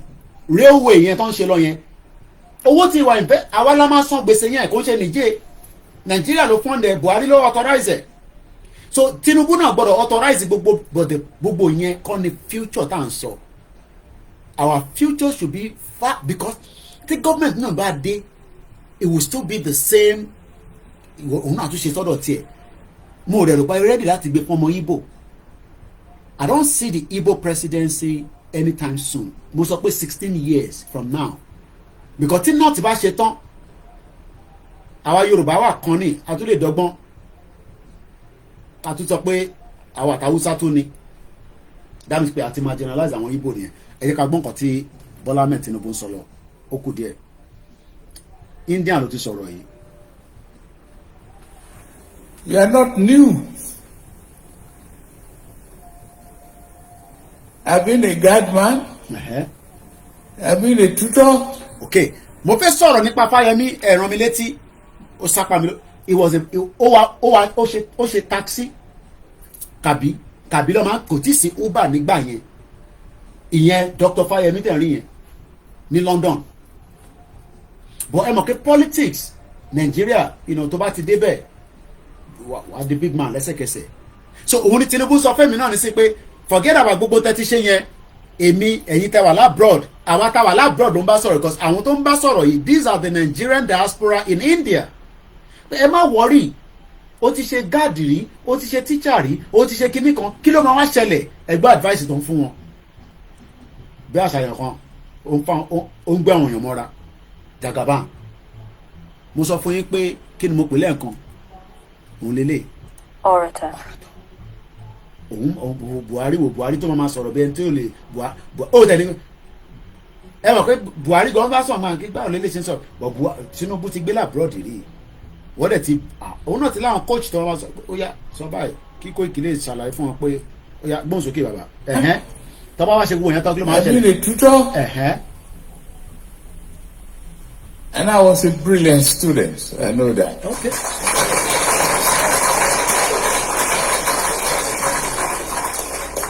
No semester that I missed the dean's list. Okay. Kò sí nǹkan tó ń bá argue yẹn. Ó ní wọn brilliant student, no problem. I joined Deloitte, one of the biggest accounting firms, trained me. And my first question is, do you have branches in Nigeria? And they said, we have a lot of clients that will take you. Benny, city boy, ni Jagaban. If you want to go home. Okay. And I started winding my way back. Until I got to ExxonMobil. ExxonMobil. From there? With ExxonMobil, I was a very successful accountant. Okay. Auditor General, Treasurer. Okay. And then venture into politics. Now, if you can do. Koto Santofe Soy. Everybody knows that the politics in Nigeria and Africa is a different thing entirely. Ṣé ẹ jẹ́ ká wà honest, ṣé bí Baba Jagaban ṣe sọ̀rọ̀ tán yìí tó fi venture into politics, ṣé fi pé àwa ta jẹ́ ọ̀dọ́ ní youth wa yìí ní 40 yìí àtẹ̀yìntẹ̀wà ní 30 àti 20 ṣé a lè venture lọ bẹ́ẹ̀ in the current state of things ní Nàìjíríà bó o ṣe sọ nísìn? Because bí Jagaban ṣe sọ nísìn tó fi venture into politics tó fi di pé àbátà fi pa tó fi sá jáde, is it the same process? Is it the same kind of politics náà ṣì ń play yẹn? Ó yá ó sọ̀rọ̀ kankan, ó yá gbóhùn sókè Jagaban. Ó yá bá ń bá wọn sọ̀rọ̀ kí ló sọ? Ó yá gbóhùn sókè. Attitude. Ẹ jẹ́ rewind mi, ẹ jẹ́ rewind. You can. Ó yá gbóhùn sókè. Auditor General, Treasurer. Okay. And then venture into politics. Okay. With a can-do attitude. With a can-do attitude. So, in tó sọ fún ìmọ̀ àtẹnisìn ni pé àwa náà with the can-do attitude a lè join politics. Táwọn náà bá wá join politics, àwa máa wá sáré, a máa prepare. Ìyẹn lè ṣe ń sọ fún Sowore pé o ò lè di president lọ bẹ̀rẹ̀ láti local government ó dá tẹ̀ ṣe senator. That is the attitude tó ń sọ fún Sowore nìyẹn. That's why Sowore is not getting any support from the Nigerians, because they are not seeing Sowore as the future. Wọ́n ṣì ń rí àwọn Jagaban, àwọn Ṣèyí Mákindé, Dàpọ̀ Abíọ́dún, Akérédolú ti dé padà nísìn àti àwọn bẹ́ẹ̀ bẹ́ẹ̀ lọ àti Yàyà Bello. Yawa Grace ni, no one is asking you all those questions. Tell us something different. We don't want your story. Irọ́ orator ni o gbọ́dọ̀ sọ story. O gbọ́dọ̀ sọ background ẹ̀ náà. Èmi ò sọ background tèmi fún yín ni. Àwa Yorùbá nìyẹn. We are very proud people. We love who we are. Èyí náà máa sọ fún mi pé ẹ̀bí ẹ̀mí náà máa sọ lẹ́yìn kọ̀ọ̀kan mọ́rọ̀. So o gbọ́dọ̀ sọ. Ọmọbọ́lájí ni àwọn guy man. Ẹ̀yin tàwa lórí mixella kí lẹ̀ ń sọ mọ̀ gbọ́n yín látẹ̀ nǹkan. Comrade Plan B ni Tinubu just dey run mouth like water. Lágbára ó yá gbóhùn sókè Jagaban ọ̀nà run water. Jagaban ní rọ́lẹ̀ ń padà rí ó ní kò yé yín ni ó ní máa tó yé yín nísìnyí ó yá bá ń ṣàlàyé fún wọn dáadáa mò ń gbọ́. Attitude.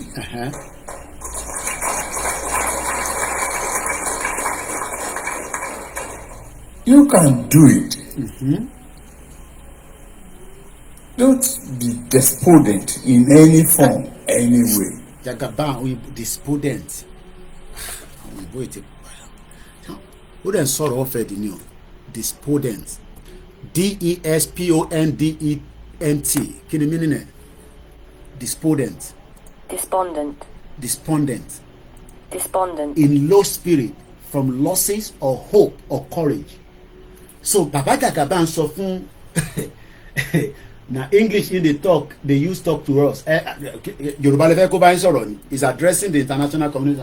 No be English Nigeria dey speak. You wan make Tinubu dey address us for Yoruba. We no be Yoruba country now. Is addressing every one of us. So despondent. Oh yeah, kini meaning it? Despondent. Despondent. Despondent. Tinubu ní kẹ́má wà pé ìwọ náà máa rí rẹ báyìí. Ibi oníṣẹ́ ìyẹn kan ní olórí burúkú ni bàbá yẹn. President yìí lè ń bú bẹ́ẹ̀ yẹn. Ẹ̀rọ àìkú DSS wá gbé mi o. Bàbá kan tag mi, wọ́n tag mi mọ́ DSS. Mo mọ̀ tí mo post orí Twitter mi. Ó ní DSS come and look at this boy. àwọn Jagaban dẹ̀ náà aṣíwájú ló fi síwájú ẹ̀ ṣẹ́rí tá a bá máa fi parí ìjọba Tinubu yìí kó ya perform fún yín if not kí ni meaning ẹ̀ ó ní ẹ má ní low spirit Mr. Khalifa Islamic ẹ ti ń bínú jù ẹ ń bínú jù ẹ ṣe sùúrù ó ní ẹ ti ní low spirit òun dẹ̀ fi fún yín ní hope àti courage òyìnbó tó mì nìyẹn bí a kì í wá kí n lò nínú bíbá kí gbogbo wa lè gbọ́ tó àwọn tó wà lórí Facebook ò gbọ́ ẹ jẹ́ kí n ẹ mọ̀ pé tí bá play ní bíbá àwọn tó wà lórí mixer la máa gbọ́ bá wọn àwọn wo ni ẹ̀wọ̀n ládùúgbò wa kẹ àwọn ọmọ oníbọ̀ mi ni ọmọ wọ̀rí wọ́n ṣeré pa ni ó yá kí ni mí ní ó yá mo fẹ́ kí sound yẹn jáde lórí speaker ó yá bóun sókè. Despondent. Ó yá àwọn òyìnbó ńláńlá yìí. Despondent.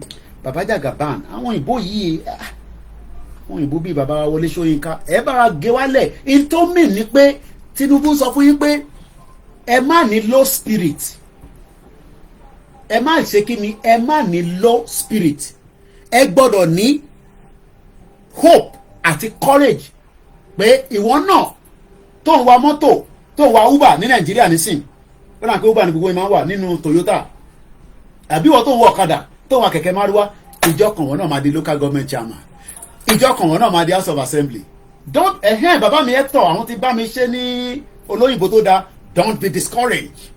So Bola Tinubu, the President of the Federal Republic of Nigeria, say, don't be discouraged. Despondent. We are not discouraged people, but I hope yẹn la ṣe ń sọ pé kíní ìtí ń pẹ́ àti láwọn tó ti bímọ àti láwọn tó ṣẹ̀fẹ̀ bímọ àti láwọn gbogbo ilẹ̀ ṣe tán ní university brilliant Nigerians struggling day and night but Jagaban ti ní don't be discouraged. Bàbá wa Adéyẹmí ní may God save us. Èmi náà sọ pé amen. Títí bá sọ pé amen nísìn.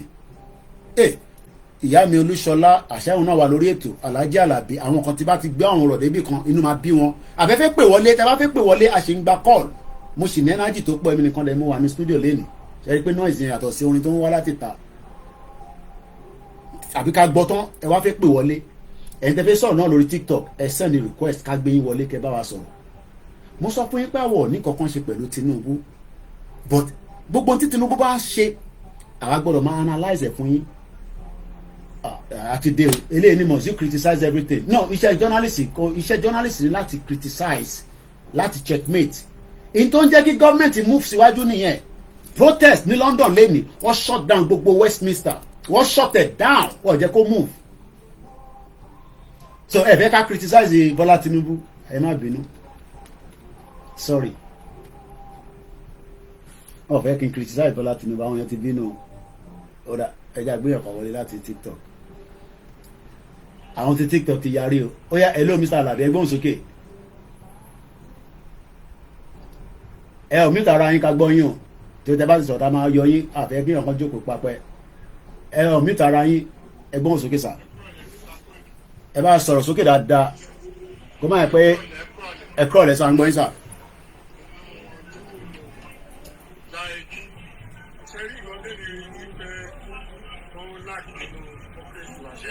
Loud and clear à ń gbọ́ yín sá ẹnì kan tó lack nínú democracy wa mo lè máa ṣe bí àwọn jánọ́sì ṣe máa ń ṣe à ń gbọ́ yín sá. Mo like ọ̀rọ̀ tẹ sọ yẹn mo ti sọ mọ́rọ̀ kọjá lẹ́nìí wàláì mo ní PDP ò kì í ṣe opposition Labour Party ò ń ṣe opposition àwa Yorùbá nation ní opposition gan nísìn èèyàn kan tó ní mò ń criticize mo ń gbọ́ yín.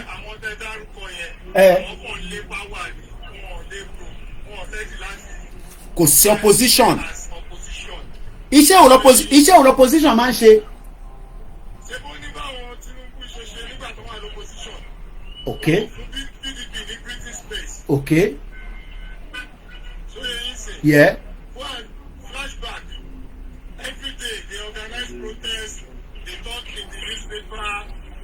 ṣé mọ̀ pé Dr. Fáyẹmí former governor of Ekiti ṣé mọ̀ pé ó jáde ó sọ pé ká má bínú pé protest tó lọ ṣe ní 2012 yẹn ó ní it was a politics ó ní kò jẹ́ káwọn ṣe.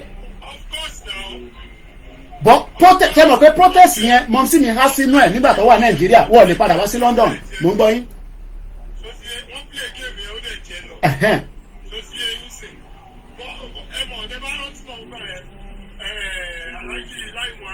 Yes. Èmi ò tẹ̀ mọ̀ dáadáa bẹ́ẹ̀ yẹn but yeah. Yeah.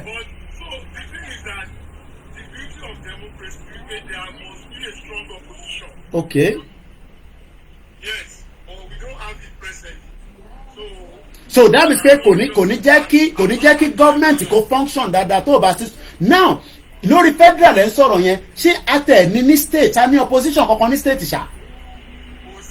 That's it. Ẹ̀ ń rán ní government ní local government ní state kankan dẹ̀ ló jẹ́ gbogbo ní Lagos state nísìnyí mo rò pé opposition wà ní local government. So ta ló fẹ́ checkmate wọn.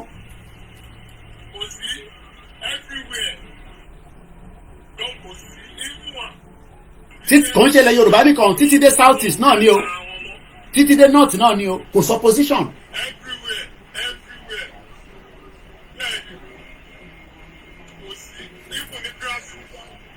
And you cannot have a good governance. Ẹ ṣé gan ni bàbá wa, thank you so much. Ẹ make a request màá tún gbé wọlé àwọn tí bá wa sọ̀rọ̀ nìyẹn. Bàbá rẹ̀ tó tún fẹ́ sọ̀rọ̀ náà ẹ̀yin náà ní right ibi báyìí lórí platform wa ó bá jẹ́ PC ó bá jẹ́ PDP but àwa lórí Yorùbá nation làwa dúró lé but a máa fún yín ní reason tí a fi sọ pé bí Tinubu bá ṣe tán mo ti calculate by 2031 àtèmi àti Tinubu kọ́lọ̀ fún gbogbo alẹ́ ní gúngùn Tinubu will be 87 years old ó sì máa ní access sí opportunity tó pọ̀ but èmi àti ẹ ṣá máa ní that same opportunity Ọ̀ṣínbàjò ló ń káàkiri ní sinmi ẹṣọ oníwòlí mọ̀ ṣèbó ṣí ṣọ́ọ̀pù fọmọ ẹ̀ tó ń gbádùn ẹgbọ́n sókè IMTR. Ẹ káàbọ̀ lágbára Olódùmarè.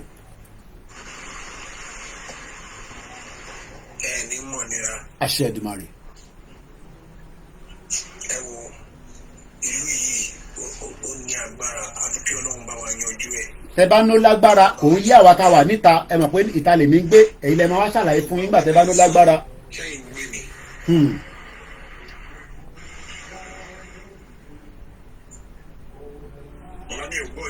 Àwa ń gbọ́ mo fẹ́ ń ta fẹ́ẹ̀ ni mò ń gbọ́ yín ẹ mọ̀ pé táwọn èèyàn bá ń sọ̀rọ̀ a gbọ́dọ̀ jẹ́ ká sọ̀rọ̀ ká bá máa sọ̀rọ̀ sí ní ẹnu kọ́ máa ní Koiki ló plan ẹ̀.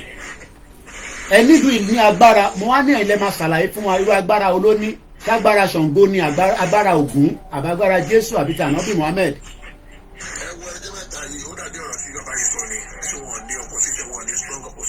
Okay.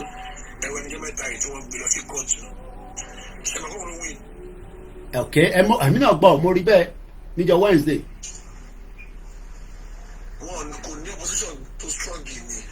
Okay, number one ẹ jẹ́ ká clarify nǹkan kan wọ́n lọ sí court yẹn is a different thing from opposition o opposition ni pé government kan ṣiṣẹ́ lọ́wọ́lọ́wọ́ opposition ni àwọn the second party tó win lọ́ọ́ máa checkmate that government wọ́n máa make sure pé government yẹn ìtọ́ náà máa ṣe wọ́n máa pressurize ẹ̀ wọ́n máa sọ̀rọ̀ wọ́n máa ní tó ń pè ní shadow cabinet lọ́dọ̀ tiwa nísìn labour party kan ló wà ní power.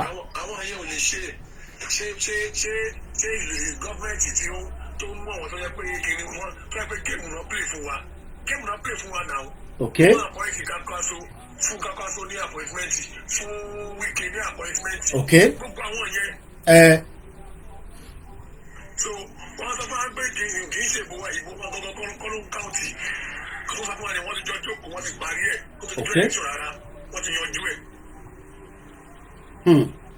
Ẹ wò tó bá yẹ pé ológun gbàjọba tó bá jẹ́ kí Nàìjíríà dá. Ọlọ́run kó tètè jẹ́ kó ṣe kíákíá. Ó jẹ́ kẹ́kẹ́ ọ̀rọ̀ tẹ̀sán lẹ́ẹ̀kan àìmọyàwó èèyàn yóò yí ìgòbẹ̀ta lọ́nà wà ẹlòmíì ti kú ẹlòmíì ó ti dàgbà àwọn ọmọ náà ti dàgbà àìmọyàwó èèyàn ló ṣe bẹ́ẹ̀. Ọlọ́run jọ kó tètè bá wa ṣe kíákíá kó má jẹ́ kó pẹ́ mọ́ kó má pẹ́ mọ́ ọjà àfojú orí gbogbo African countries bó ṣe ń ṣe ẹni tó mẹ́ta ìsọ̀rọ̀ ní Cameroon náà wọ́n ti gbà ó ṣe wọ́n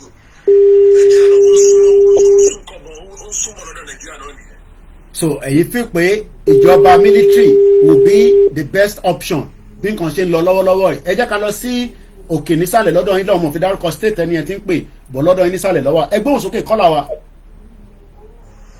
bàbá nìyẹn bàbá mi Koiki. ẹ̀yin náà kúkú ẹ ti jẹ lára wọn ẹ̀yin lẹ́ bá wọn ṣe chair ẹgbọ́n sókè. Bàbá mi gbogbo Tinubu sọ yẹn scam náà sì ni.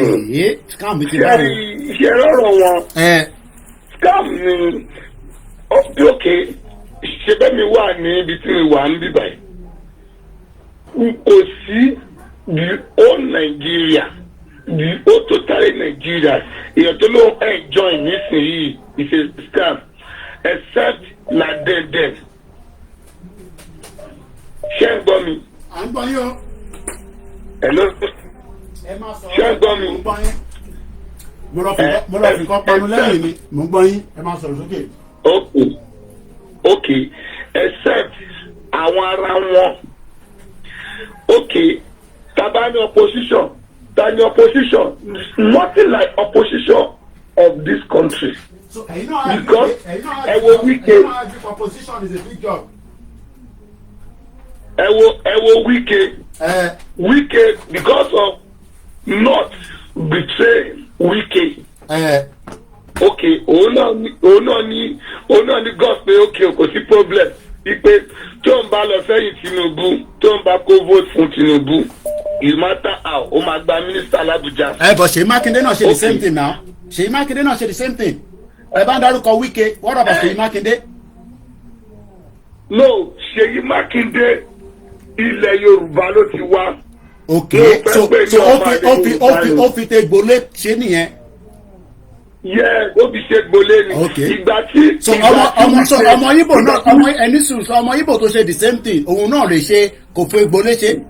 Mo kàn ń try láti ẹ̀mọ̀ I'm playing a devil advocate here now because àbá ń sọ pé ó fi gbolé ṣe kí ló wá ṣe ọmọ Ìgbò ó rà pé àkọ́ fẹ́ sọ̀rọ̀ ẹni sùúrù ẹ̀gbọ́n mi.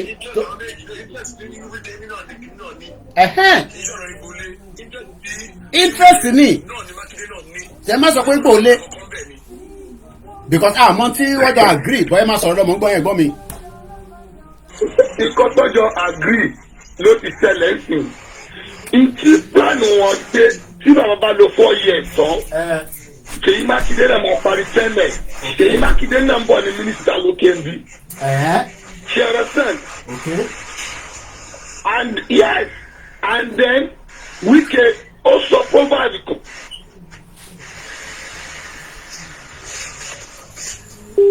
Hey, network. À ń gbọ́ yín ẹ̀gbọ́n sókè. Ṣé ń gbọ́ mi? À ń gbọ́ yín. Wike sọ pé if you no fit beat them. You join them. You want to join them. Okay. Yes.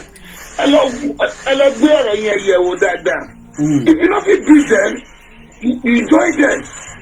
You see this country, nothing like PDP, nothing like Labour, nothing like all of them, they be caban. They be caban. And then wọ́n dẹ̀ ti rí mẹ̀kúnnù. Wọ́n ti rí mẹ̀kúnnù yìí pé wọ́n mọ ìṣòro wa serious pé ṣébi bá ti pa wọ́n á ti dàgbàdo fún wọn á jẹ ẹran irú kan báyìí.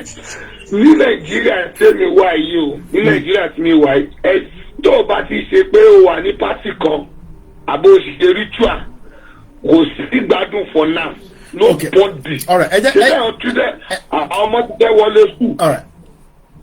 ẹ jẹ́ ká fi gbogbo bẹ̀rẹ̀ lẹ̀ èyí tí mo fẹ́ bèrè nísìn because tó mo máa support nísàlẹ̀ ok èyí tí mo fẹ́ bèrè nísìn kálẹ̀ Tinubu ti ń sọ nísìn pé future wà ó ti lọ àwọn ìbò ńláńlá àti bá break it down ó ní hope wà ó ní courage wà ó ní ẹ má jẹ́ kí spirit yín kó down nítorí pé Buhari tó ń expect pé ẹ kó ṣe Nàìjíríà fún gbogbo wa kò ṣe òun dẹ̀ tí wá débẹ̀ nísìn òun máa ṣe àwa Yorùbá nation sọ pé no kò lè ṣe àwọn Nigerians ní no ẹ dákẹ́ ẹ̀yin Yorùbá nation ẹ lọ jókòó síbì kan ẹ̀yin tẹ́ wà ń lélẹ̀ ń bá mi sọ̀rọ̀ nísìn ṣé hope yẹn nísìn tí Tinubu ń sọ yẹn ṣé ẹ rí hope yẹn mọ́ ni àbí báwo. Bros, hope for Nigeria is a scam.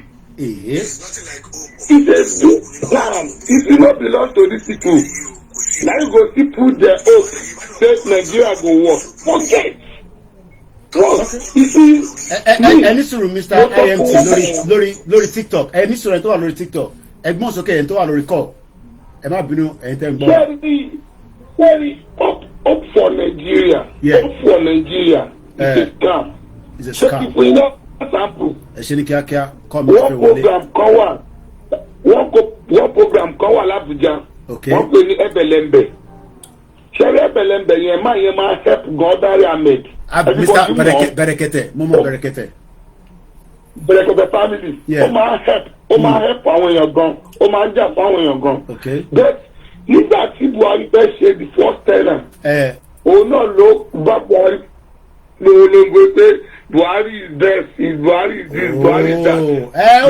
ó gbọ́dọ̀ ṣe yẹn because kò fẹ́ kó gba license tó fi operate ní Nàìjíríà tèmi náà bá fẹ́ jẹ́ pé mo fẹ́ fall sẹ́gbẹ̀ẹ́ Tinubu nísìnyí a ní kó lọ fún mi ní license rédíò but mo gbọ́dọ̀ criticize ẹ̀ bí ṣe ń ṣe báyìí nísìnyí. ẹ̀sà ṣẹ́rí ordinary Ahmed ìkan tó náà ẹ ti sọ ní Nàìjíríà ó yẹ kí ọ̀nà ti road ti jẹ station. ṣẹ́mi ọ̀rọ̀ sẹ́kẹ̀tì mo mean ó yẹ kí ọ̀nà jẹ di station yẹn but it's true nígbà tí Buhari wà àti Ọ̀ṣínbàjò na only Ọ̀ṣínbàjò back that man. Na only Ọ̀ṣínbàjò back that man. Ìyẹn náà ti tó ti bájọba ti back ẹ̀ Buhari náà ló back ẹ̀ yẹn kò make any difference it's still the same thing. Yeah. So reason báyìí for now èmi ò lè sọ pé lágbájá ló back ẹ̀ báyìí. All right, we see whether Tinubu will still work with him or not. So, but we'll wait and see. But for now, Ebelembe. Yeah. Yes.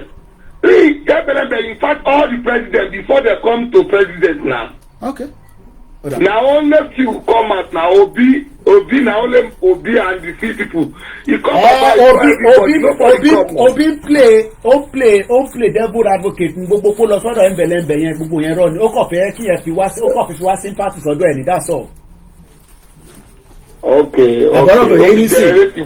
Politics ni gbogbo yẹn ló lọ sọ́dọ̀ ẹ̀ yẹn mú mọ̀gbà tó lọ́nà gbogbo yẹn rọ ni gbogbo ẹ̀. Tinubu ò ní tàn láti lọ sọ́dọ̀ Ebelembe because Tinubu was playing the bigger kíní ni Tinubu bá play so Tinubu ò ní láti lọ sọ́dọ̀ Ebelembe àbọ̀rọ̀ mọ̀ yẹ́yẹ́ nísìn so bó ṣe jẹ́ nìyẹn ẹja fẹ́ lómi láàyè ẹ ṣe gan ni mo kí gbogbo wa lẹ́ẹ̀kan sí ẹ tí dáhùn ìbéèrè mi gangan ìbéèrè yẹn ni pé Bọ́lá Ahmed Tinubu gbogbo ta ti ń gbá bọ́ọ̀lù àtẹ̀ nǹkan ó ní hope wà future wà ó ní spirit yẹn máa high ẹ̀tẹ̀ ká play ẹ̀tàn délẹ̀ ẹ̀yin ọ̀tẹ̀ ti bínú ẹ̀tẹ̀ gbọ́ tán délẹ̀ nù kẹ́tò tó máa bínú èèyàn kọ́tẹ̀ ní ká má criticize. Exponent in any form anyway. What do we need? A change of mindset. Okay. Yeah. Mindset. Okay. That honest work for honest day, honest hours work. Okay. Will pay off eventually. Excuse me. Be determined. Be strong. Okay. Gbogbo yín ló ń bá sọ̀rọ̀ ẹ̀yin Nigerians pé kẹ́ wà strong. Nigeria is ready to accommodate many. Okay. We partner with India. Okay. We partner with Canada. We partner with Germany. Okay. What is lacking is that we are eating some of our dinners early. Okay. We are not producing enough. Níbi tó sọ̀rọ̀ dé yẹn is right. We are not producing enough. But ọ̀nà wo la máa gbà la fi máa produce enough? Ọ̀nà wo la máa gbà la fi máa produce enough? Ìwé níbi tí báwo kẹ̀. Ẹ̀gbọ́n sọ pé wà produce ó ní ẹ ti ń jẹ dinner we have a new caller ẹ̀gbọ́n sókè ìyá wa ẹ̀yà gbọ́ látọ̀dọ̀ yín.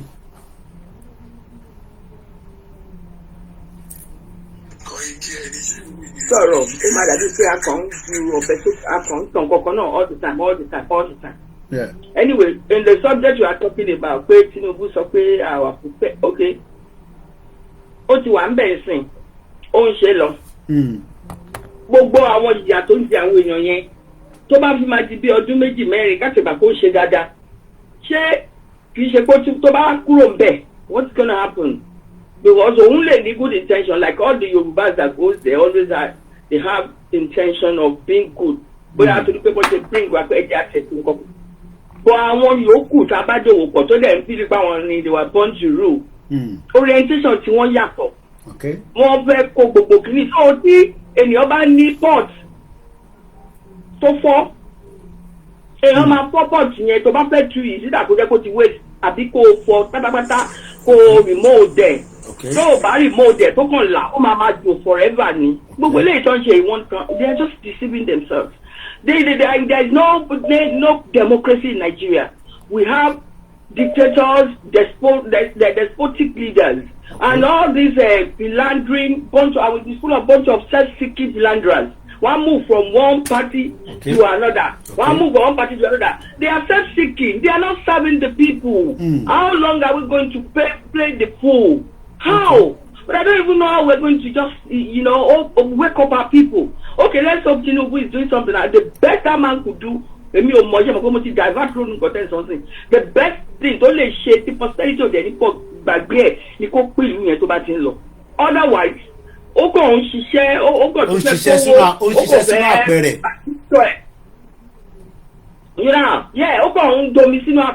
then ambition, then what about your people? What about your people? What about your posterity? What about the people coming behind? Then if we want to analyze this, everybody don't know what to do. Could it be that the West are now also using Tinubu to stabilize Nigeria for another couple of years? From the fact that they are now also getting the feel of the Yoruba people to support Pelo, could Tinubu be the next person that West if stabilize in Nigeria and there? Because many Yoruba people disagree with us. Yeah, what don't say that no, don't have to stabilize Nigeria there. It's not like Kobo manufacturers are here. Joe, but see security at the end of it because I want. Now you see the state of that Manjeri in the north. And also about Boko Haram, if you know their number, I want to look for Boko Haram. So the menace will never let us live in peace. And again, there is Eastern menace now. Táwọn náà bá dìde tẹ bá bẹ̀rẹ̀ sí ní sọ pé wọn ò ní dé presidency yẹn mi ò ní blame wọn tó bá dìde tó bá bẹ̀rẹ̀ sí ní ṣe guerrilla war for everybody. So where are we going? Where are our one bed? We need to look to the future. What is going to happen? Ọba àlọ́kọ́ gbogbo Indians Pakistani wa later there will be insecurity. They will pack their things and go again. Okay. And we're back to square one. Even though he has just signed a $1 billion deal with the Indian to boost the defense industry. What I'm trying to say, defense industry, just about show my one forever. Okay. It's just fleeting, like because so, the next The issue is we need to sit down and think. Already want to subject to the level we don't have all those things we used to have, where everybody come back, stipends that is the sacrifice. Is that the people where we've lost our value, we've lost our culture, we've lost our children, we've lost our girls and boys, we've lost everything. Okay. So forever now. Remember Prince of Africa. So what about the people that are called me? Prince of Africa. So because Mr. Koikimedia Yoruba yẹn dàbí pé àwa kan ọmọ onílẹ̀ ni wá à ń jà kílẹ̀ bàbá wa má bàjẹ́. Bọ̀ àwọn tó ń bá wa dàpọ̀ àwọn onílẹ̀ àmọ̀rí ìbàbù náà ń ṣe. So they don't care. So you get me? Okay. God help us o. I don't know. God help us and we must help ourselves. Ẹ ṣe gan ni àwọn àgbàlagbà tí wọ́n fi Prince of Africa ẹ jẹ́ kí n gbọ́ látọ̀dọ̀ yín ẹni tó bá fi darapọ̀ náà lórí TikTok ìyẹn mú gbọ́ yín. Canvassing. Mo gbọ́ yín.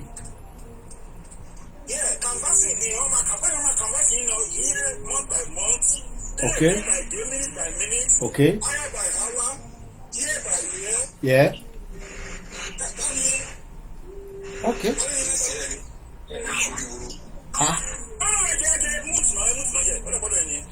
À ń gbọ́ yín ẹ máa sọ̀rọ̀ tí ń lọ à ń gbọ́ yín Prince.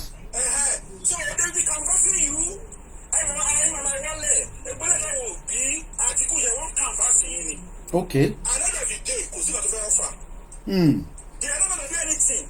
The same story ni ó lè máa get worse sí ni. ó mà náà ti gba òun ti sign $1 billion deal pẹ̀lú Indian. Indian has been working to increase its presence in the arms deal trade in Africa. How much is $1 billion? Ṣé Tinubu fún ààrẹ ò ní $1 billion lákàntì ni? Okay. $1 billion sínú ilé ni. How much is $1 billion? Gbogbo ẹ̀ka vaccine ní iṣẹ́ ọ̀gá ìmá ni. Tẹ bá close wọn ọ̀gá ìmá yẹn. Bẹ́ẹ̀ wọ́n package ẹ̀ fún yín nìyẹn. Okay. Àwọn máa jò tán fún yín. Ẹ mọ̀ pé mi ò mọ̀ àwọn guy man so mi ò lè mọ̀. Okay. Ádàrú mọ́ yín lójú kan kò ní ṣẹlẹ̀. Wọ́n ti gbá yín, wọ́n ti gbá yín. Let me tell you something, we are just wasting our time. One Nigeria is rubbish. Okay. One Nigeria kò lè mú development wá. One Nigeria kò lè mú unity wá. One Nigeria ò lè ṣe wọn fún wa. It's better for us to go. Àtẹ̀wọ́n máa jìyà sí ní kò sọ́gbọ́n lè dá sí. Okay. Kò sí ọgbọ́n tí a lè dá sí kò lè kò àtàntara wa jẹ. Tálẹ̀ yẹn tara wa jẹ, à ń tara wa jẹ ni. Àná ìkíra àwọn èèyàn àsùnmù ẹ̀kọ́ look at them ní Southern Africa 2 weeks ago wọ́n lọ pín gàrí agolo méjì fún wọn. Wọ́n pè palliative subsidy palliative gàrí agolo méjì.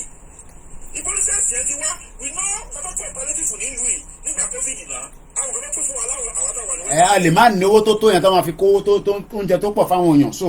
Kàmá sí iṣẹ́ gàmá ní gbogbo iṣẹ́ wọ̀nyí gbogbo let me say something since 1999. Since 1999. Yeah. Everybody that involved in politics they are ex-convicts. They are criminals.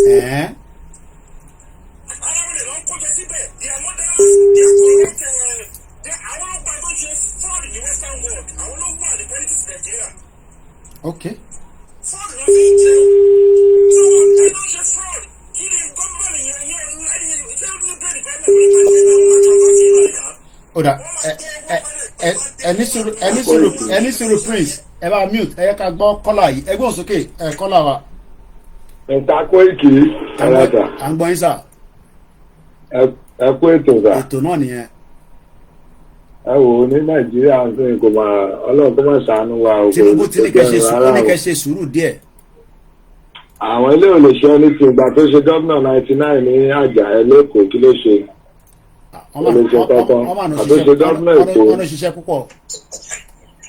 Àgbẹ̀sùn kankan ṣé ó fún ọ̀yàn lẹ́lọ́pẹ̀ ní àwọn ọmọ Yíbò àwọn ọ̀dà pàkì ló dìbẹ́lọ́pù ètò náà. Ẹ̀yin ò rí gbà lẹ ṣe ń bínú jàre ẹ̀kúrò ẹ̀ rí gbà ni àwọn tó rí gbà ló ṣiṣẹ́. Kò sí kankan táṣọ̀tì àgbèrò táàtì ló kírètì jọ́sẹ̀ kò tẹ́ bá gbé ìgbẹ́ máa sanwó gbẹ́gbẹ́ omi ẹ máa sanwó.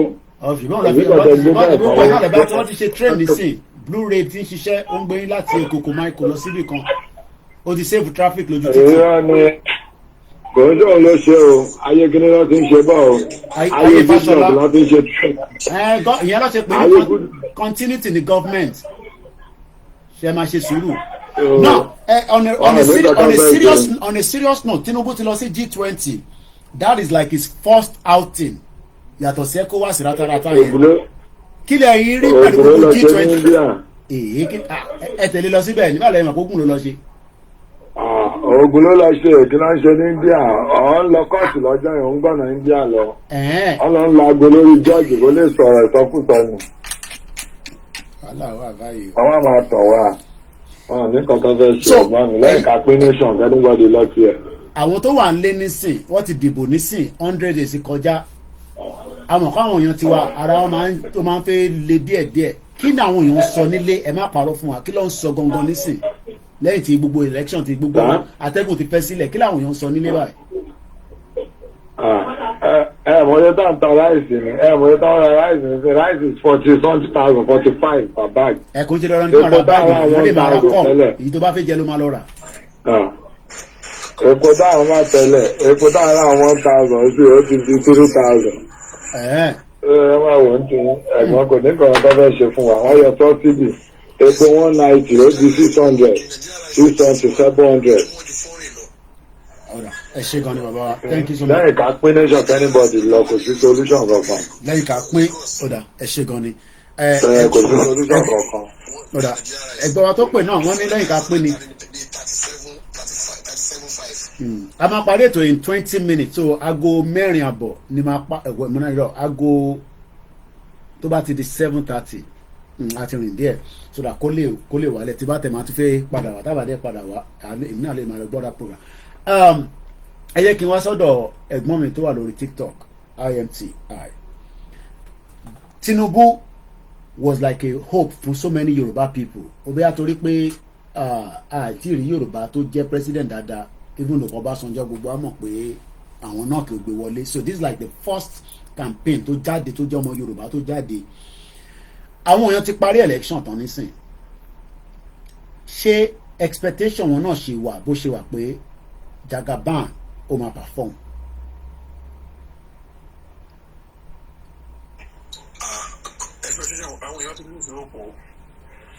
Okay. Àwọn èèyàn ti lose hope. Okay.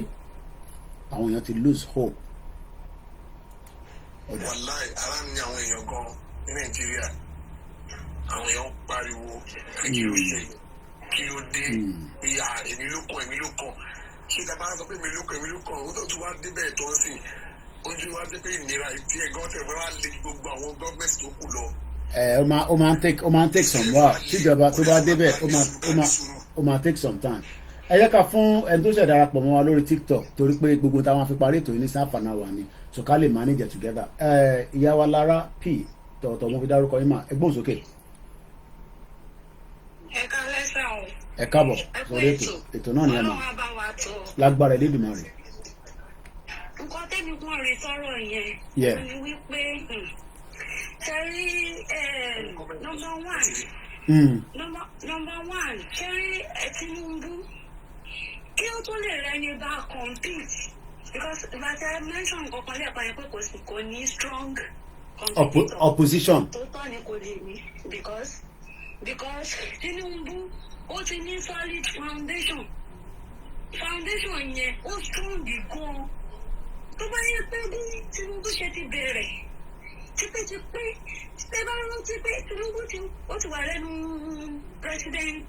presidential kìíní ó ti fẹ́ gùn tó bá yẹ pé bẹ́ẹ̀ náà làwọn tó kù náà ni wọ́n ti bẹ̀rẹ̀ tó jẹ́ pé àwọn náà ti wà wọ́n ti determine pé kìíní yìí èmi náà máa dédé àdéjọ́ máa ṣe ni bóyá àwọn ò bá strong ibi Tinubu but since tó jẹ́ pé òun náà ni the strongest kò sí point ó ti débẹ̀ inú báyìí náà ṣé wàá rí ọ̀rọ̀ bí Nàìjíríà ṣe ń lọ tí kò dà yìí. Yes. Àwọn ọ̀rọ̀ kan tó máa sọ pé when the foundation is spoiled what can the righteous do? ṣé nǹkan tó ń ṣe yìí kò lè tètè rí ṣe. Okay. In just 1 year. Okay. Kò lè tètè rí ṣe in 2 years. Ó máa take it for a longer time kó tó lè rí kó tó lè stabilize kó tó lè fi stabilize. Okay. À ń gbọ́ yín mà. Kó tó lè irú subsidy yẹn subsidy removal tó ṣe. Tí ẹ mọ̀ pé ìgbà tó sọ̀rọ̀ yẹn àtẹ̀kọ́kọ́ appreciate pé àtẹ̀kọ́kọ́ ní gọ́ọ̀mẹ̀ntì tí ó lè address àwọn èèyàn tá a máa gbọ́ nǹkan tó sọ. Àwọn iye past kìíní à ń gbọ́ nǹkan tó ń sọ. Ṣé báwo tiẹ̀ ṣe ń sọ̀rọ̀ ó tiẹ̀ ṣe ń advice ó tiẹ̀ ṣe ń gbọ́ clearly. Ṣé Buhari ni ó máa sọ̀rọ̀ tó máa dá gbogbo ẹ̀pọ̀ tí wọ́n ṣàṣẹ́ra bàràbà tó máa ṣe tí wọ́n lọ. Àti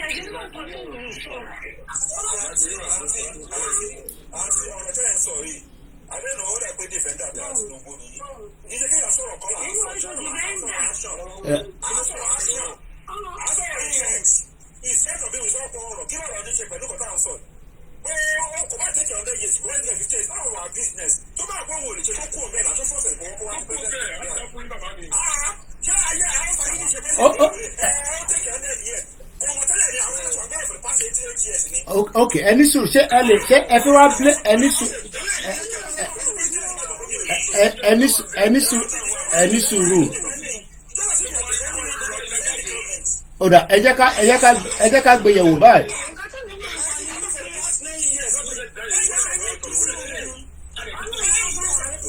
Okay.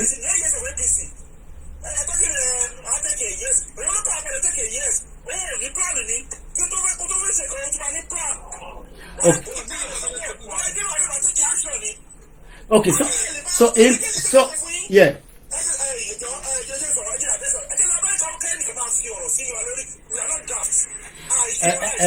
Any suru prince, any suru prince, any suru.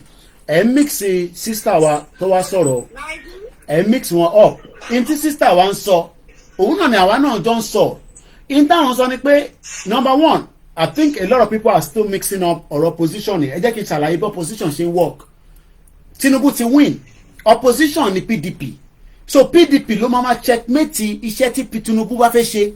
Tinubu onú máa ṣe kankan báyìí wàá máa jáde wàá máa fáyẹ̀ kò ń ṣe pé bí sísá wa ṣe sọ yẹn bó ṣe gbé kalẹ̀ pé ó ní the strong àwọn tó jọ máa contest ó dà pé wọ́n get àárín yẹn but again it's okay but in tí wọ́n sọ ni pé the same thing tẹ́yìn sọ Prince náà ló ń sọ but mo ń fẹ́ padà sọ́dọ̀ sísá wa yẹn ẹni sùúrù Prince sísá wa tó ń sọ̀rọ̀ lọ yẹn ìtí Nàìjíríà ń rí nísìn after election ti tán nísìn ẹ ti sọ fún wa pé Tinubu náà kò likely pé ó lè ṣe gbogbo kínní in 2 years but Prince ní a gbọ́dọ̀ blame Tinubu torí pé ìjọba ẹ̀ náà ló ṣì ń bọ̀ even though pé another person ló wà níbẹ̀ ìtí mo fẹ́ bí ni pé ṣé Tinubu ló máa wà responsible fún in tó ṣẹlẹ̀ ní gọ́ọ̀mẹ̀ntì Buhari. Tinubu kọ́ o. Okay. Tinubu kọ́ ló máa wà responsible. Prince ẹni sùúrù Prince ẹni sùúrù Prince wọ́n ti ó yẹ gbóhùn sókè ìyá wa sísá wa. Tinubu gan I'm very sure pé Tinubu gan regret wípé òun jẹ́ kí Buhari débẹ̀ pẹ̀lú gbogbo nǹkan. Okay. Nígbà tí sọ òun ní pé irú ọ̀rọ̀ irú sọ́sídì yẹn. Yeah. Láti irú owó tí wọ́n sọ pé wọ́n máa ń yá. Tó jẹ́ pé Nàìjíríà máa yá. A máa ti wà nínú gbèsè tó ti ṣe. Nísìnyí, ó yọ sọ́sídì kúrò. Yeah. Wọ́n ní káwọn ò ní àwọn diaspora countries yẹn náà. Yeah.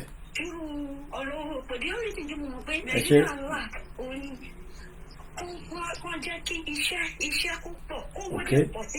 Job opportunity. Nàìjíríà ńlá kìíní. Job opportunity. Okay. Torí kò sí ẹni tí ó máa sọ pé òun lazy ní Nàìjíríà. Okay. Nàìjíríà ló wà hard working jù. But kò sí iṣẹ́. All right. Nigerians wà hard working. Ó wà lára tí Tinubu fi lọ sí G20. Everything we just will fall in place. Okay. All right. kò sí owó tó bá lè boost owó síta ìyẹn ni. Okay. Owó tí wọ́n ti fi ń san gbèsè wọ́n ti fi ń san gbèsè. ṣé akọ̀kọ̀ nínú báńkì á lè já láwọn ará ìlú ó yá pé àtàkùn yẹn jẹ́ nìyẹn. Ẹ ní sùúrù please. Mr. Ajé ẹgbọ́n sókè ẹ jẹ́ ká gbọ́ perspective tí ẹ má wà nọ́ọ̀kì sísítà mi ní bíbá yìí o sísítà mi kọ́ ni Tinubu náà kí ló wá lè tó ìkúrẹ́ ṣe mẹ́mbà APC ẹ jẹ́ sùúrù ẹ̀yin tẹ́ wá yá ẹ̀yin. ara kan everybody ni ẹ máa fara tó ń kan yín ẹ máa fi kan sísítà mi tó wà lórí program pẹ̀lú wa ó yẹ gbọ́n sókè Mr. Ajé. Tinubu la máa blame. Okay. Fún tẹ́nà ti Buhari. Òun ló gbé Buhari síbẹ̀. Tẹ́bàdẹ̀ wo tọ́sílì tá a sọ̀rọ̀ pa yìí. Ẹni wo tún nǹkan tó ṣẹlẹ̀ ní 2012. Tinubu pẹ̀lú àwọn tó lídì protest. Àní mo ti sọ kọjá bí ẹsẹ̀ join ètò ni Fáyẹmí ti apologize lé lórí. Fáyẹmí ti apologize lé lórí ọ̀rọ̀ yẹn. Ṣẹ́rí kò sí bí Nàìjíríà ṣe lè wá hard work tó láyé kó jẹ́ pé wọ́n fi ọwọ́ gbé nǹkan bí àwọn grain wọ́n ní power kó má sí iná kó má sí ọ̀nà kó má sí gààrí kó má sí omi tẹ́ wá rò pé wọ́n ṣe máa mú fọwọ́ bí iṣẹ́ máa wà kò sí bí iṣẹ́ ṣe fẹ́ wà kò sí ọ̀nà tí sọ́sídì tó tiẹ̀ sọ pé òun rìmúùfù yẹn tó fi kó bá àwọn èèyàn pọ̀ kó sọ́jáde lọ́jọ́ ẹ̀ lásán àìmọye èèyàn ló kò láàrín àìmọye iṣẹ́ ló bàjẹ́ ẹlòmíì ti gba kọ́ńtàkì bíi 100 million naira after 1 week material tó máa rà nífẹ̀ẹ́ times 2. Oríṣiríṣi nǹkan ló ṣẹlẹ̀ lórí kó tiẹ̀ gbọ́ jáde ṣẹ́rí tẹ́ bá wò ó kó tó sọ̀rọ̀ subsidy yẹn ìgbà tó fẹ́ ṣe election yẹn ẹ wò ó owó tó change yẹn cashless policy tó jáde yẹn. Epo tí ò sí yẹn ó ti kọ́kọ́ ti stop àwọn èèyàn gan tí wàhálà ti wálé already. Ó ṣe gbàrà tó wọlé ló yẹ kó gbé subsidy lé lórí. Tẹ́bádẹ̀ wá owó tó ń rí láti ìgbà tí wọ́n ti yọ subsidy ẹ̀ náà báyìí. Ẹ lọ ẹ ṣáà láti ṣèwádìí lórí ẹ̀ kí ni kankan ìfowó yẹn ṣe. Ó dẹ̀ lára àwọn èèyàn ó ní àwọn èèyàn lára sí ni. Lẹ́nu bàbí Tinubu lórí oyè yìí ẹ lọ wo iye ìgbà tó fi increase qc ní court. Ẹ lọ wo iye owó sí iye tí dọ́là ti dà ń sìn. Ẹ wo iye tó wà nígbà tó wọlé. Ẹ lọ wo iye tí wọ́n ti ẹ wo iye tó wà nígbà tó wọlé. Ẹ lọ wo iye tó ń ta àwọn oúnjẹ nígboro àwọn èèyàn lè lo mọ́tò mọ́. Àwọn èèyàn lè ṣiṣẹ́ mọ́ gbogbo àwọn public ti ń fò láàbù. Àwọn méjì náà lè ṣiṣẹ́ bó ṣe wù wọ́n. Wọ́n ní ìyẹn lò. Èmi ò tẹ̀lé fún un. Tó bá mọ̀ pé òun ò ní lè ṣe kó fi ilẹ̀ ó sì ń da káwọn sí ìtẹ́kọ̀ọ́bà. Àwọn kíkiri sí ìtẹ́kọ̀ọ́bà ká fún ọ̀fẹ́ ní kí ló tẹ́kọ̀ọ́bà. Kò ní bẹ́ẹ̀ ní ìlànà tí máa ń pàrọ̀ ń sìn. Wọ́n ti lọ gbé lé ìdábílísì kò rí bẹ́ẹ̀. Wọ́n ń gbé àwọn ènìyàn ní ọ̀bẹ́ ẹ̀. Wọ́n lè gbé àwọn tó jọ wà ń pàwọ̀ àbọ̀bọ̀ ó ṣe àwọn èèyàn tó dín owó oúnjẹ tẹ́kọ̀ọ́ fẹ́ òun ti ṣe àjà tó máa lọ sí ìtì káàkiri. Ìbílísì máa fẹ́ gbàjọba tó wá gbọ́gbà. Ìbéèkì kọ́kọ́ kù kẹ̀ lọ́nà ẹ̀. Kí Yorùbá dúró, kí Ìgbò dúró kọ́jà, Káwúsá dúró lọ́tọ̀. Káwá wò ó ló máa wà ọ̀kẹ́ àbí kò ní wà òkè. Òun sínú kúrò lọ́wọ́ àti pé tí Yorùbá bá jáde sílé fún wa, wọ́n jáde, àwọn afárá jáde, àwọn babaláwa jáde. Okay. Ẹ jẹ́ n padà sọ́dọ̀ Prince of Africa. Okay. Prince of Africa ẹ jẹ́ n padà sọ́dọ̀ yín ká tó gbé the next person wọlé.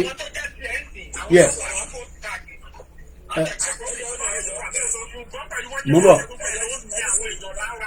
ọ̀dà mo bọ̀ Mr. J. Ó yẹ ẹ̀gbọ́n sókè.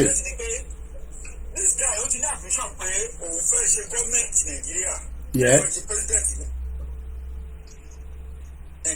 Yeah.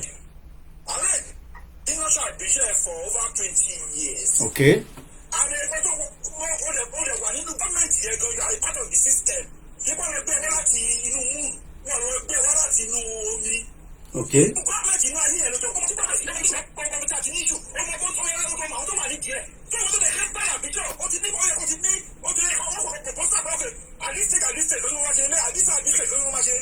Okay.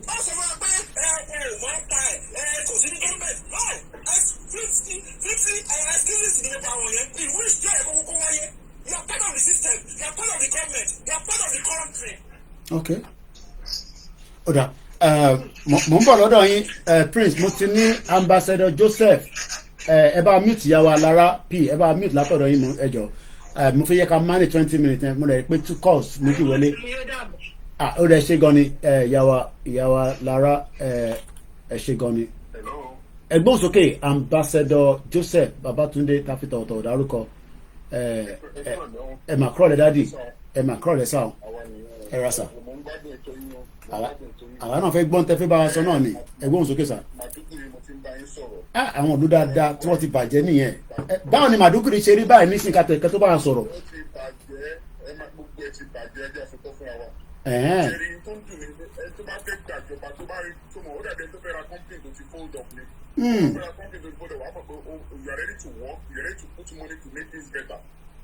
Government tá à ń sọ ìwọ náà wà náà tó bàjẹ́ náà gbogbo ẹ ti wá pa ó dẹ̀ ti fọ́jú ń sìn ó ti fọ́ lójú jẹ́ pé Boko Haram ní orí ìlú wa ń sìn Boko Haram ní Màdúgùrí sí wọ́n ń ṣe jàǹbá gidi gan.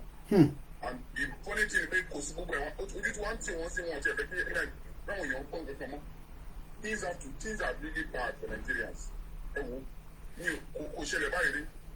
Okay, but this government sọ pé ẹ má worry òun máa make sure pé lóòótọ́ ẹ ó ṣe bó ṣe dé bẹ́ẹ̀ ni kò tí pé 150 days ó ṣe 100 days ni. No ibi tẹ́ máa mọ̀ wọ́n ti parọ́ fún abẹ́sẹ̀ kókó wà ní former government ṣé kò bá Buhari irú ìlú wa ni ṣé kó wọn ló fi síbẹ̀ òun ló gbé síbẹ̀ tí wọ́n fi lè fail 8 years they will continue to fail. Okay. We keep the barrier àwọn tó parí jù láre kò sí politician tó máa mẹ́kàn ọ̀run. Politician tó máa mẹ́kàn ọ̀run kò sí ẹjẹ́ tó tọ́ fún yín kò sí politician ní Nàìjíríà tó máa mẹ́kàn ọ̀run because they don't care about the people they care about them kákọ́sì àwọn ọmọ àwọn tèmi àwọn èèyàn mi tó gbé mi wọlé gbogbo àwọn tó ṣe mínísítà sí ti báwọn tó wáyé fún wọn ni wọ́n fi orí ìgẹ̀ ni. dáàdi ẹyẹ ń bè lọ́wọ́ yín ṣàtòrí pé mọ̀ pé a máa ń fẹ́ ní brain láti gbọ́ àwọn nǹkan táwọn náà mọ̀ ní Màdúgùrì yẹn tẹ́lẹ̀ àwọn kí ni wọ́n ń ṣe nígbà tí a máa ń gbọ́ pé Màdúgùrì a kò máa ń gbọ́ àwọn ọbẹ̀ yẹn kí làwọn nǹkan tán kó tó dé I'm not talking about present now I'm talking about in the past you know. It's the home of peace. Bẹ́ẹ̀ni sà bẹ́ẹ̀ni sà. Wow. Wọ́n ti ta kò sí peace kankan bẹ́ẹ̀ mọ́ nǹkan tó ti wà for 13 years ṣe lè pe any struggle tó bá ti ní religion lórí ó wà difficult to conquer. ẹjọ́ sàn ìjẹ́ Lagos state yìí wà ní center of excellence. wọ́n ti ṣe Blu-ray náà kí ni dáàdi tún sọ ẹ̀yìn òrí kọ́ṣẹ́ ṣe train kan ni. àwọn kékeré kan wà ń sìn ẹnu láti Àbújá lọ sí Màdúgùrì wọ́n wà ní every state sí wọ́n pè wọ́n lé àlùmájírì kíyàn bímọ ọmọ ò ní tọ́jú ìyá kò mọ mú ìyá kò ní tọ́ korójú bàbá korójú ìyá kí lọ́mọ yẹn máa dìnnà ẹja sọ́tọ̀ fúnra wa. ṣé are there problems àwọn àlùmájírì tẹ̀ ń sọ yẹn. bàbá ṣé èyí lè fọmọ ilẹ̀ kí ó máa lọ sùkúl. àwa Yorùbá ń ṣe yẹn ẹ má ní ṣe mi àwa Yorùbá ń ṣe yẹn.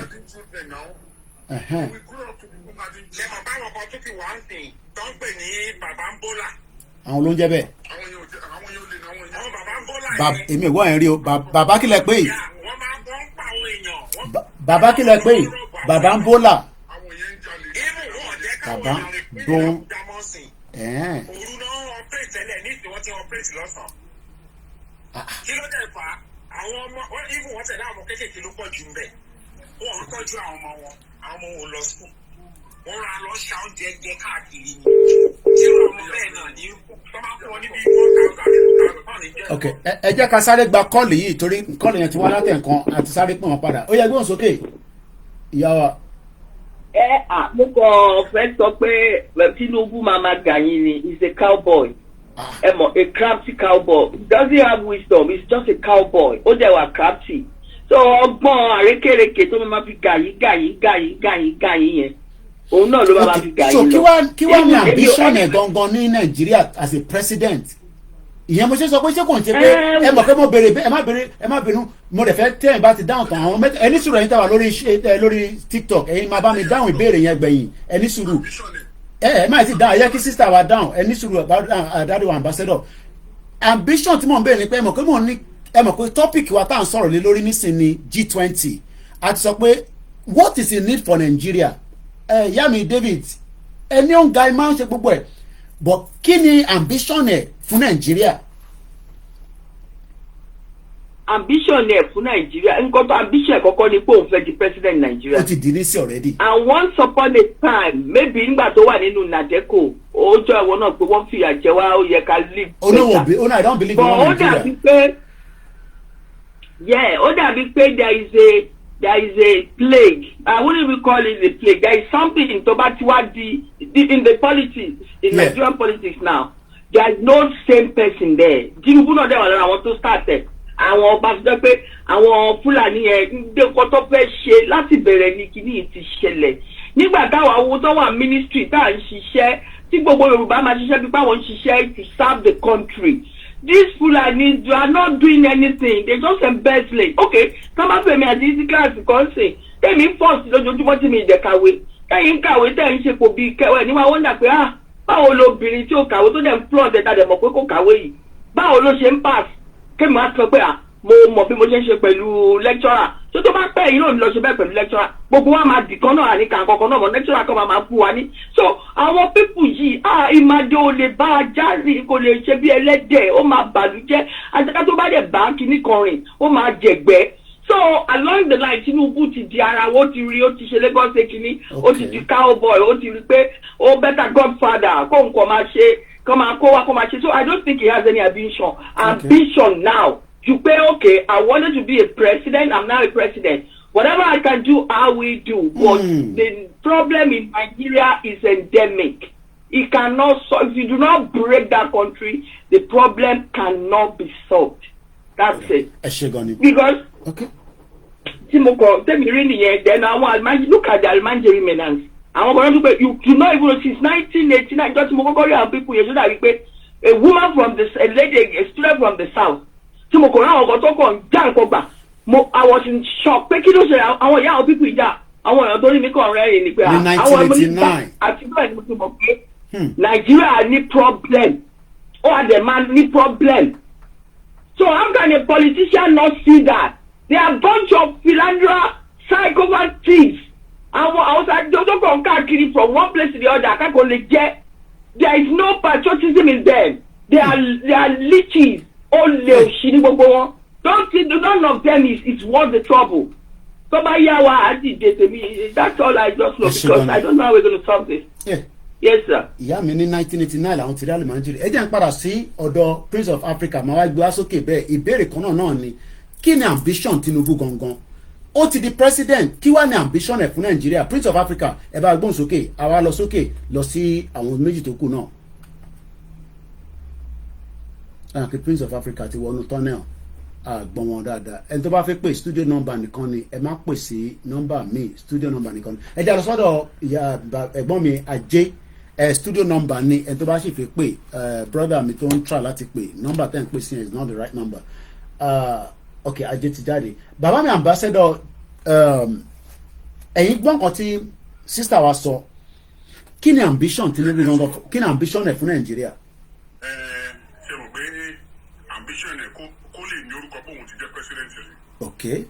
And the opportunity to earn rig. Okay. And the opportunity to so many licenses.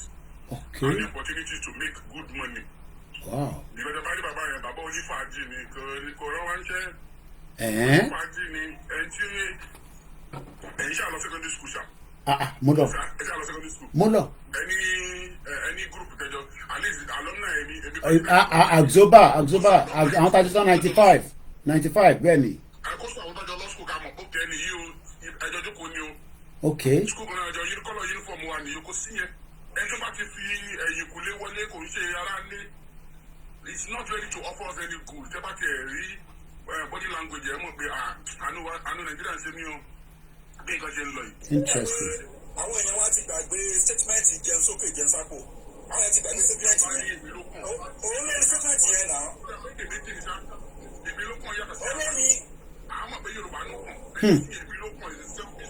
It's a selfish thing. Bí ó sọ̀rọ̀ yẹn sọ bí àwa ló kàn ló fẹ́ sọ ló fi wá ní èmi ló kàn.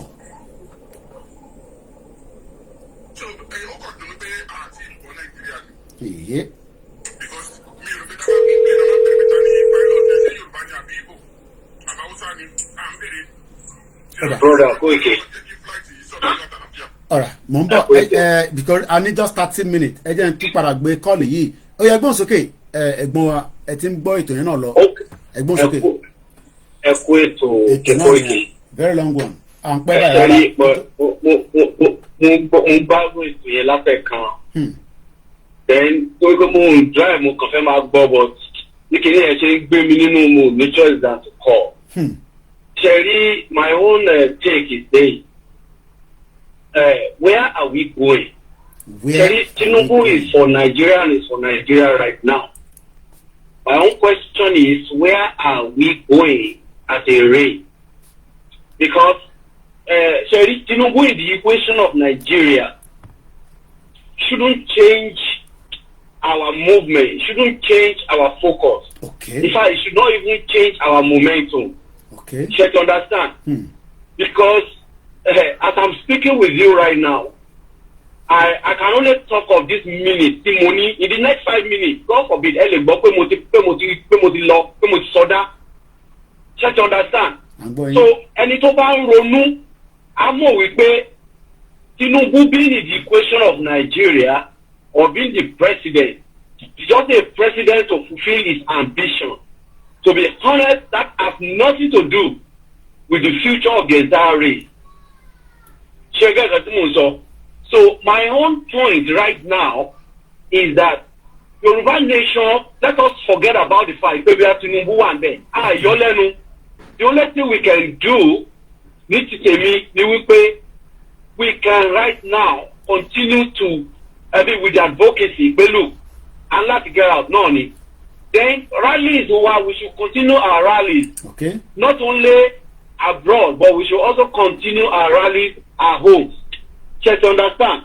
So nǹkan tá à ní ṣe ni wípé what we should concentrate on now is how we're going to reach the grassroots by way of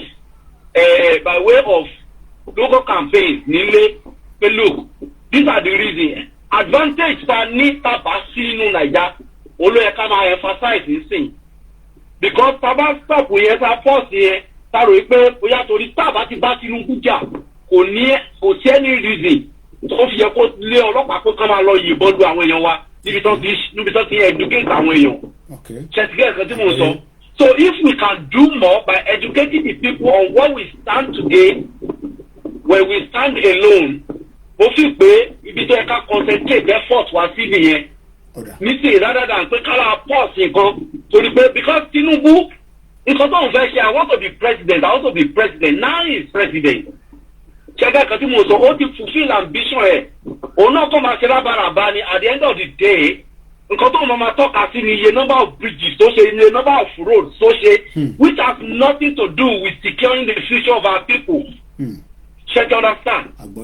So that's just my take in this. Okay. Because the Tinubu in the equation only about promise heaven and air in Nigeria. The fact remains that Koba fi gold go fi coat the entire streets tó wà in the country. Go make sure pé if it is possible, uninterrupted power supply everywhere. I can assure you, if they give it another 4 to 8 years, they will destroy the whole thing. At that time, it's going to be too late for us. Let us just make sure that we continue with the momentum. We can't slow down because he is the president. What of if he passes away tomorrow? It's human. So what's going to happen? Say by the torí pé ṣe tí màá ti dé bẹ́ẹ̀ by way of the constitution bá wà nígbà mọ́ ni àbí tó bá jẹ́ pé election tribunal wọ́n yẹ kó wọ́n turn election yẹn are we going to say pé now a máa continue advocacy ó máa dá pé torí pé power Nigeria là ń wá that's not what we want. What we want is we want sovereignty. You understand? We want a future for our children. We want a future for our race. I think that message has to be we will have to take the message to the YSDM to start discussing behind the scene, and let's get this momentum of the outcome of what we're doing, as you said, apart from the online that we are saying. My brother, that's what we have to do. That's what we have to do right now. Thank you so much, bro. Mo ń bọ̀ lọ́dọ̀ ẹgbọ́n sókè ambassador yeah. I'm going sir.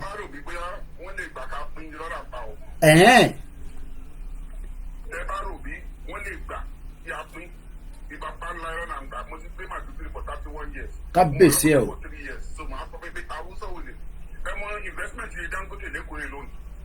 Kò ṣe kékeré.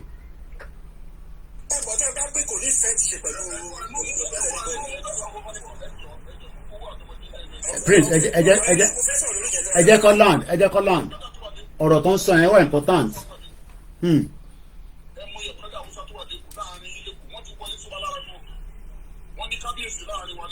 Hey.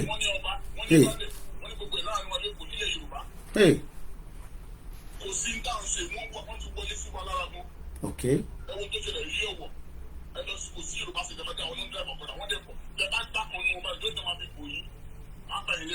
So what are we talking about? Investment in more Yoruba no possible. So they will do everything possible to make sure there's no division.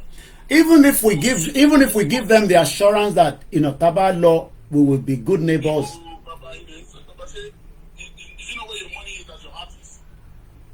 Ibi tó wẹ̀ bá wà lẹ́mí ẹ̀ máa wà. Mo kọrí lórí screen ni mo ti dé bẹ̀rẹ̀ mo kọrí lórí screen ni mo ti dé bẹ̀rẹ̀ sá. That's when you know that man want to wọlé sí wa lára but get all this down so mo ò lè gbà láíláí. Oda. Because I've carefully studied them for so many years. Ẹ ti pẹ́ níbẹ̀ yẹn ẹ pẹ́ dáadáa ju pé kẹ́ máa mọ̀ tó ń lọ níbẹ̀ yẹn. Ẹ jẹ́ ká gba kọ́ọ̀kan sí Mr. Emenes mò ń bọ̀ lọ́dọ̀ yín torí kọ́là the other line ló ń pè látẹ̀ nǹkan so ẹ ká sáré gba kọ́ọ̀lù yẹn so kẹ́ wá bá wa sọ̀rọ̀ mo dúpẹ́ lọ gbogbo ẹ̀yin èèyàn wa ẹ yẹ gbọ́n sókè brother. Ẹ ló Koiki Alhaji ló sọ̀rọ̀ báwo ni sọ wa. A wà lórí program ṣe fẹ́ dá sórí program ni. no ọmọ mi ló fẹ́ bẹ́ẹ̀ sọ̀rọ̀ bọ̀ ọ́ dà pé ọmọ àgbẹ̀ padà ní. tí bá ṣe tán lórí program máa pè yín. Mr. Yeah. Yeah.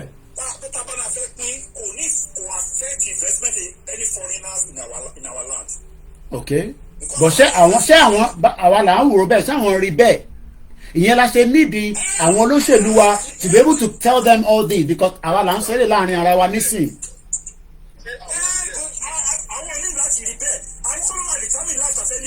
Definitely, yes. Okay.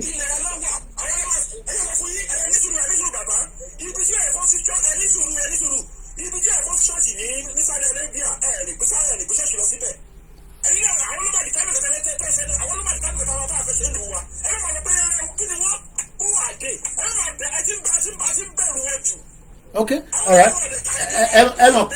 Ẹ mọ̀ pé ẹ̀gbọ́n wà ní ẹni sùúrù prince ẹ mọ̀ pé àwọn wà ní Maiduguri àwọn dẹ̀ ń rí nǹkan from a different angle so we must be able to listen to each other. Mo gbọ́ yín ambassador. We have sold ourselves. Okay. We have sold ourselves out. Ọmọ ìkọ́ni ní I've been in Maiduguri for 31 years so a ti tara wa. Wọ́n dẹ̀ mọ̀ wá pé gbogbo wa ò ju ẹ bá ti fẹ́ ariwo díẹ̀ ẹ bá ti fi owó díẹ̀ sí lápò. Wọ́n ní tó bá ti lọ sí òkú ẹ bá ti jẹ pàṣẹ ohun tó jẹ lọ́wọ́ àtúntò. Wọ́n ti bí níbi fáwọn tí wọ́n ní. But ṣé Jagaban lè reverse a little bit of that problem tẹ́ ń sọ yìí.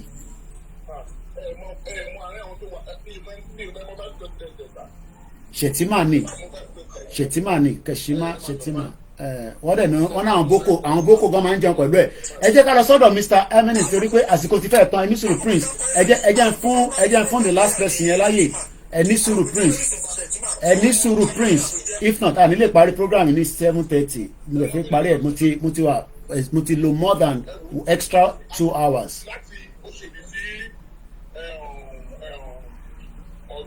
Yeah. All right, mo ń bọ̀ lọ́dọ̀ yẹn ambassador Mr. Eminence ẹ bá gbóhùn sókè torí pé we are really running out of time àti lo 2 hours extra lórí program tí máa ń ṣe 3 hours la máa ń ṣe ó ti di 5 hours ẹ gbóhùn sókè sà ẹ máa kalẹ̀ sà ó ní agbára àṣẹ Èdùmàrè ìlú wo ń bẹ ṣé ti Yorùbá land irọ́ Nàìjíríà kẹ ó tó tí ẹgbọ́n sókè kí má bàa pa ọ̀rọ̀ mọ́ ilé ẹnu. Nàìjíríà ni Ọlọ́run bá wà tó àti tó bá jẹ́ pé wọ́n máa pín sí Yorùbá land náà Ọlọ́run bá wà tó dáa. ó dà ẹgbọ́n sókè sà. Kẹ́tẹ́mí kan fẹ́ sọ ni pé problem tó wà nílẹ̀ sẹ́yìn gbọ́ mi sà. à ń gbọ́ yín sà. problem tó wà nílẹ̀ this problem will continue and continue if àwa gangan tí a jẹ́ èèyàn the soil of Nigeria land did not change our ways. You understand? Which ways? Ways wa ni pé we gbogbo wa ti ní ẹ̀mí ìbàjẹ́. Okay. Ó dà pé nǹkan tí Pastor Adépọ̀jù sọ lánàá ní ìjẹta nìyẹn. Ẹ̀mí ìbàjẹ́ yìí. Okay. À ń gbé wọ́n ti gbé sínú àwa generation àwa náà tún gbé sínú àwọn ọmọ tí à ń bí. So the thing has become a generation. So láti kọ́ sọ apọ́rọ̀ gbọ́dọ̀ solve yẹn ká tó máa think of pàtẹ́ fi exit. Yes. So okay. I think that we have to solve. Okay. First is this ẹni bàjẹ́. Understand? Mostly our Yoruba. Ní Nàìjíríà Yorùbá is the worstest tribe in Nigeria. Ó tó mo sọ pé o reason why ni pé àwa gangan ní ìbàjẹ́ Nàìjíríà àwa gangan Yorùbá àwa gangan ìbàjẹ́ Nàìjíríà àwọn òbí is other tribe. Understand? Nítorí náà tí ẹ bá rí the way tí Hausa fi ń fẹ́ tó fi ń bára wọn lò kò ń ṣe way ní àwa Yorùbá ń bára wọn lò. Okay. Oda, I don't want to argue or disagree with you. I just quoted 290 way. So, and I've already, like I said, exhausted 2 hours. Mr. SPN, Kagbe Wole, Oya Gbon Soke ni under a minute. Emma Bino en to kuta ni le gbe wọlé mọ́. Torí àsìkò ni. Oya Gbon Soke. Ẹ jẹ́ ká gbọ́ nte ina fi bá wa sọ sà.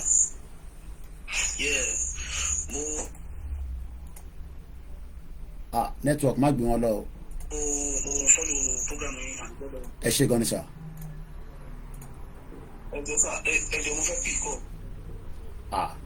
Ọ̀dà wọn náà fi pick up. Prince ẹ fún wa ní closing remark yìí kí n tó máa lọ mo dúpẹ́ lọ́wọ́ yín. Yes. Our problem is how to get out of this system. Okay. Because only change. Okay. Our people don't buy the animal anymore. See, I can get to the source of the problem. How is it going to be solved? The problem is going to be right here. Okay, listen, Baba. Who Tani Amara bá tó fẹ́ resolve issue tá a sọ yìí. Tá a bá pín àrè resolve issue tá a sọ yìí náà. The law, the constitution. Ìwé ní sùúrù bàbá. Jerry náà wa náà Yorùbá, constitution Yorùbá, ó máa change a lot of stuff tó ń pè ní ìwà ìbàjẹ́. Torí pé amis la ṣe wùwà tó wùwà. Bọ́dọ̀ bá ti ní constitution wa, ta ní náà wa. Ìkọ̀ tí màtá bá ń sọ pé a níwà bàjẹ́. Ìtorí pé àwa enclave nínú system yẹn ni.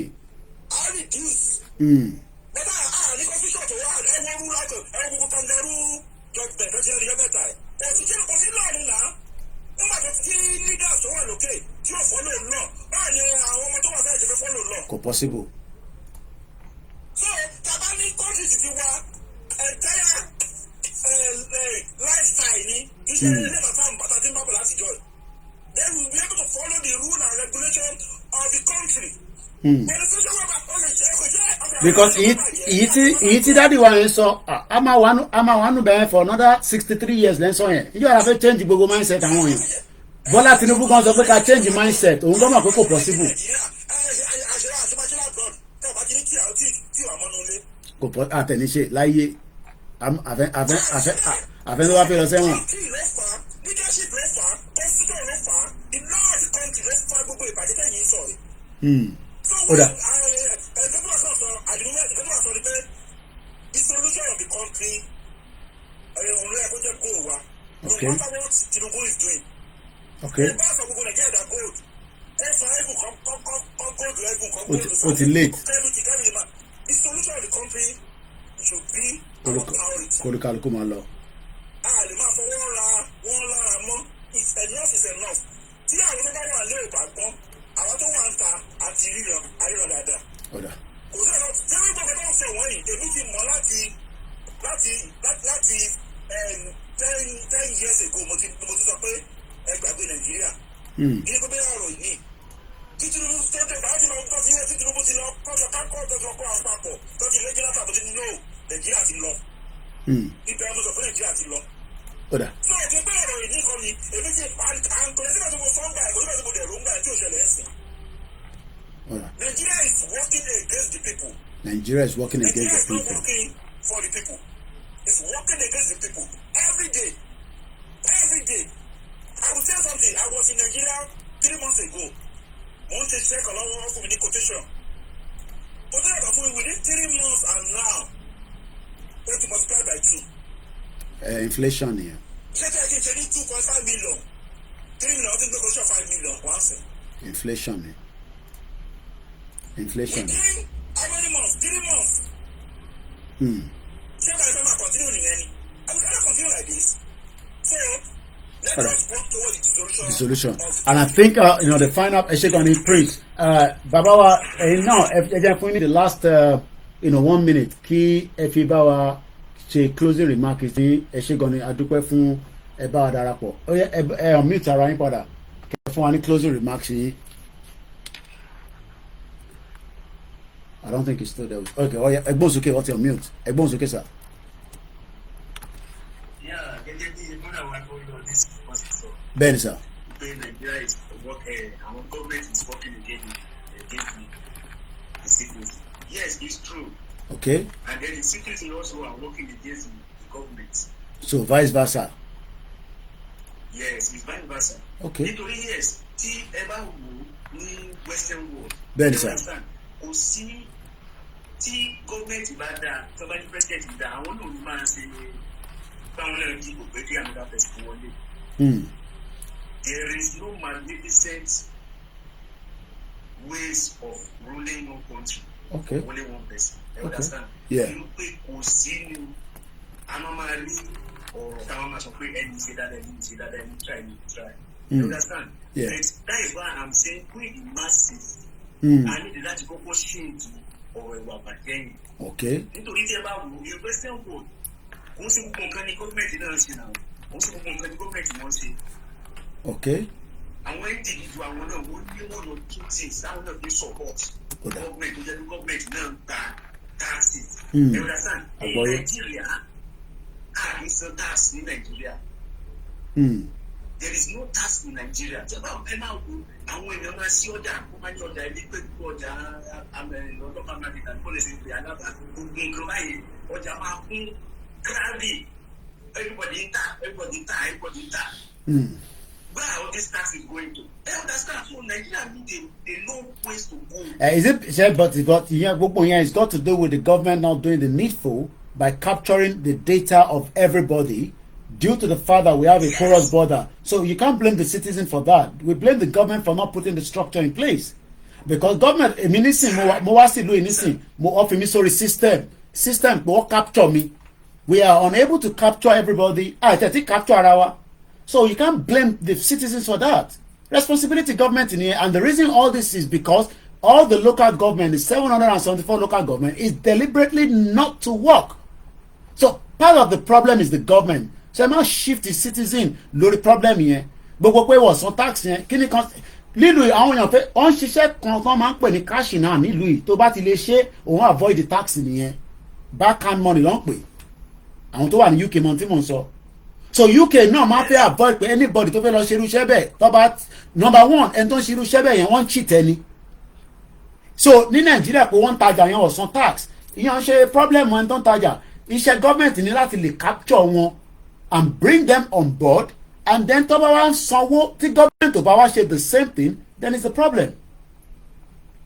àlàáfíà ni olóyè Sunday Igboho wà kò sí ewu rárá àlàáfíà la wà so I think that will be on that anyway so but again we can never conclude but the question is Nigeria is a fail ṣe ilé lẹ́wà bí ta lẹ́wà sà outside the country lẹ́wà bí ilé ìtẹ́lẹ́wà so I'm sure I can tell from the conversation but Eshegoni, thank you so much for joining us. Mo dúpẹ́ lọ́wọ́ gbogbo ẹ̀yin èèyàn wa we gave you 2 hours extra on the program. We normally don't go up to 5 hours but today we've done 5 hours. Tebase Darapọ̀, the topic was from the G20. So if you are not aware, Africa táǹpẹ̀ ní African Union tí a ní 55 members àwọn náà ti ní full member of the G20. Nigeria ń ṣe full member as a country abẹ́ African Union lọ́kọ́ wọn sí but South Africa is a full member.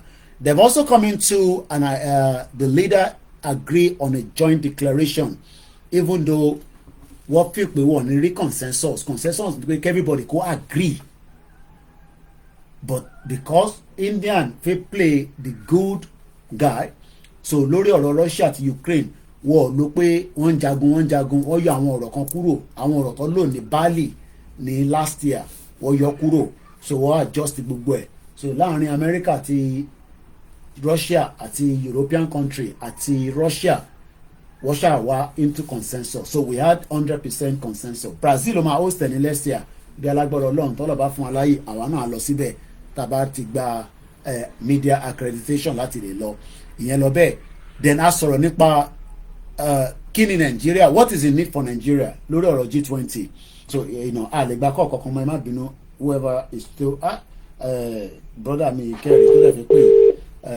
màá kọ́ fún ọ ní 1 minute torí pé mo ní láti really lọ nísìn 1 minute ni máa fún yín tí wọ́n ti parí ètò yẹn pátápátá ẹgbọ́n sókè just 1 minute. mo kàn fẹ́ sáré sọ̀rọ̀ sí ọ̀rọ̀ tẹ́ni tó pè yẹn sọ ẹni tó pè tó sọ̀rọ̀ láti yìí ṣé ti rí àwọn ọ̀rọ̀ ṣe pé ẹ ò bọ́ ṣe ń defend the government gbogbo àwọn MC olúwọmọ àgọ́ tó ń já tíkẹ́ẹ̀tì lórí títì gbogbo àwọn tó lọ ń gba owó lọ́wọ́ àwọn ìyá oníṣọ́ọ̀bù ṣé táàsì kan yẹn directly indirectly táwọn kan wà tán máa ń dédé wá gbowó lọ́wọ́ àwa táwọn wà tó ní lórí títì táwọn kan wà tán wá ń gbowó lọ́wọ́ àwa táwọn wọ́n kàn sí ìbẹ́ẹ̀dì ìjọba lèmi rí yẹn sí. That was why I was saying that, you know, it has nothing to do with the citizen. That's the responsibility of the government. Exactly. So, if the structure is not there. Yeah, structure. Exactly. General Tẹ́tọ́ ìyẹn náà lèmi náà nǹkan tó fẹ́ sọ lẹ́yìn náà sọ nígbà tẹ́kọ̀ọ́ defend government ni. You know, structure sì ń bẹ ni. So ẹ ṣe gan-an ẹgbẹ́. Yeah, kò sí structure. Kò sí structure bẹ́ẹ̀. And mo rántí mo ti sọ ní gbogbo gbà pé tẹ́lẹ̀ mọ́tò ọlọ́pàá ìlú yìí kò ní gbogbo facilities láti lè rí i pé mọ́tò tó ń lọ yẹn ó ní insurance, but now gbogbo facilities are all upgraded. So when we are blaming our citizen for everything, mindset and blame every citizen, it's because the structure was not there, and the structure has never been there. Baba mi Moses sọ pé tax return is very paramount, and whatever amount deducted from your salary, you will get it back at the financial year of the coming year. So ẹni tó ń ta wóróbo ó ti san owó onílẹ̀, kódà wọ́n san double tax gan tẹ́ ẹ̀ bá mọ̀ torí eléyìí máa wá gbà eléyìí náà tún wá eventually gbogbo ẹ̀dí yan pọnyọ́rin. But the final conclusion is that from the 3 topics that we've treated for the last 5 hours is that we are still able to come back and say Tinubu has gone to G20 is just like the same jamboree. In tí mo kọ̀ rí bẹ́ẹ̀ ni pé gbogbo àwọn tó jẹ́ àbíkẹ́dábírí àwọn the reason why we mention her is not because of anything, she's part of the government. Àtàwọn bẹ́ẹ̀ bẹ́ẹ̀ lọ, they just pay them money for olè ìtàn máa ń sọ fún wọn tó bá wà níta, you know. So jamboree ni wọ́n ṣe. Tinubu bá tún padà sí Nàìjíríà á tún lọ sí G20 á tún padà wálé, but again it's too early. Àwọn kan máa ní Koiki ẹ ṣe sùúrù díẹ̀, let them see what they're going to do, but at least ẹ̀yin tẹ́ wà ń lé ẹ̀yin agree. Mo dúpẹ́ lọ́wọ́ kọ́là wa láti bàbá tó jẹun wá láti Maiduguri. It was good to know that Maiduguri was also a very good place some years ago, but ó ti di bóòlù ọ̀yà mi báyìí. Mo kí gbogbo alẹ́ nǹkan sí play anthem yẹn nígbà tá a fi bẹ̀rẹ̀, but ó ti di dandan pé kí n respect ẹ̀ láti play ká tó máa lọ. Mo kí bàbá Akíntóyè, mo kí gbogbo ọmọ Yorùbá àti èyí tó ń fẹ́ ṣe Yorùbá nation àti tó ní Koiki ẹ̀ ṣiṣẹ́ sùúrù díẹ̀, ẹ jẹ́ ká wo ibi tí Jagaban fi já ọ̀rọ̀ yẹn sí. Àwa náà wo náà ni ibi tó dáa náà ni a fẹ́ kó já sí tí a máa pín Nàìjíríà. Ní tó bá ti mú Jagaban tí kò ṣe ọ̀nà tá a máa fi pín, ẹ forget it.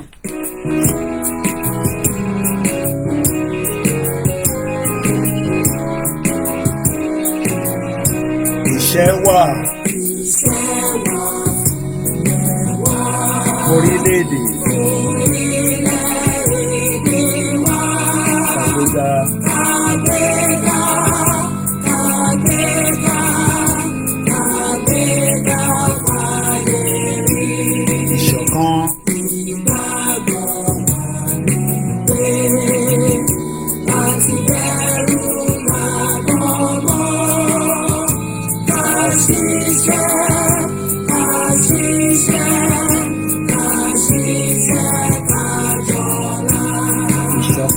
ìṣọ̀kan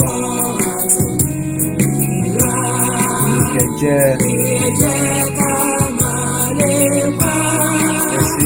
tẹ̀síwájú ọ̀pọ̀ ire àtòhun tó dára. Ọmọ Odùduwà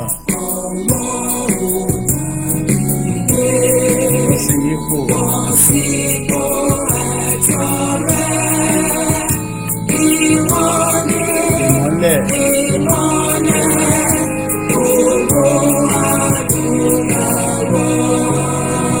àwa ni ìmọ́lẹ̀ ògo adúláwọ̀. Ọba Elédùmarè kò ní jẹ́ kí ilẹ̀ Yorùbá kó bọ́ kúrò ní ọwọ́ wa. Ẹ sọ pé àmì torí tó bá ti bọ́ kúrò lọ́wọ́ wa problem nìyẹn o.